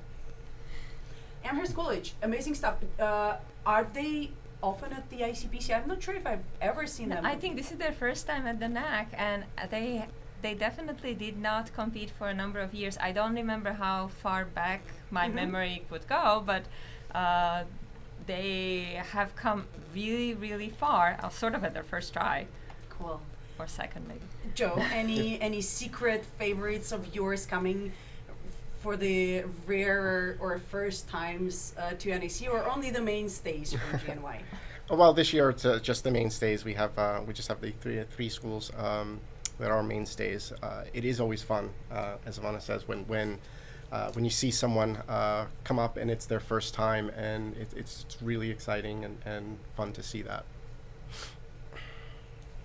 Bob? And I also forgot to mention we also have University of Toronto here. And yeah, we our most of our mainstays are here. We've got one that unfortunately didn't make it here, and the other two are still very strong teams. Michigan State, Penn State, they're relatively new to the NAC, but they're very strong teams consistently. And yet I am always a fan of the underdog teams coming in. I was on one 40 years ago. So. Another cool thing that we have here, much like at the World Finals, is that we get to actually see how fast teams are typing. And one of the awesome things that I notice, even for the teams that are still somewhere in the 2-3 solved problems part of the scoreboard, is that most of them are very diligent at using their scoreboard a lot. Tell me a little bit about the coaches that are part of your region. I think this is one of the more meaningful contributions that, sure, sometimes you get the incredible international talent, and sometimes this is something you have to work really hard towards, but it's also just making sure that students know about all the best practices. Ivana, would you be so kind to start about the coaches a little bit? So one of the coaches I would like to highlight is Maxa from Northeastern. And so she actually competed for Maryland several years ago, a number of years ago, and now she's the coach, and she is working, even though she's listed as co-coach on her badge, and she's a little bit, she would like to be the coach, and she's here, and she's working with the team, and it's clear that they're very, very excited, and they are kind of, they're in Boston, so there's some competition there, and they kind of try to crack in, one each at a time, and doing great. Yeah. So again, single site. So for me, it's amazing to see our coaches come in, and most of them know each other, and then any new schools, we did have a couple new schools, I believe, this past time, and the coaches come in, they're welcome, and they help out so much. They will help out with if we're a little short on volunteers, they come in and help with proctoring. They help. It is amazing just to see everybody come together. I said in a single site, and I am blessed with that. I don't know how I would do multi-sites. I would go crazy, but it's again, it's so great and wonderful to see these coaches come in, and many of them have coached for many years, and they impart wisdom upon the new coaches, and it just creates a community that they can all get together. I want to jump in one thing about Maxa and also the Maxa direction, and also David Becerra from McGill. The McGill team is not here. David is here as a guest, and they are running our two biggest sites. So not only they are coaching, but they're also giving back to ICPC by welcoming all these other teams to their sites and running and doing all the operations behind the scenes. So there's more community building than just within their own university. What about some coaches from you? I'll pick two. One actually just retired a couple of years ago, Kevin Compton from Michigan, and we just inducted him into the Hall of Fame yesterday. Kevin did a great job at Michigan for over a quarter century, developing not only the team, but also working with his successor coaches, Wee Woo Lee and Denis Matveyev, who was a competitor many years ago, but then he was assistant coach and now he's coaching the team. They've had a strong team for as long as I've been a site director or RCD. I'll also pick on a new one, Antonio Blanca from Penn State. Antonio took over about 4 years ago, and ever since then, Penn State's been one of our top teams in the region, and they're here today. I think they were here one other time. I don't know if it was last year, maybe 2 years ago. But yeah, he's had they've both had big immediate impacts on their teams.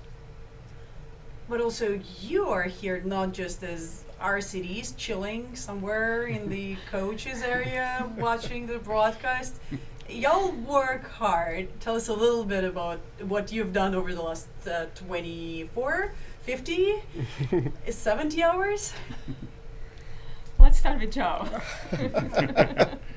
You have a different colored t-shirt. I do. I think people start figuring something out about the t-shirts.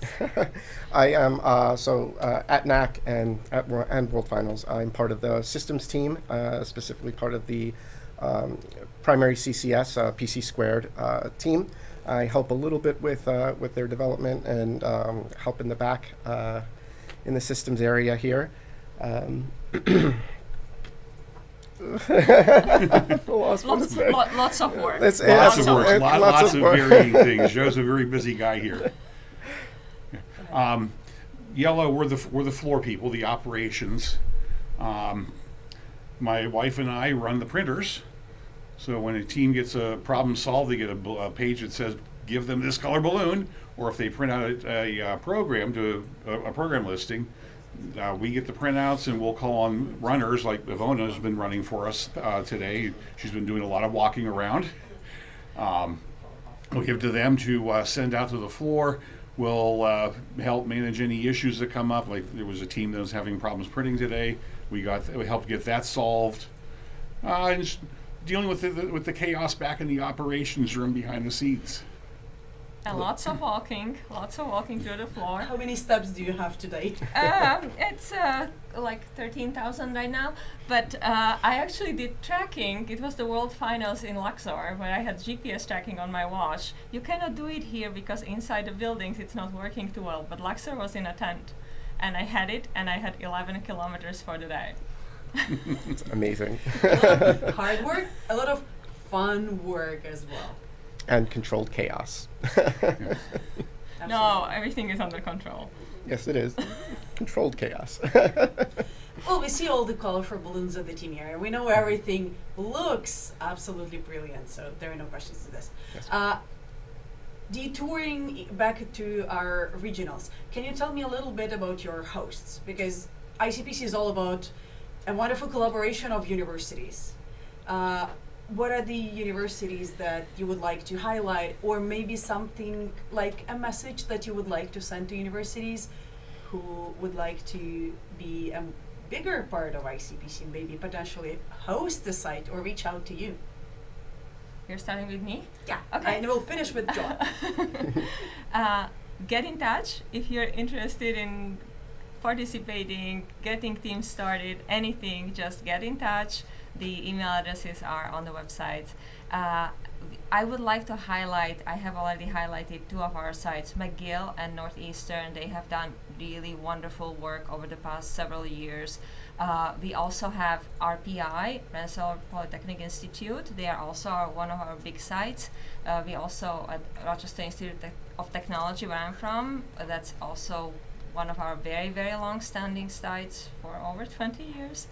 And then I really want to spotlight our Atlantic Canada.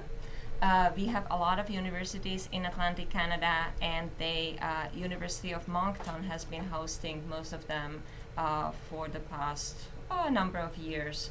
And it's really nice because in that situation we have not too many teams per university, but a large representation of different universities. So that's also very, very nice for networking. Someone has just stolen the projected silver medal from CMU. I think it was UCF. I'm not 100% sure. UCF. But still very much in the medal contention. No worries here. Everything is going according to the plan. Bob, a little more about your current sites as well as people who want to be more. We are really blessed in East Central. We have had great hosts for as long as I've been RCD and even before then. We've had great judging crews. So I'd like to give a shout out to our sites. We have Windsor in Ontario. Ziad Kapti, Margaret Garbun, Cookson, great people up in Ontario.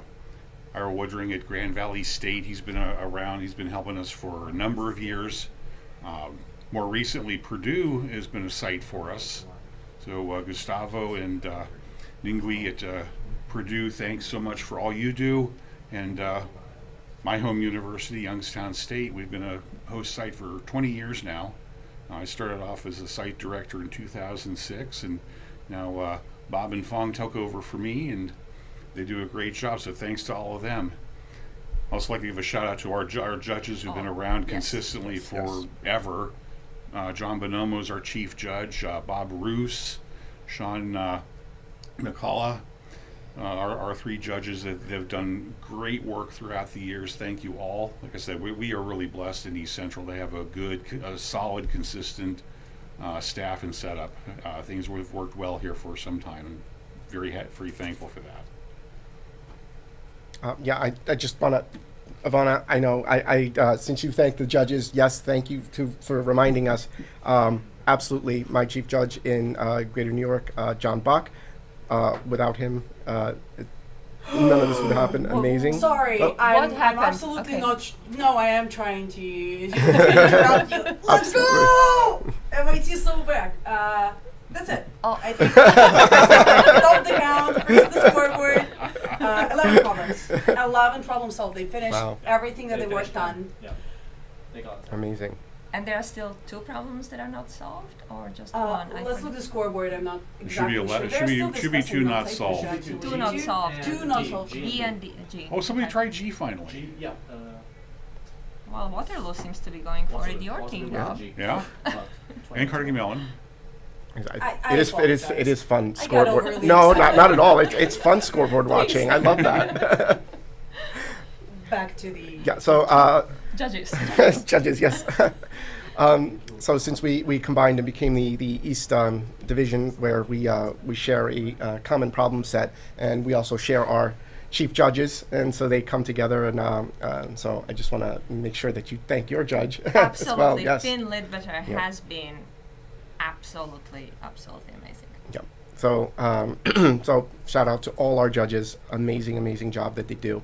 As far as Greater New York, again, yes, single site, but we are unique in that in the past our hosts have changed every year or every few years. So we've had, when I first joined, we did, Manhattan College, hosted several times, and New Jersey Institute of Technology and JIT, amazing jobs. Columbia, of course. Sacred Heart University in Connecticut, also amazing. We have lots and lots of long-term participants, universities that participate, and it's hard. It's hard for them because we need the space. So we can't just have a few labs or a few classrooms and have it done. We need a large space. So recently, past few years, New York, Greater New York, we've gone to bring your own laptop, which frees up a lot. So we don't need labs anymore. We just need the space. which opens it up for a lot more hosts. And we have one host, one university that has been asking for several years. They've been participating for several years. Their students are amazing. They love the contest. And this year they will be hosting. And I don't know, do we want to make the announcement? I want to shout out to them. Let's play a wonderful introduction video from our future host, Touro University. Hi, I'm Shlomo Engelson Argamon, Associate Provost for AI and Dean of Touro's Graduate School of Technology. Touro University is a multi-campus institution with 8.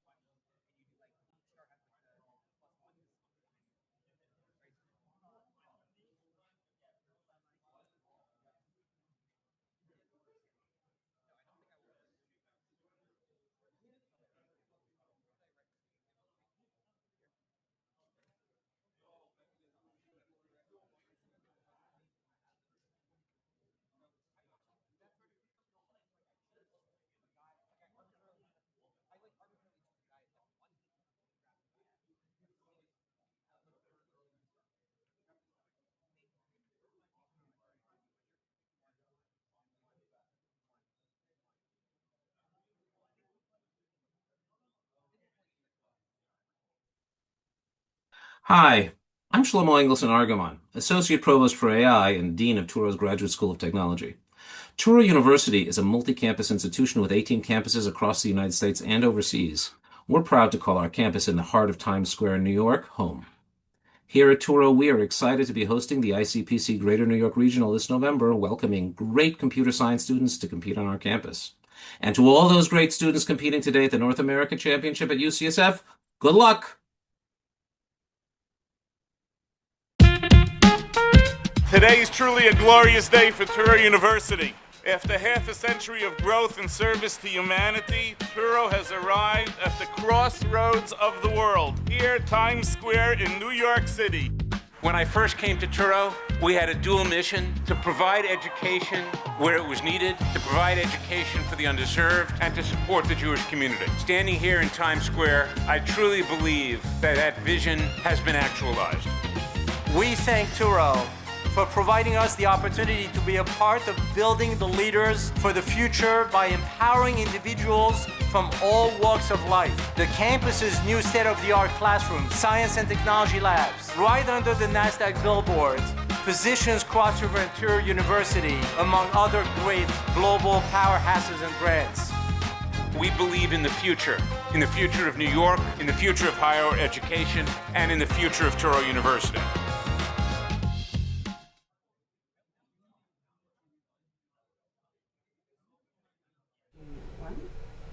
And we are back.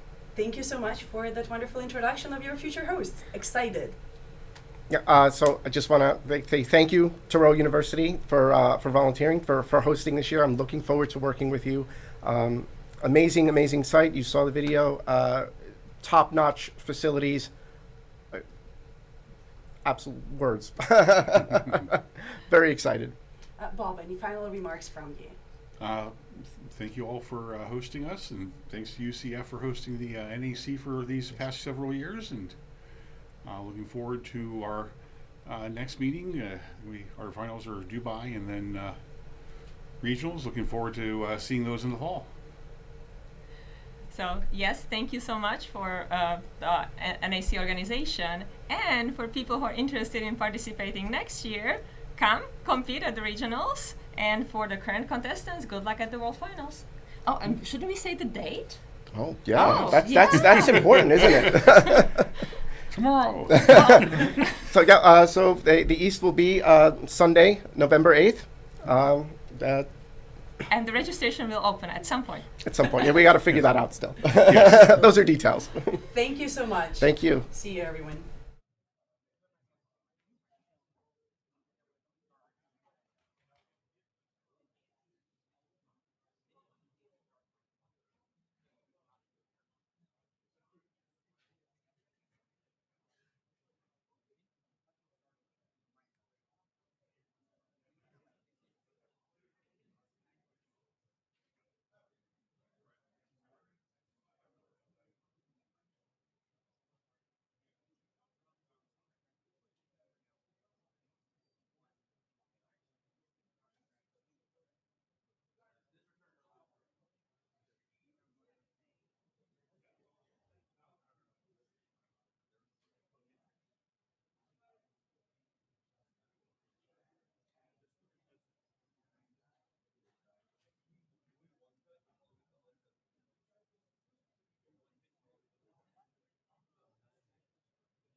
judges have frozen the scoreboard with 1 hour and 10 minutes to go.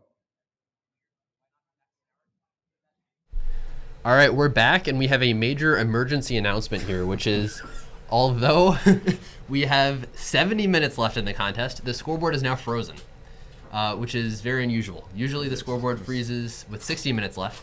So this is something we haven't seen before.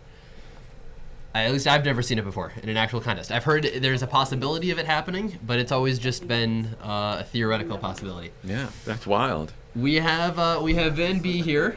Van B, you are famous certainly in the Southeast Regional at least. Yeah. And also at NAC. Mm-hmm.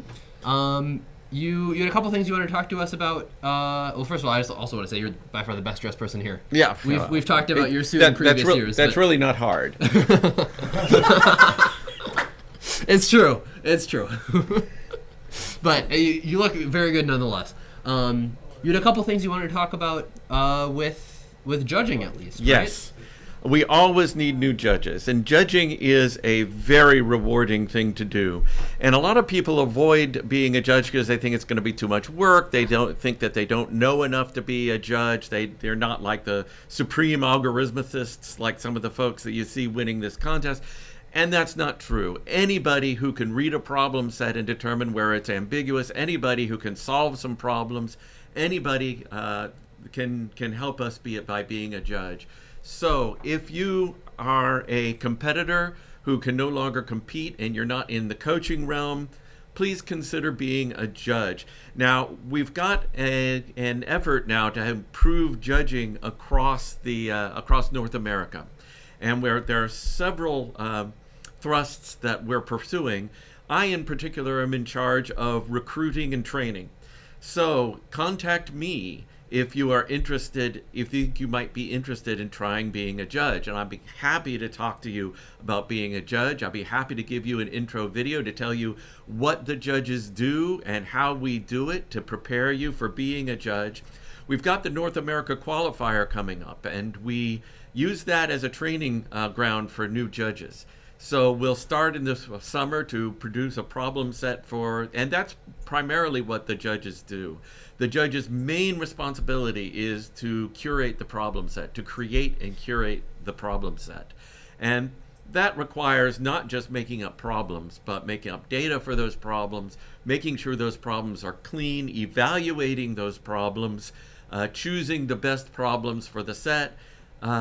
So there's more than just problem writing involved. And it takes about, well, when I do it, it takes about 2 months. Other regions do things in different ways, so other regions have different timelines. But I usually take about a month for evaluation and a month for preparation of the problems that have been selected.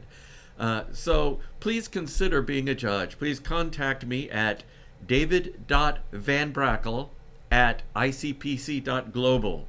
If you have any interest in being a judge, I'll put you on the list. I'll contact you. I'll get you the materials. I'll get you involved in producing the problem set for the NAQ. And just to elaborate why this is so important, all of these problems that people are seeing here before, these are not reused problems. These aren't like things that have ever been seen before. They're all completely fresh. Exactly. And the first time anyone who isn't one of the judges is seeing them is this contest when they opened up the problem set. That is correct. 4 hours ago. That is correct. They are all completely unique new problems, and every problem has to have at least 3 judges' solutions independently. The judges don't discuss the solutions because they don't want to taint each other with an idea that might be wrong. So we must have at least 3 independent judges' solutions to ensure that the data is correct, that the input, the output, the interaction, if it's an interactive problem, that all of those things are correct and the problem set is clean. We also read through the problem set and critique it to our chief judge, who does an absolutely fantastic job, to make sure that the problems are stated. So far, we have had, what I've seen, we have a total of 2 clarifications. Wow. There have been 2 clarifications. And only one of which was read the problem. The answer was read the problem more carefully. It's actually in there if you read a little bit more carefully. So the problem set is very clean, the data is clean. So that's what the judges do. We don't actually judge the contest. That is auto-judged by, this year it's PC squared with Dom Judge as a shadow. But our work is done before the contest, and there are judges back there to look at the problems, look at the solutions, understand what the teams are doing, and we'll have a post-mortem among ourselves to see how well did we evaluate the problems, which ones did you get right, which ones did we get wrong, why did we get them wrong, that kind of post-mortem evaluation to make sure that we improve year after year after year. But the problem set, from what I see, looks extremely clean, and that's what the judges do. The judges put together that problem set, and we need as many young judges as we can get. The more eyes on a problem set, the better that problem set is. So if you have any interest in being a judge, if you love the ICPC and you're not involved as a contestant or as a coach, we encourage you to look into being a judge, and I will be happy to hold your hand and walk you through the process. Well, thank you so much, Van B. It's been a pleasure having you on. It's a pleasure to be here. And hopefully some of our viewers take you up on that. I definitely hope so. All right, we'll play a quick ad and we'll be right back after this.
We are back with Jerry. You're a judge this year. Yeah.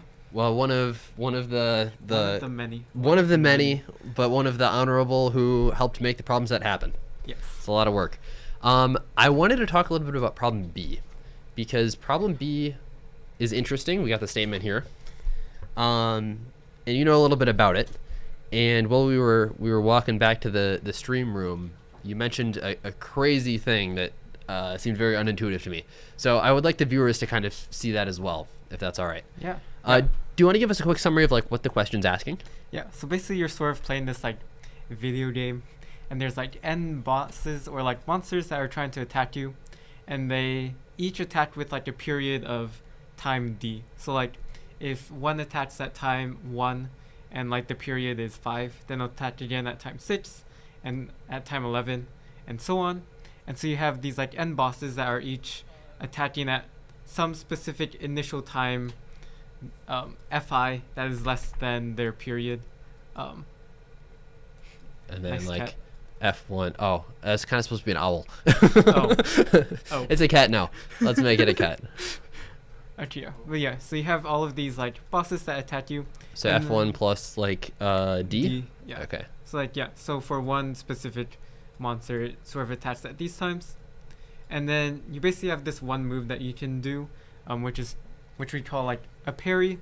And so when a boss attacks you, you can parry it, and then this immediately defeats the boss, and it no longer like attacks you in the future. And then you sort of need to wait to W seconds before you're able to use your parry again. Okay. And then the question is like, what's the shortest amount of time such that you can defeat all of these bosses, or like parry at least one attack from all of these bosses? Okay, so you have a cat here, and then in purple you have an alligator. I love that Florida representation. Yeah, exactly. There we go. There's our alligator. Nice. And the alligator has like F2 and then F2 plus D and then F2 plus 2D. Yeah. And so on. And these are these are like your opportunities to parry. So like you don't actually get, your health doesn't matter here. Yeah, it doesn't matter here. And if a monster attacks you and you're able to parry, you can choose not to parry in order to like Parry a different one. Yeah. Okay. And this is D2? What is D? Sorry. Is D the same? That's like period between each attack. Is it the same for every monster? Yeah, it's the same for every monster. Oh, I see. That is a critical observation Okay. or critical part of this problem. Okay. So, gotcha. So there's like one period and it's like you get like hit, and then it's like the same thing the next time around. Yeah. And that has no relation necessarily to your cooldown. Yeah, W and D are distinct.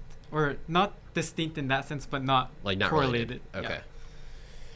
I see. Okay, so this is very different than my initial understanding. Now I see how it's like even like feasibly possible. Yeah, I think. Yeah, I'm not sure if the other one even is possible without just like brute forcing it. With these bounds, I have no idea. I was thinking about it. I'm like, I don't even know where to start with this. So, okay, so we have this loop, basically. Yes. And we have, like, our cat here. And then we have our alligator, like, here on the loop. Exactly. And then this keeps happening. But then, like, we have our W, which I should make green. This happens, like, here. And then maybe the next time it'll happen, like, W time later. But that depends on when you use it, not just when it activates. Okay. Yeah. And then we went over the minimum amount of time. So, an obvious like thing to consider is like we're in a binary search the minimum, but now there's this question of like, okay, is it possible? And that's where this all comes down to. So how do we check whether it's possible? Yeah, I just to first mention like an indirect approach that I think many teams have taken in like the first hour we got some WAs on this problem.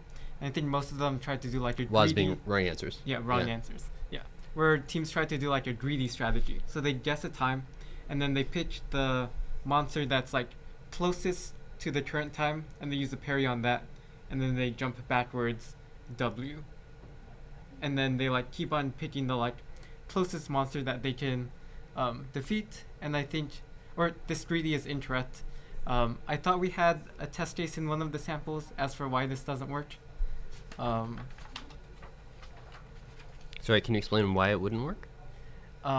There's like some decisions where if you pick the one that's closest to like your like end time, you might have wanted to skip it and then like do it earlier in the previous cycle. But then since the greedy just like takes the closest one without considering if it could be moved to like previous cycles before. Sorry, why can't you just do a greedy from the start where you just block as soon as you can? Like, why is that wrong? Let's say W is like 5, and you have a cycle of 10, and then the monsters attack at 2 and 3. If you greedily take the 2, then you want to skip the 2. Okay. Yeah, but then And then if you go backward, you do greedily but backwards, that's also wrong? Yeah, but I think it will be a different test case. Because oh no, it would also be wrong because you're taking the 3 depending on where you binary search. Like if you search that 15, then you would take the 3 and then you would take the 2 before when the best answer is actually you don't take there's some test case where that breaks this. I can't think of one off the top of my head. But yeah, there's one that breaks the reverse greedy as well. All right. I'll take your word for it. So maybe if I thought more, I would internalize it. But okay. So what is the non-greedy approach? Yeah. So the non-greedy approach is we're going to guess a time t, and then if you envision like a cytograph that has d nodes, from like node 0 to d minus 1. All right. I gotta draw this. Okay. Yeah. So that sort of represent this like cycle. So D is the cycle. Okay, yeah. So we have, this is like the circle, the purple circle that I had here. So we have one for each time. Yes.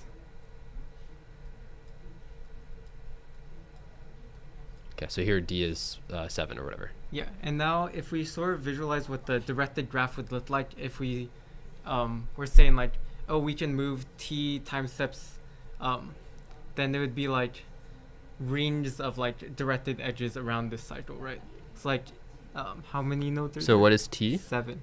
Like if we guess a time of like 9, then we would have like a full circle of edges plus like 2 more on the first nodes.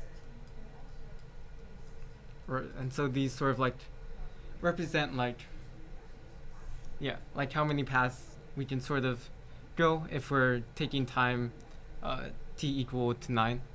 And then now for each monster, let's say we have a monster attacking at time 2. Yeah, I think these actually start 0 indexed. Okay, 0. Yeah, but like if we have a monster attacking at time 2, yeah. We're basically going to add an edge that starts at the second vertex and goes for W, like a length of W forward. Okay. So and like then remove like the single edges that we've added. we remove these? Yeah, like one instance of the single edges. And so your boss edge now represents like if we were to parry this boss, then we're not able to like do anything in the next W seconds, which is the same as like taking away these like edges that represent so the like we remove steps. each of these here. Yes. Okay. Yes. And now But we don't have to take this edge, right? Or you have to eventually, because it represents parrying the boss.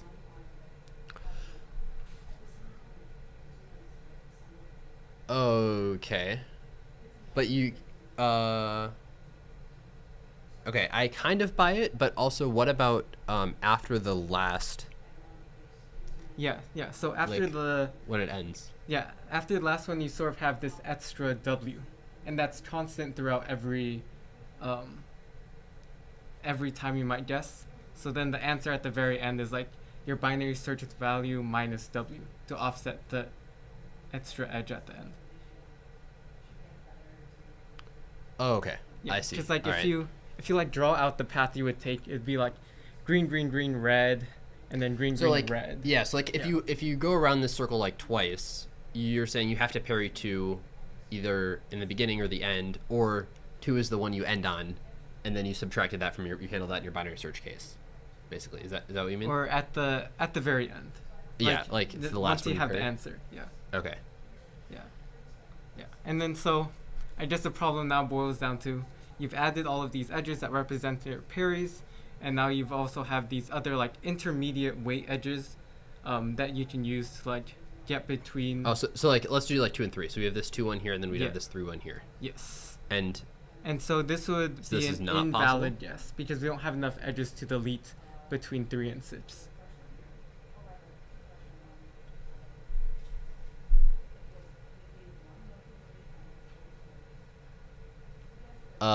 But you could end at 3. Yes, but our binary search, we're searching for Oh, but we basically would, we the would time add plus okay, so W. we would like give ourselves extra time but not count that in the answer. Yeah. Okay, so let's do that then maybe so I can visualize it. So we give ourselves an extra, this is 1, 2, 3, so we give ourselves an extra 3 seconds. Sure. And then we allow this here, Yes. and then we remove these 3 edges Yes. here. And then now the problem is sort of like, if we have this directed graph, do we have a trail that covers or that uses all of these edges? And then that boils down to, does there exist a Eulerian trail inside of a directed graph?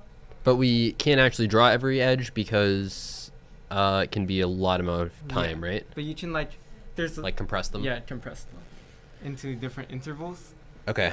And then I think there's some really nice conditions that allow you to do this check in linear time, where it's like, since each of our nodes have an equal in degree to out degree, besides the starting and the ending vertex, all we need to do is check that this graph is connected, and if it is, there exists a Euler trail.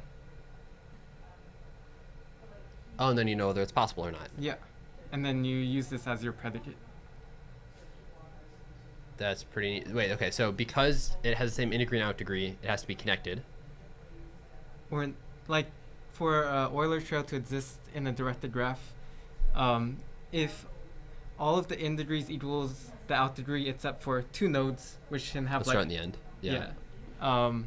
And the graph is connected, then there exists a trail. And then since our construction of the graph gives us that the in degree equals the out degree for all nodes except the start and the end, then we just need to check connectiveness. Okay, so an example where it wouldn't be connected was if we don't have enough time. Okay, and we can. How do we check connectedness? You can do like a DFS. You Oh have all yeah, of because these you edges. just. Oh wow. Or you can use a union find, or any other. And then you just do a sweep to remove all of these edges in bulk. For. Yeah, or you can do each one of some these? pre-processing where because you know all of the attached beforehand, you know how many edges you need in each interval to remove. And then so if your time doesn't give you enough edges, you like early exit before checking connectivity. Very cool. Yeah. Awesome. I mean, yeah, I guess that it doesn't seem too crazy when you break it down like that. I think getting to this graph thing is a little tough. Yes. But if you can make the observation, that's really cool. Yeah, I think, there's a lot of like pitfalls hidden in that it looks like just a straight math problem, and then you think greedy works. Yeah. And then you can also think flow works, but then that breaks on some cases. Because it's too slow? You can do like a fast simulated min-cost max flow, but then it breaks if you have like cycles, or it gives you disjoint cycles. Like you can't force it to give you one cycle. Yeah. And then it breaks on that, and then you eventually get to like a nicer graph reduction. I remember my teammates and I, when I was in college, we had found a solution to a traveling salesman problem using min-cost max flow. The problem is that it didn't, like, it did two separate cycles, and it's like, all right, well, yeah, almost there. Yeah, I mean I think the idea is used in like approximation algorithms, right? Like the min-cost max flow for approximating a. Oh, for shortest TSP? cost. Yeah. Oh, I'm sure there is. Yeah. Yeah. We just like that's how we discovered that our understanding of min-cost max flow was wrong. Like it wasn't the same flow; it was two different flows. So it's like, well, obviously you can't prove TSP otherwise. You'd have like millions of dollars, right? Yeah. I mean, maybe you could, and maybe you are a hidden millionaire. That Yeah, just maybe. has the solutions to NP problems. Yeah, P is NP. Who knows? Well, thank you so much, Jerry. It was a very cool solution. I really appreciate it. Yeah, thanks for having me. We will be right back.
JetBrains is an ICPC community treasure.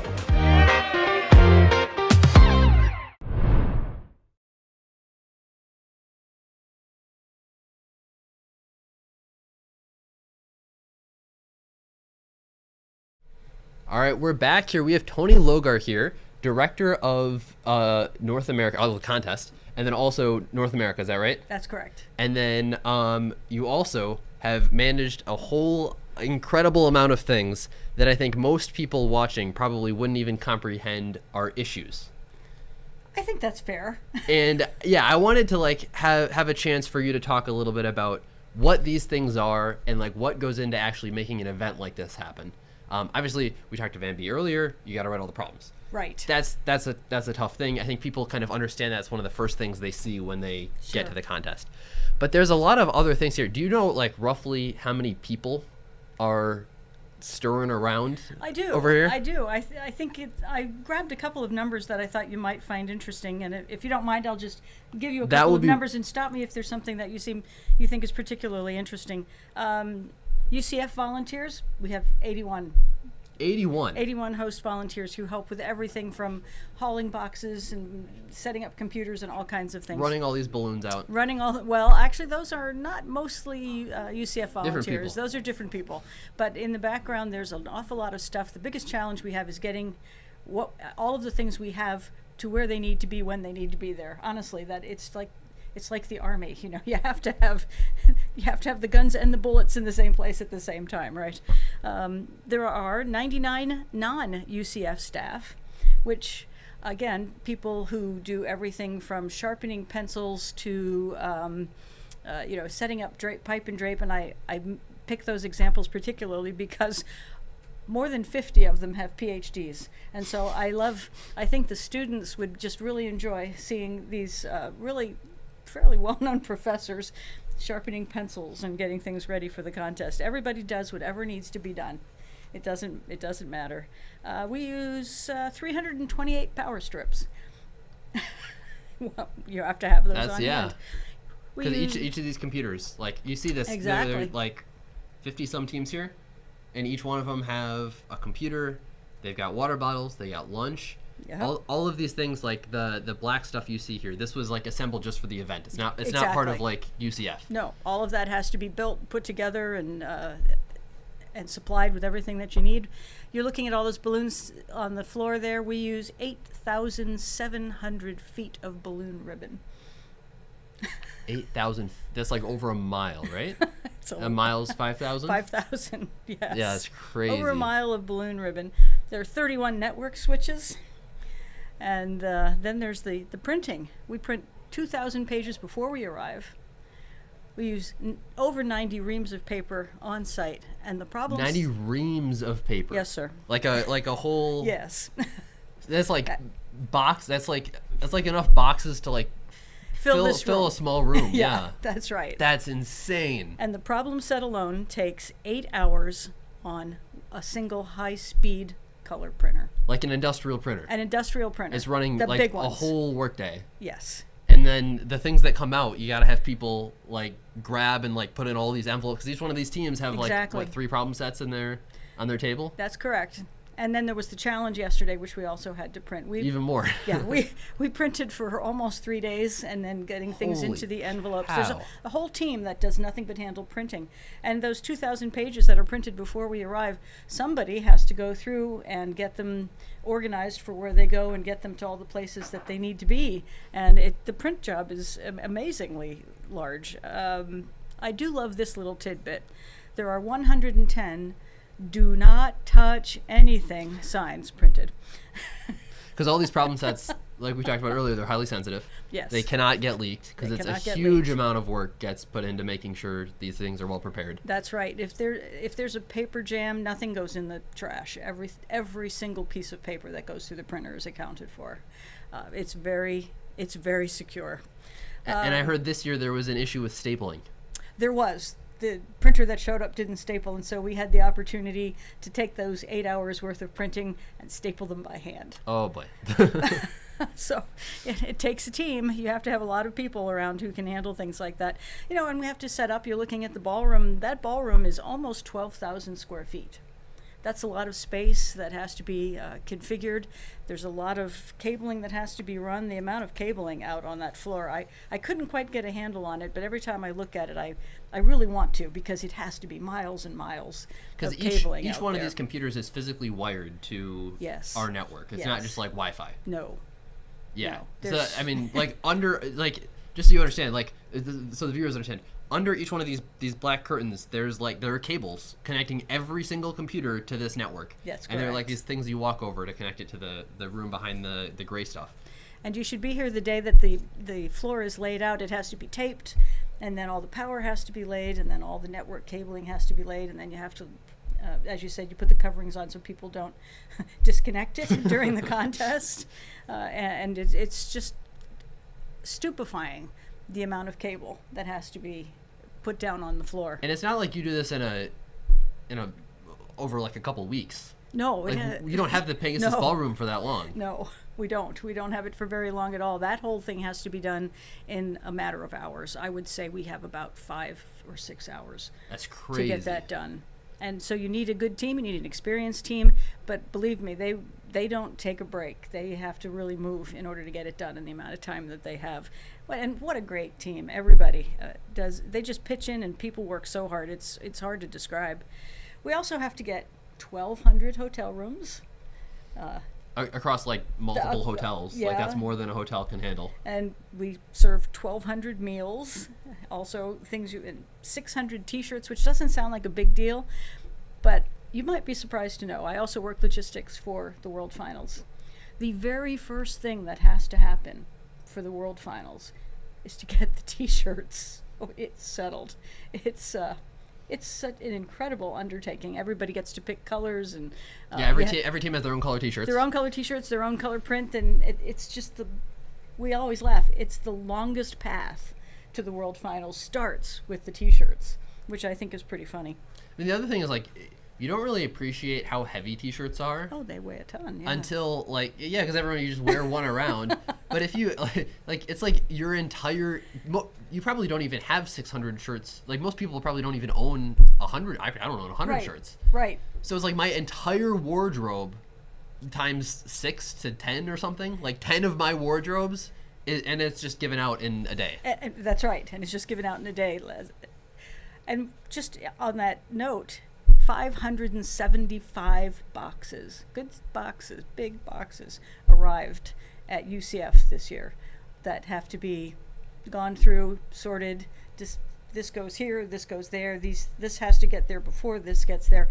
575 boxes. That number doesn't sound like, well, you're not talking millions. But think about just a half a dozen boxes arriving at your house for Christmas and what chaos it is. What kind of box are we talking about? Like a... Oh boy, yeah. It's like a big... Yeah. We had an entire conference room that would hold 100 people stacked with boxes that all have to be gone through in one day. 100-person conference room full of boxes. Yes. And it has to all be gone through in one day and figured out, labeled, and where it goes, and then the transportation, of course, to get it there. But the first job is to figure out what has arrived, what hasn't, what's damaged, what has to be reordered. It's not like you can just delay if you're missing the important piece. Like this thing has to happen like now. Right. That's exactly you can't just right. have everyone take off another day of work and stay another day in the hotel, and like there's just so much stuff that would blow up if that happened. That's right. You have to hit your mark. There's no question about it. We put out 3,000 bottles of water. And I was looking up other statistics, other things that were critical to our success, and that would be 2 cowboy hats and 1 power hacksaw. Was this specially requested by a team? Oh, no, it's Bill. Bill's cowboy hat. Bill's cowboy hat. All right, and what's the hacksaw? Frederick Niemela's cowboy hat. Those are the 2 critical cowboy hats that we have to have here. And Isaac Traxler always has a power hacksaw, and I mention that because this year we had the vendors came and there was a little issue with something, and they said, boy, we could fix this if only we had a power hacksaw. And Isaac says, oh. Funny you should mention that. Funny you should mention that. And they fixed it, and they were able to set up the floor. That's fantastic. That's fantastic. Well, I got a kick out of that. Well, I'm thank sure you. a lot of our viewers did too. So, yeah, thank you so much, Tony. Well, thanks It's been for a pleasure inviting me. having you on. I appreciate it, and I love all the work you do. Thank you so much. All right, we will see you around very shortly.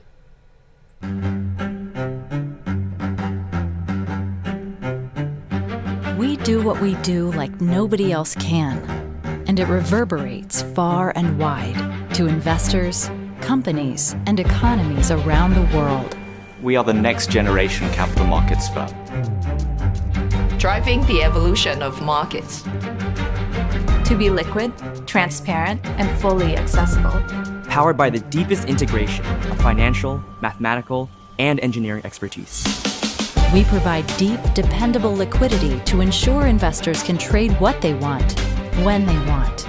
And that's no small thing. Because resilient and efficient markets cultivate opportunity and propel economic growth. We're the market leader, and our reach is the result of conviction and shared ambition. Still, our drive to reimagine and achieve only grows, because what we do matters. So we give it all we've got. And together, we move markets forward.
JetBrains is an ICPC community treasure.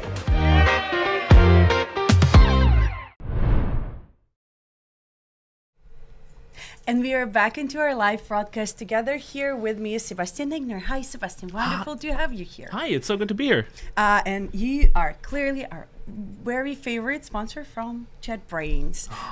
I think that everyone in the live broadcast absolutely got this by watching this wonderful video of JetBrains' presence in Baku. But the true old viewers of our wonderful contest are absolutely missing the oh yeah, feel the energy flow. This OG JetBrains video is engraved in my brain, will absolutely be visible through the years. Like when archaeologists 500 years from now will find me somewhere over there, they will absolutely see the whole beatbox of that video. And this is not to diss it. I think that this video perfectly represents what kind of a vibe JetBrains brings to ICPC. I would agree, and I'll bring that back to our emotion graphics team, because I think they've captured the vibe of what we do pretty well, right? Yes, they did amazing job. But again, we are so happy to see you at any of our on-sites. We've seen your wonderful presence in Baku World Finals, and so happy to have you here again at NAC. Yeah, I mean, it's really amazing, and we really love supporting the ICPC community. I mean, it's so many great new talents. It's truly it's a place of its own. Like there's nothing quite like it. Yes, absolutely.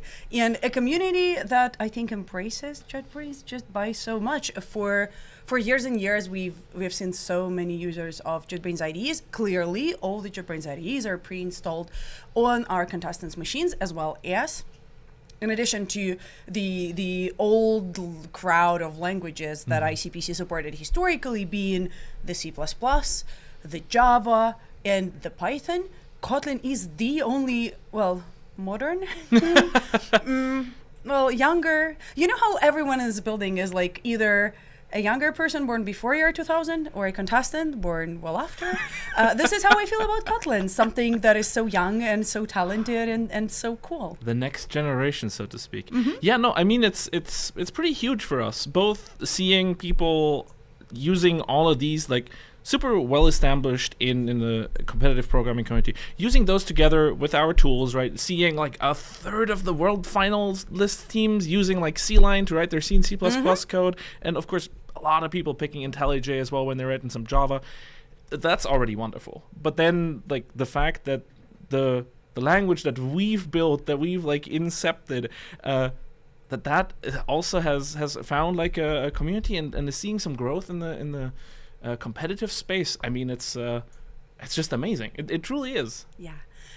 One of the teams, I believe, this year at NAC, one of the projected medalists, actually uses Kotlin as their main language, which I think is a huge achievement as well, because it's not even about the language specifically. It's more of a force of habit. Yeah. Clearly, this is probably the strongest part of ICPC, is the community, the culture, the fact that it does not rely to something small that can be either changing with the AI wins or something else, but rather just thousands of volunteers all around the world, the coaches, the RCDs. And so because of that, we are an incredibly reliable system, but we're also very easy to break out of habit. And so if everyone was so used to only using C++, I can't imagine how much of a thing it is that we finally have full own. And I hope medalists very, very soon today at the award ceremony. I mean, quite frankly, I mean, if we're looking at like problem solving, it itself is also like changing, right? Like step by step. So it's really cool to see people like also embrace like slightly different approaches to it and so on,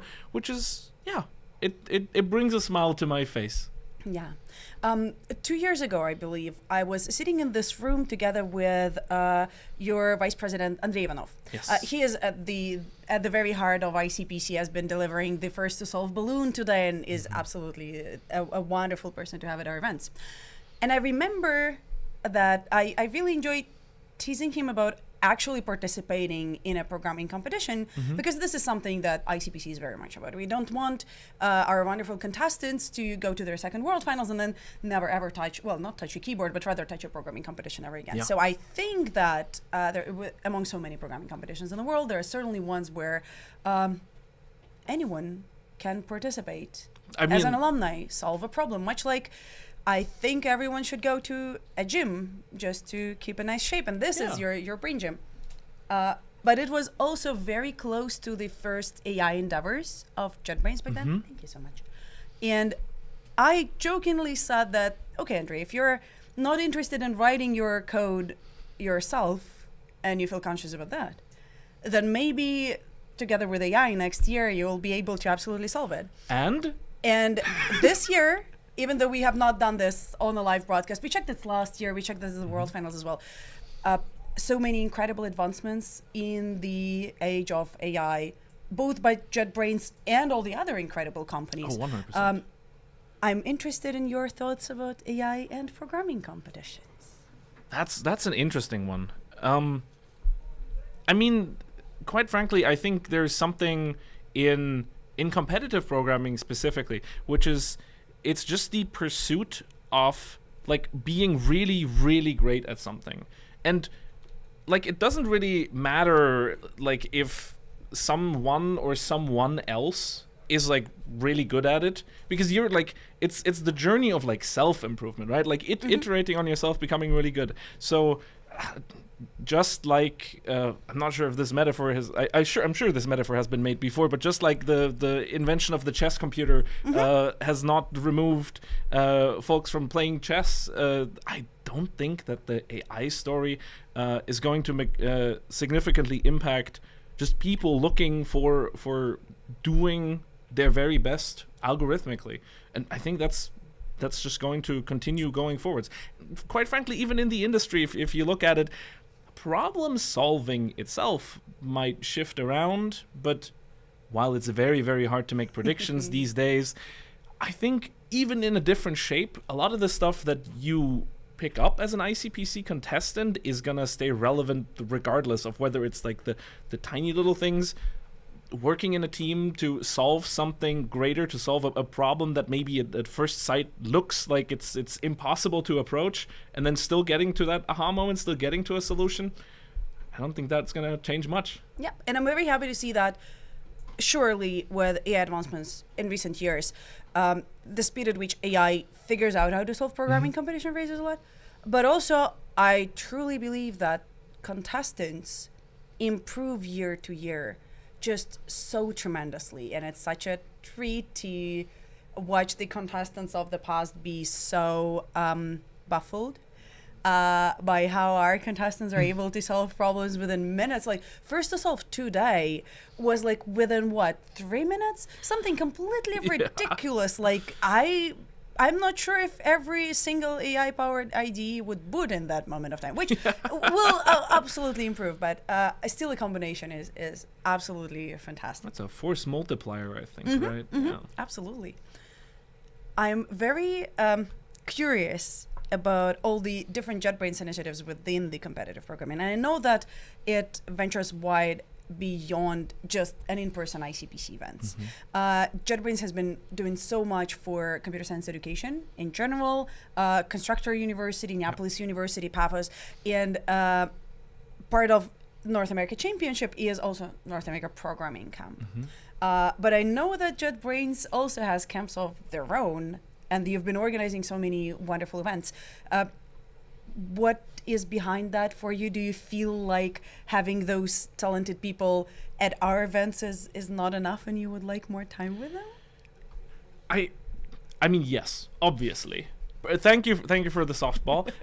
But also, I think it's, for JetBrains, this is a very philosophical thing. Like, that always, I think, sounds a little bit silly when you talk about a company as an abstract, but I think our founders have done an extremely good job of instilling a culture which really is designed about helping a next generation to flourish, right? Like, we try to invest a lot into education, not just because it's good for hiring or, you know, it's good for a brand image. It's because we believe that it's important. Like, we believe that being a successful software company puts us in a position where we should give back and we should help people grow as the next generation more fundamentally than just looking at it from like the ROI perspective, really. So it's a pretty big part of just what we believe in. Fantastic. I have a lot of viewers of our broadcast who have not yet advanced to NIC, but are still very interested in the broader range of software engineering and computer science education. And I think that one of my main suggestions for everyone is always just solve more problems. When in doubt, just solve more problems. But then this is somewhat very limited to the algorithms and data structures of it all. Do you maybe have a suggestion that is similarly simple to implement, but allows to look into a wider range of different software engineering directions? Because we know that Kotlin is such a wonderful intersection of mobile development and web development, and a valid, as we see through our programming competitions, language for higher performance computation and algorithm and data structure, and something deep on the back end, closer to the core. Maybe there is something or a resource that you would recommend to our viewers to just reach out outside of competitive programming and enjoy Kotlin even more. I'm actually gonna. I feel like the core of your question actually goes a little bit deeper than this, because like you said, for algorithmic programming, the solution is to do more problems. And I feel like if you want to widen this to other things, in my opinion, it's you gotta talk to a lot of people. You gotta, and most importantly, hard for a guy like me, you gotta listen. A lot of people have opinions. A lot of them good, a lot of them bad. You can make up your mind as you go, but you got to expose yourself to different viewpoints. You got to expose yourself to people who have built large systems that are reliable, and try to see what you can pick up. And of course, it's excellent if you also find opportunities to find those things into practice. But if you aren't even ambiently aware of some things, that just makes things a lot more tricky. I mean, trying different languages, I think, also is a part of this, just broadening your horizon in the language area. I think Kotlin is a quite nice step in this direction, because it's a little departure perhaps from the familiar, but it does not put you in a place that is completely out there. You're still learning something that is very directly applicable in the industry, right? So those are, I think, like my two like general points, I would say. I really like the community aspect of it. I think that engineering, computer science is such a unique environment where if you're ever at an in-person programming contest, I think you understand me very clearly, but this also translates into the adult community events, much like engineering conferences and so much more. And just being out there is something that I believe some of the contestants are very of, but I, as someone who visited a bunch of conferences and programming competitions, I'm encouraging all of you to reach out and definitely, listen is great. There are so many people in the community that are eager to share their experience, including yourself. Like, even following you on social media allows to broaden horizons pretty significantly. And there is so much more fun things to learn. I want to brag just a little bit. I was lucky enough to visit a few of the Google I/O conferences over the years, including the one where Kotlin was announced as the main language for Android development in favor over Java. And I remember some of the memories of other competitive programming adjacent JetBrains team members who were working on Kotlin at that moment, that this was probably the hardest secret for them to keep ever in the life, because people on Reddit were so wrong and you had no way of proving them wrong before that. But this was also such a wonderful crossover community moment where I felt so at home among people who are not always are competitive. Not all of them are competitive programmers, but some are. Not all of them are Kotlin first developers, but some are. And everyone is so excited about the world of new opportunities for Kotlin as well. Yeah, no, absolutely. Like, since then, it has also just like really skyrocketed. And I mean, the community that has been grown around it is really wonderful. It's great people to hang out with. Much like programming competitions. I think that you'll enjoy it here if you're ever interested in joining us. In the testing queue for a little while, we have not seen any of the colored submissions, which means that there were no submissions from the teams in top 6, but now we see Carnegie Mellon actually trying A, which is a pretty major thing. 15, almost 20 minutes before the contest end, and I'm wishing them the best of luck. They are already in a 9-problem group, but we know that getting 10 problems accepted is basically guarantees you World Finals advancement. So I hope that they got this and they will be able to celebrate properly. Fingers crossed, absolutely. Thank you so much for joining us here for the broadcast. I really always enjoy having JetBrains people on our team, and also I'm lucky enough to actually have proper JetBrains employees on my live broadcast team. Hi, Pasha. Thank you so much. On many occasions, I am the person in the room who actually builds a Kotlin project every half an hour because we fix something and we play with something. And speaking of from a personal perspective, writing good code in Kotlin is such a joy that when I'm ever outside of a programming contest, Kotlin is my go-to language of choice. Oh, that's a huge seal of approval. I appreciate hearing that. That's amazing. Thank you so much. We'll be back after a short break with some more amazing guests.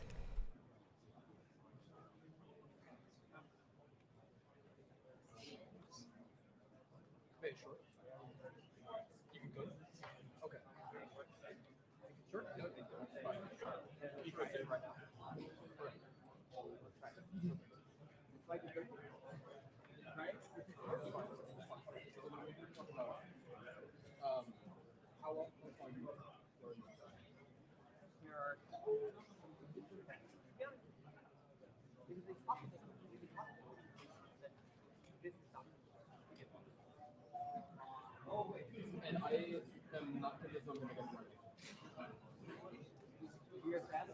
think we should get, if you think that we can get one. I don't know. I think realistically you're getting zero. But let's try to get one. So, welcome back to the 2026 ICPC North America Championship. I have a special guest with me. I have a visitor, so to speak. Would you like to introduce yourself? Yeah, some people might even call me a tourist, and that's my Codeforces handle in particular, and on other competitive programming platforms. That's the same handle that I use. And yeah, my name is Gennady. I'm, visiting here. And myself, Andrew, he and Kevin Sun did the mirror contest I saw it was advertised in the ticker below, in the bottom line of the stream. So but our stream is finished now because we finished all the problems. But yeah, we did this. Yeah. So we're gonna quickly do. We're gonna be wrapping up the stream here. So we have 15 minutes left. So I think in the background they just said 15 minutes left. So here is the frozen scoreboard. We have MIT in first place with 11 problems. Before the freeze, 11 problems. Then we had the University of Waterloo, University of Central Florida, CMU and Arizona with 9, UMD and Georgia Tech with 8, and then Stanford and UBC with 7, and then we have a decent block at 6, and then sort of going down. Right. What is your view on this scoreboard? Just like taking a look at it. Yeah, well, first of all, it seems MIT hasn't submitted any more problems yet, right? But they still have 15 minutes, I guess. And we have just had, I guess, UCF submitting problem C, which could be their 10th problem, maybe if they solved it. And I guess we have one submission on B from UC Berkeley in 25th place, and no more submissions on G. But no, it seems fine. I think basically there are several easier problems, and then it's, I guess the cutoff is going to be like how many teams? We don't know how many teams we have? The number of teams is not known yet. I think I've been saying somewhere around 16 just based on historically like what has happened. Yeah. So, we have the ability to toggle this. We call this the optimistic view. Let me see if I can pull it up here. So what the optimistic view is we assume that every team has solved every single problem that they have submitted, and assuming that this is the case, this is like the best possible case for like every single team, what actually happens. Right. And so, in this best possible case, like, MIT submitted G and their G is accepted, so they have 12. Waterloo has 11. We have all the medal teams. You solve 10 to medal.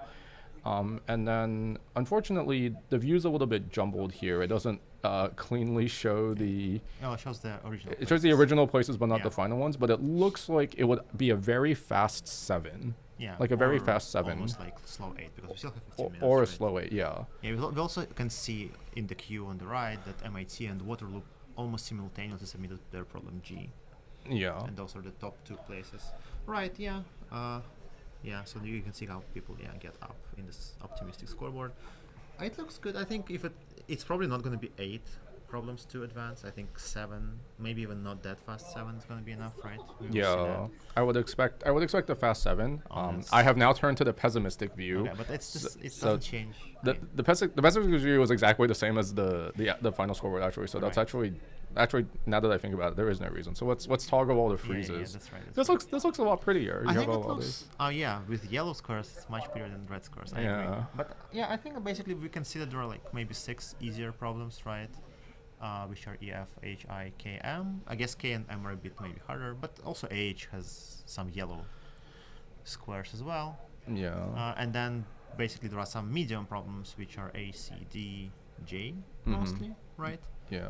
And there are 3 hard problems, which are B, G, and L. So I think it seems good. Basically, you will need to solve 7 or 8, and you can choose. I think a lot of teams could actually choose which problem to solve here out of A, C, D, and J, right? Mm-hmm. And I think it's a good property overall. I like it, basically it's not always like that, and it doesn't have to be like that, to be clear. Like, it's not like there is some notion of a perfect contest. I think we had some lectures before this NAC that were for the programming camp, like you had a couple of days, and you in particular mentioned that the contest doesn't have to conform to any specific notion. I think that's very true. Like, I think some contests can be very different, even year to year of the same contest can be very different. So yeah, I'm just gonna call out here, just for the sake of the scoreboard, like Waterloo just made a submission to problem B.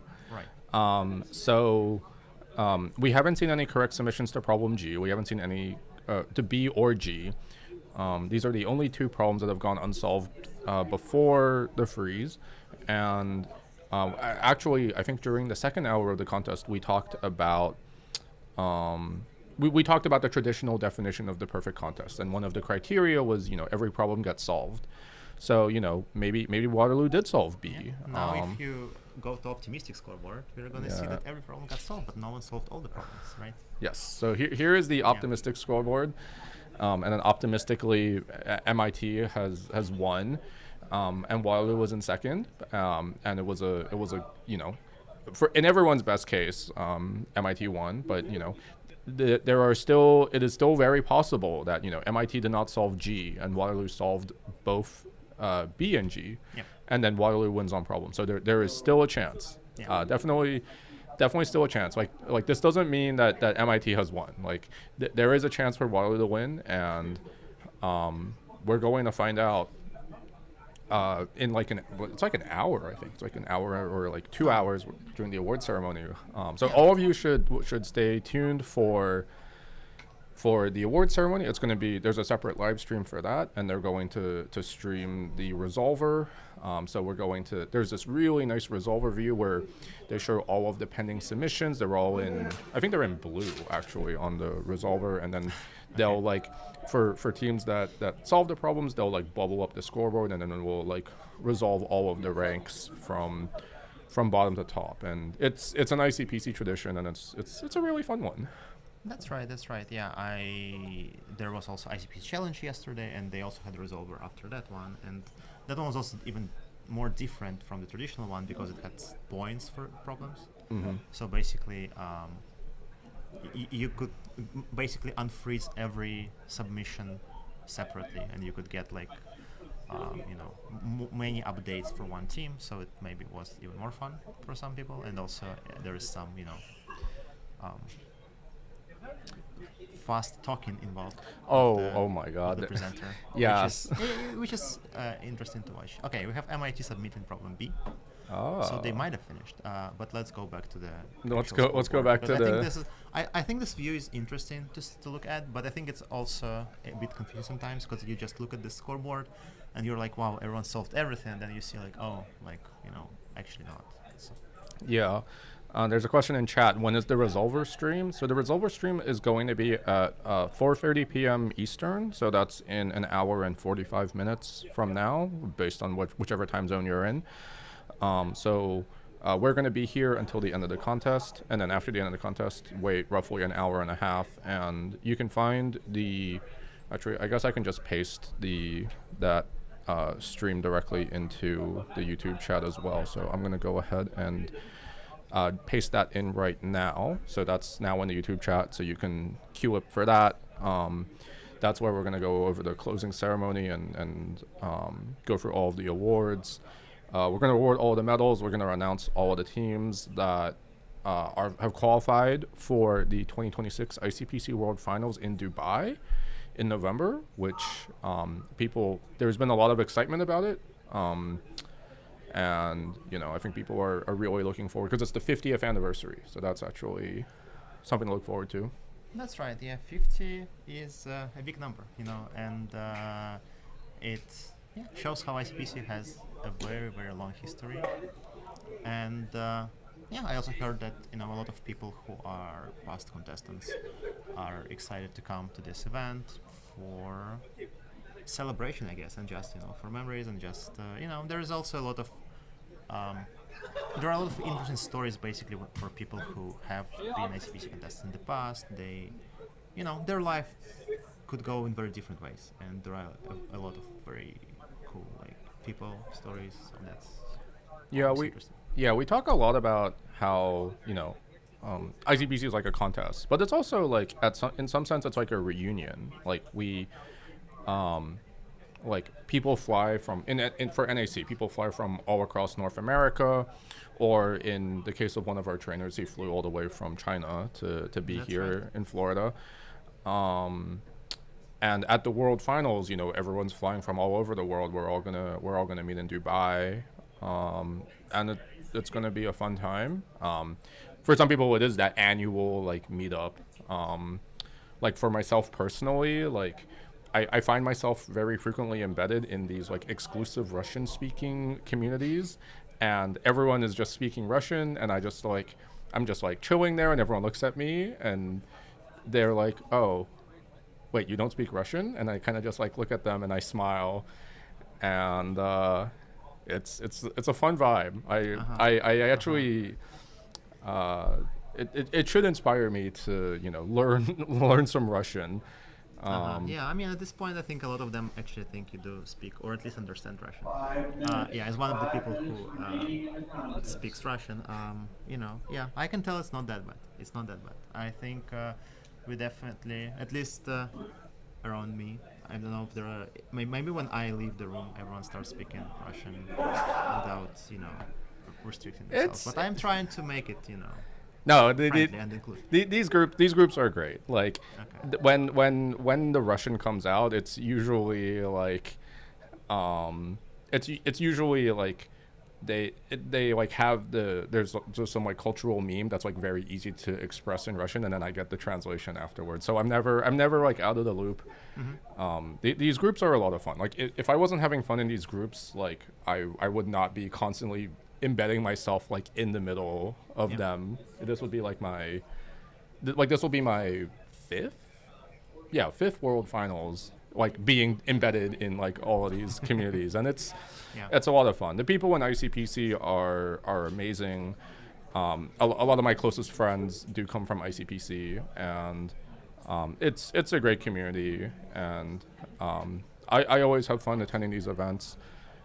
It was a pleasure to get to spend time with like the coaches and the contestants here at NAC, watching the scoreboard, just watching all these teams trying their hardest. Like, it's the last hour of the contest, but these teams they're submitting really fast. There's a lot of yellow here. Like, I've seen contests where I feel like I have not seen this much yellow at a scoreboard freeze in a long while. So yeah, I think there is indeed a lot of yellow, and we can also see that actually MIT submitted problem G a few more times after their first submission, which means probably their first submission is wrong, or maybe they just solved everything and just having fun.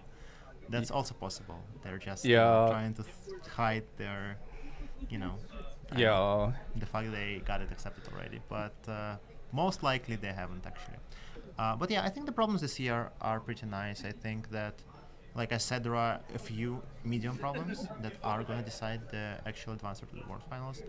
And again, it's not always like distributed like that, but I think those problems are, each of them, I would say, is pretty nice. Of all of those, I think some of them are maybe like look a bit more standard, and then may seem like it's just implementation. But for example, I think I looked at problem C at some point. I was like, yeah, I definitely know how to do it at all, right? But like, if I had to just do it, I would for sure do it. But there's definitely in ICPC also one thing that you have to consider is like how easy is it to implement the solution. And I think, for example, problem C allows a very simple solution that's very simple to implement, along with other solutions which are harder to implement. So I think it's one of the parts which is more common for ICPC contests than other contests. I think, for example, I don't know, I guess IY or Code Forces. I think basically it because the computer is a very limited resource where you have 3 people, but you only have 1 computer. It's very important to spend your time in the computer wisely. And basically, I think it's more common that the problem is of the type where you need to think about how to implement it in the simplest possible way, to spend the least time implementing it, but also to spend the least time finding bugs in it. Because if you make a bug, actually that can be very bad, basically, because you just might spend a lot of time on the computer trying to find the bug, and then like you figure out your solution was wrong in the first place from the very beginning, and like it's completely incorrect, and then you gained nothing and lost everything. Yeah, we've pulled up the optimistic scoreboard again just so we can sort of take a look and see like what the best possible case is. We have Penn State University has submitted everything. So there is a chance that they have solved all 13 problems and they would have 3,000 penalty, which might be a world record, honestly, for ICPC penalty. That would be pretty cool. I would be excited. And then Cornell has 11 would have 11 problems solved with 2,000 penalty, which would also be a nice feat.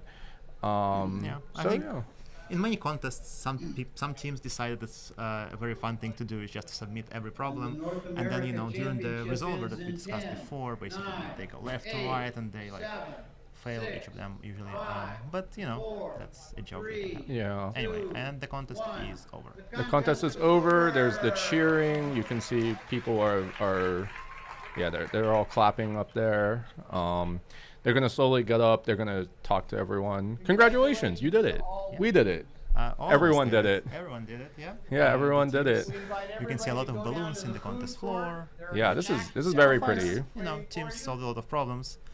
That's great. That's great to see. So now I assume they will have a short break. Yeah, there's going to be a break. The contestants are going to... I think we have some cookies for them. I think a cookie break has become sort of an NAC tradition. They're gonna get up, they're gonna take their balloons and take their signs. It's been tradition for me to take a picture with like the Stanford sign and post it on Instagram, so I'm gonna probably have to go do that shortly. Depending on the size of the sign, some teams also bring it home with them. Yeah. Those look pretty big, but maybe there are smaller ones as well. I'm yeah. not sure. But basically, it's a nice artifact that you can take with you. Yeah, it's every year there's always the question of how do we bring our signs back home, and so some folks like fold it up and they hope it survives like the checked baggage process. Other people like try to bring it as a carry-on and they'll like sneak it. They'll ask the flight attendants to like put it in their like one of their like cubbies. But yeah, there's you can hear Clevenger in the background saying that they're gonna that you should take the signs because they're actually as soon as possible, and then they have to tear down everything. So everything that you're seeing here is actually like temporary. Like we ran this contest in this ballroom, and so everything you're seeing there is just temporary. It's an event, and there is some organization going into it. I guess that's all I would say here. Yeah. Are we good? If you want to say bye, you can say bye. All right. Well, I see. So yeah. So we'd like to thank everyone for tuning in. It was a blast getting to commentate the NAC. Thanks to all of our guests. Thanks to Gennady for helping to wrap us up here. We're gonna place some sponsor ads again. But we hope to see you all in an hour and a half for the closing ceremony. Oh, yeah. We also are told that maybe we have interviews. We might have some interviews, but we'll see. We'll see. From the contest floor, but anyway, thanks everyone for watching. As I think just to wrap it up a bit more, I was I came here as a trainer for the programming camp, and also like Nick, as Nick mentioned, this is just a community that I like getting back to every time. So I would probably just come to say, hang out and say hi in any case. So it's just cool to be here. So thank you for having me. Yep. Thanks again, and we'll see you soon.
Hi, I'm Shlomo Engelson Argamon, Associate Provost for AI and Dean of Turo's Graduate School of Technology. Turo University is a multi-campus institution with 18 campuses across the United States and overseas.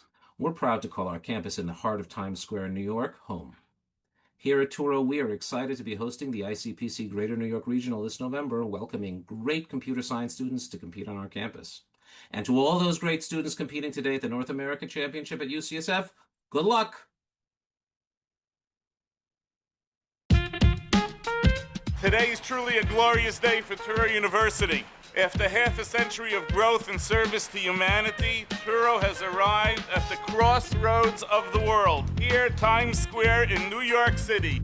When I first came to Turo, we had a dual mission to provide education where it was needed, to provide education for the underserved, and to support the Jewish community. Standing here in Times Square, I truly believe that that vision has been actualized. We thank Turo for providing us the opportunity to be a part of building the leaders for the future by empowering individuals from all walks of life. The campus's new state-of-the-art classrooms, science and technology labs, right under the NASDAQ billboard, positions Cross River and Turo University among other great global powerhouses and brands. We believe in the future of New York, in the future of higher education, and in the future of Turo University. Hear that? It doesn't sound like much, does it? But in the hands of an analyst at the National Security Agency, signals like these can become one of the most reliable and timely forms of intelligence available to America's leaders. Signals intelligence, or SIGINT, is intelligence derived from signals. Signals contain information about our adversaries that is vital to our national security. They can help us determine where our adversaries are located, what they are planning, and what kind of weapons they are using.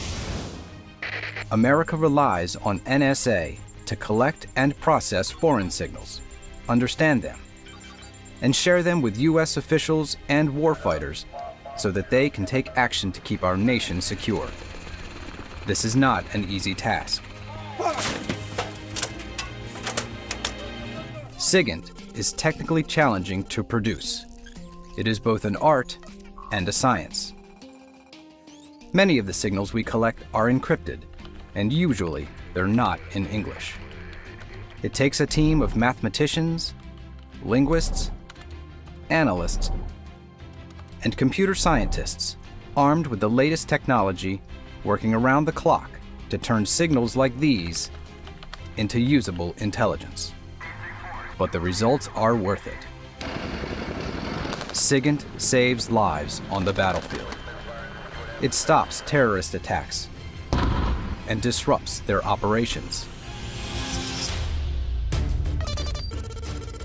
It promotes U.S. interests and alliances around the globe.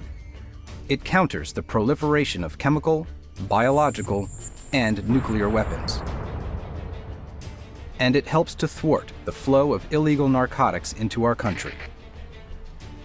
Unfortunately, our adversaries also understand the power of signals intelligence.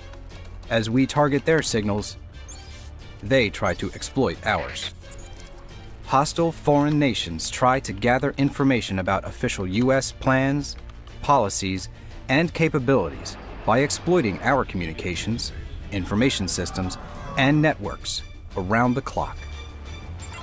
Each day, there are millions of unauthorized probes of U.S. Defense Department computer networks alone, putting our nation at risk. That's why America also counts on NSA to protect sensitive U.S. government communications and information systems from our adversaries. Our cybersecurity teams work with U.S. government agencies and our allies to provide them the tools and the knowledge they need to keep their systems secure so that our adversaries are unable to gain access to sensitive U.S. and allied information. The systems we design allow our leaders to communicate and exchange information securely, in real time, anywhere in the world. And from outer space to cyberspace, information is power. When we know our adversaries' information and they don't know ours, we have the information advantage. And that information advantage is what the National Security Agency, Central Security Service, gives the American people.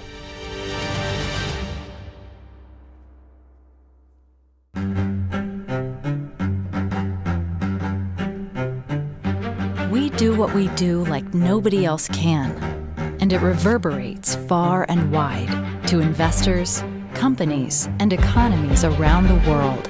We are the next generation capital markets firm. Driving the evolution of markets. To be liquid, transparent, and fully accessible. Powered by the deepest integration of financial, mathematical, and engineering expertise.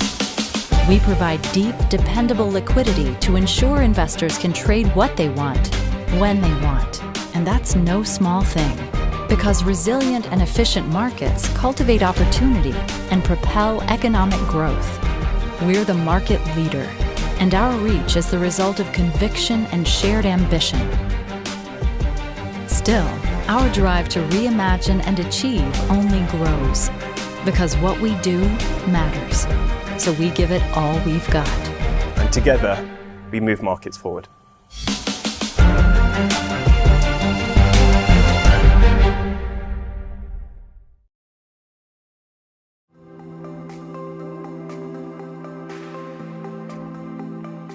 These competitions help to create and empower a new wave of talents and leaders in digital technology, and they help to grow a new generation of future programmers. The competitive programming community is special to me just because I grew up with it. I started doing this when I was 12, and it basically kickstarted my whole career. I think it's important for Jane Street to be supporters of ICPC community because this community is very important for development of many young people who just started their journey with software engineering. What makes ICPC special to me is that people from many different countries just come together to one place to compete against each other and create a community. Many Jane Streeters have been involved in the same competitions you're here to take part in. I met some of my closest friends through these competitions, and to this day I still enjoy solving problems with them. I have been competing in ICPC for 10 years. It was what introduced me to the world of programming, to the world of problem solving. My experience at ICPC prepared me for my role at Jane Street, mostly in terms of being able to formulate my ideas clearly and implement them quickly. I use a lot of programming skills I learned during my years in ICPC competitions. I think Jane Street is kind of similar to ICPC in a sense that we solve a lot of complex and interesting problems in a very quick matter. And I think this experience led to me being successful in my career and having a lot of expertise in what I do. This is how I've met a lot of friends in high school and in university. We participated in competitions, we share a passion for competitive programming, and now we work together at Jane Street. You're surrounded by people who care about the same things as you. If I could give advice to someone competing today, I would say make as many connections as you can. The most important part is to find your friends, gain knowledge, and have fun.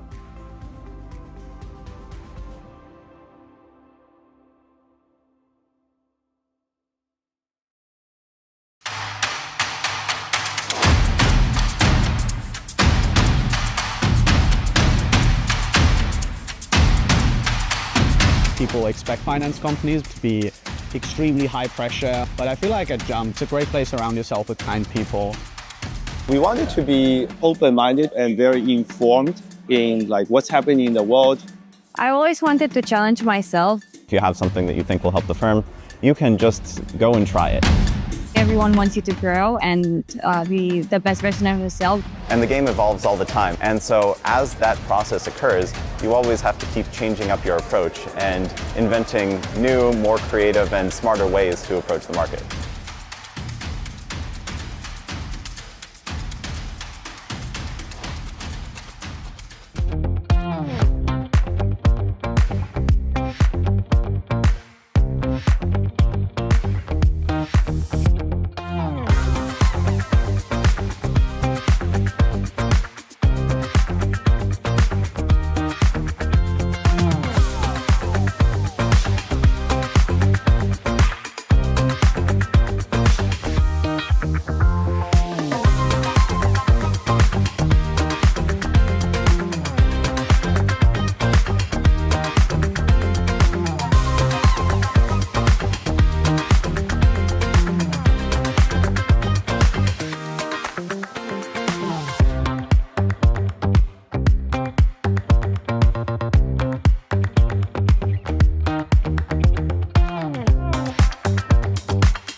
JetBrains is an ICPC community treasure.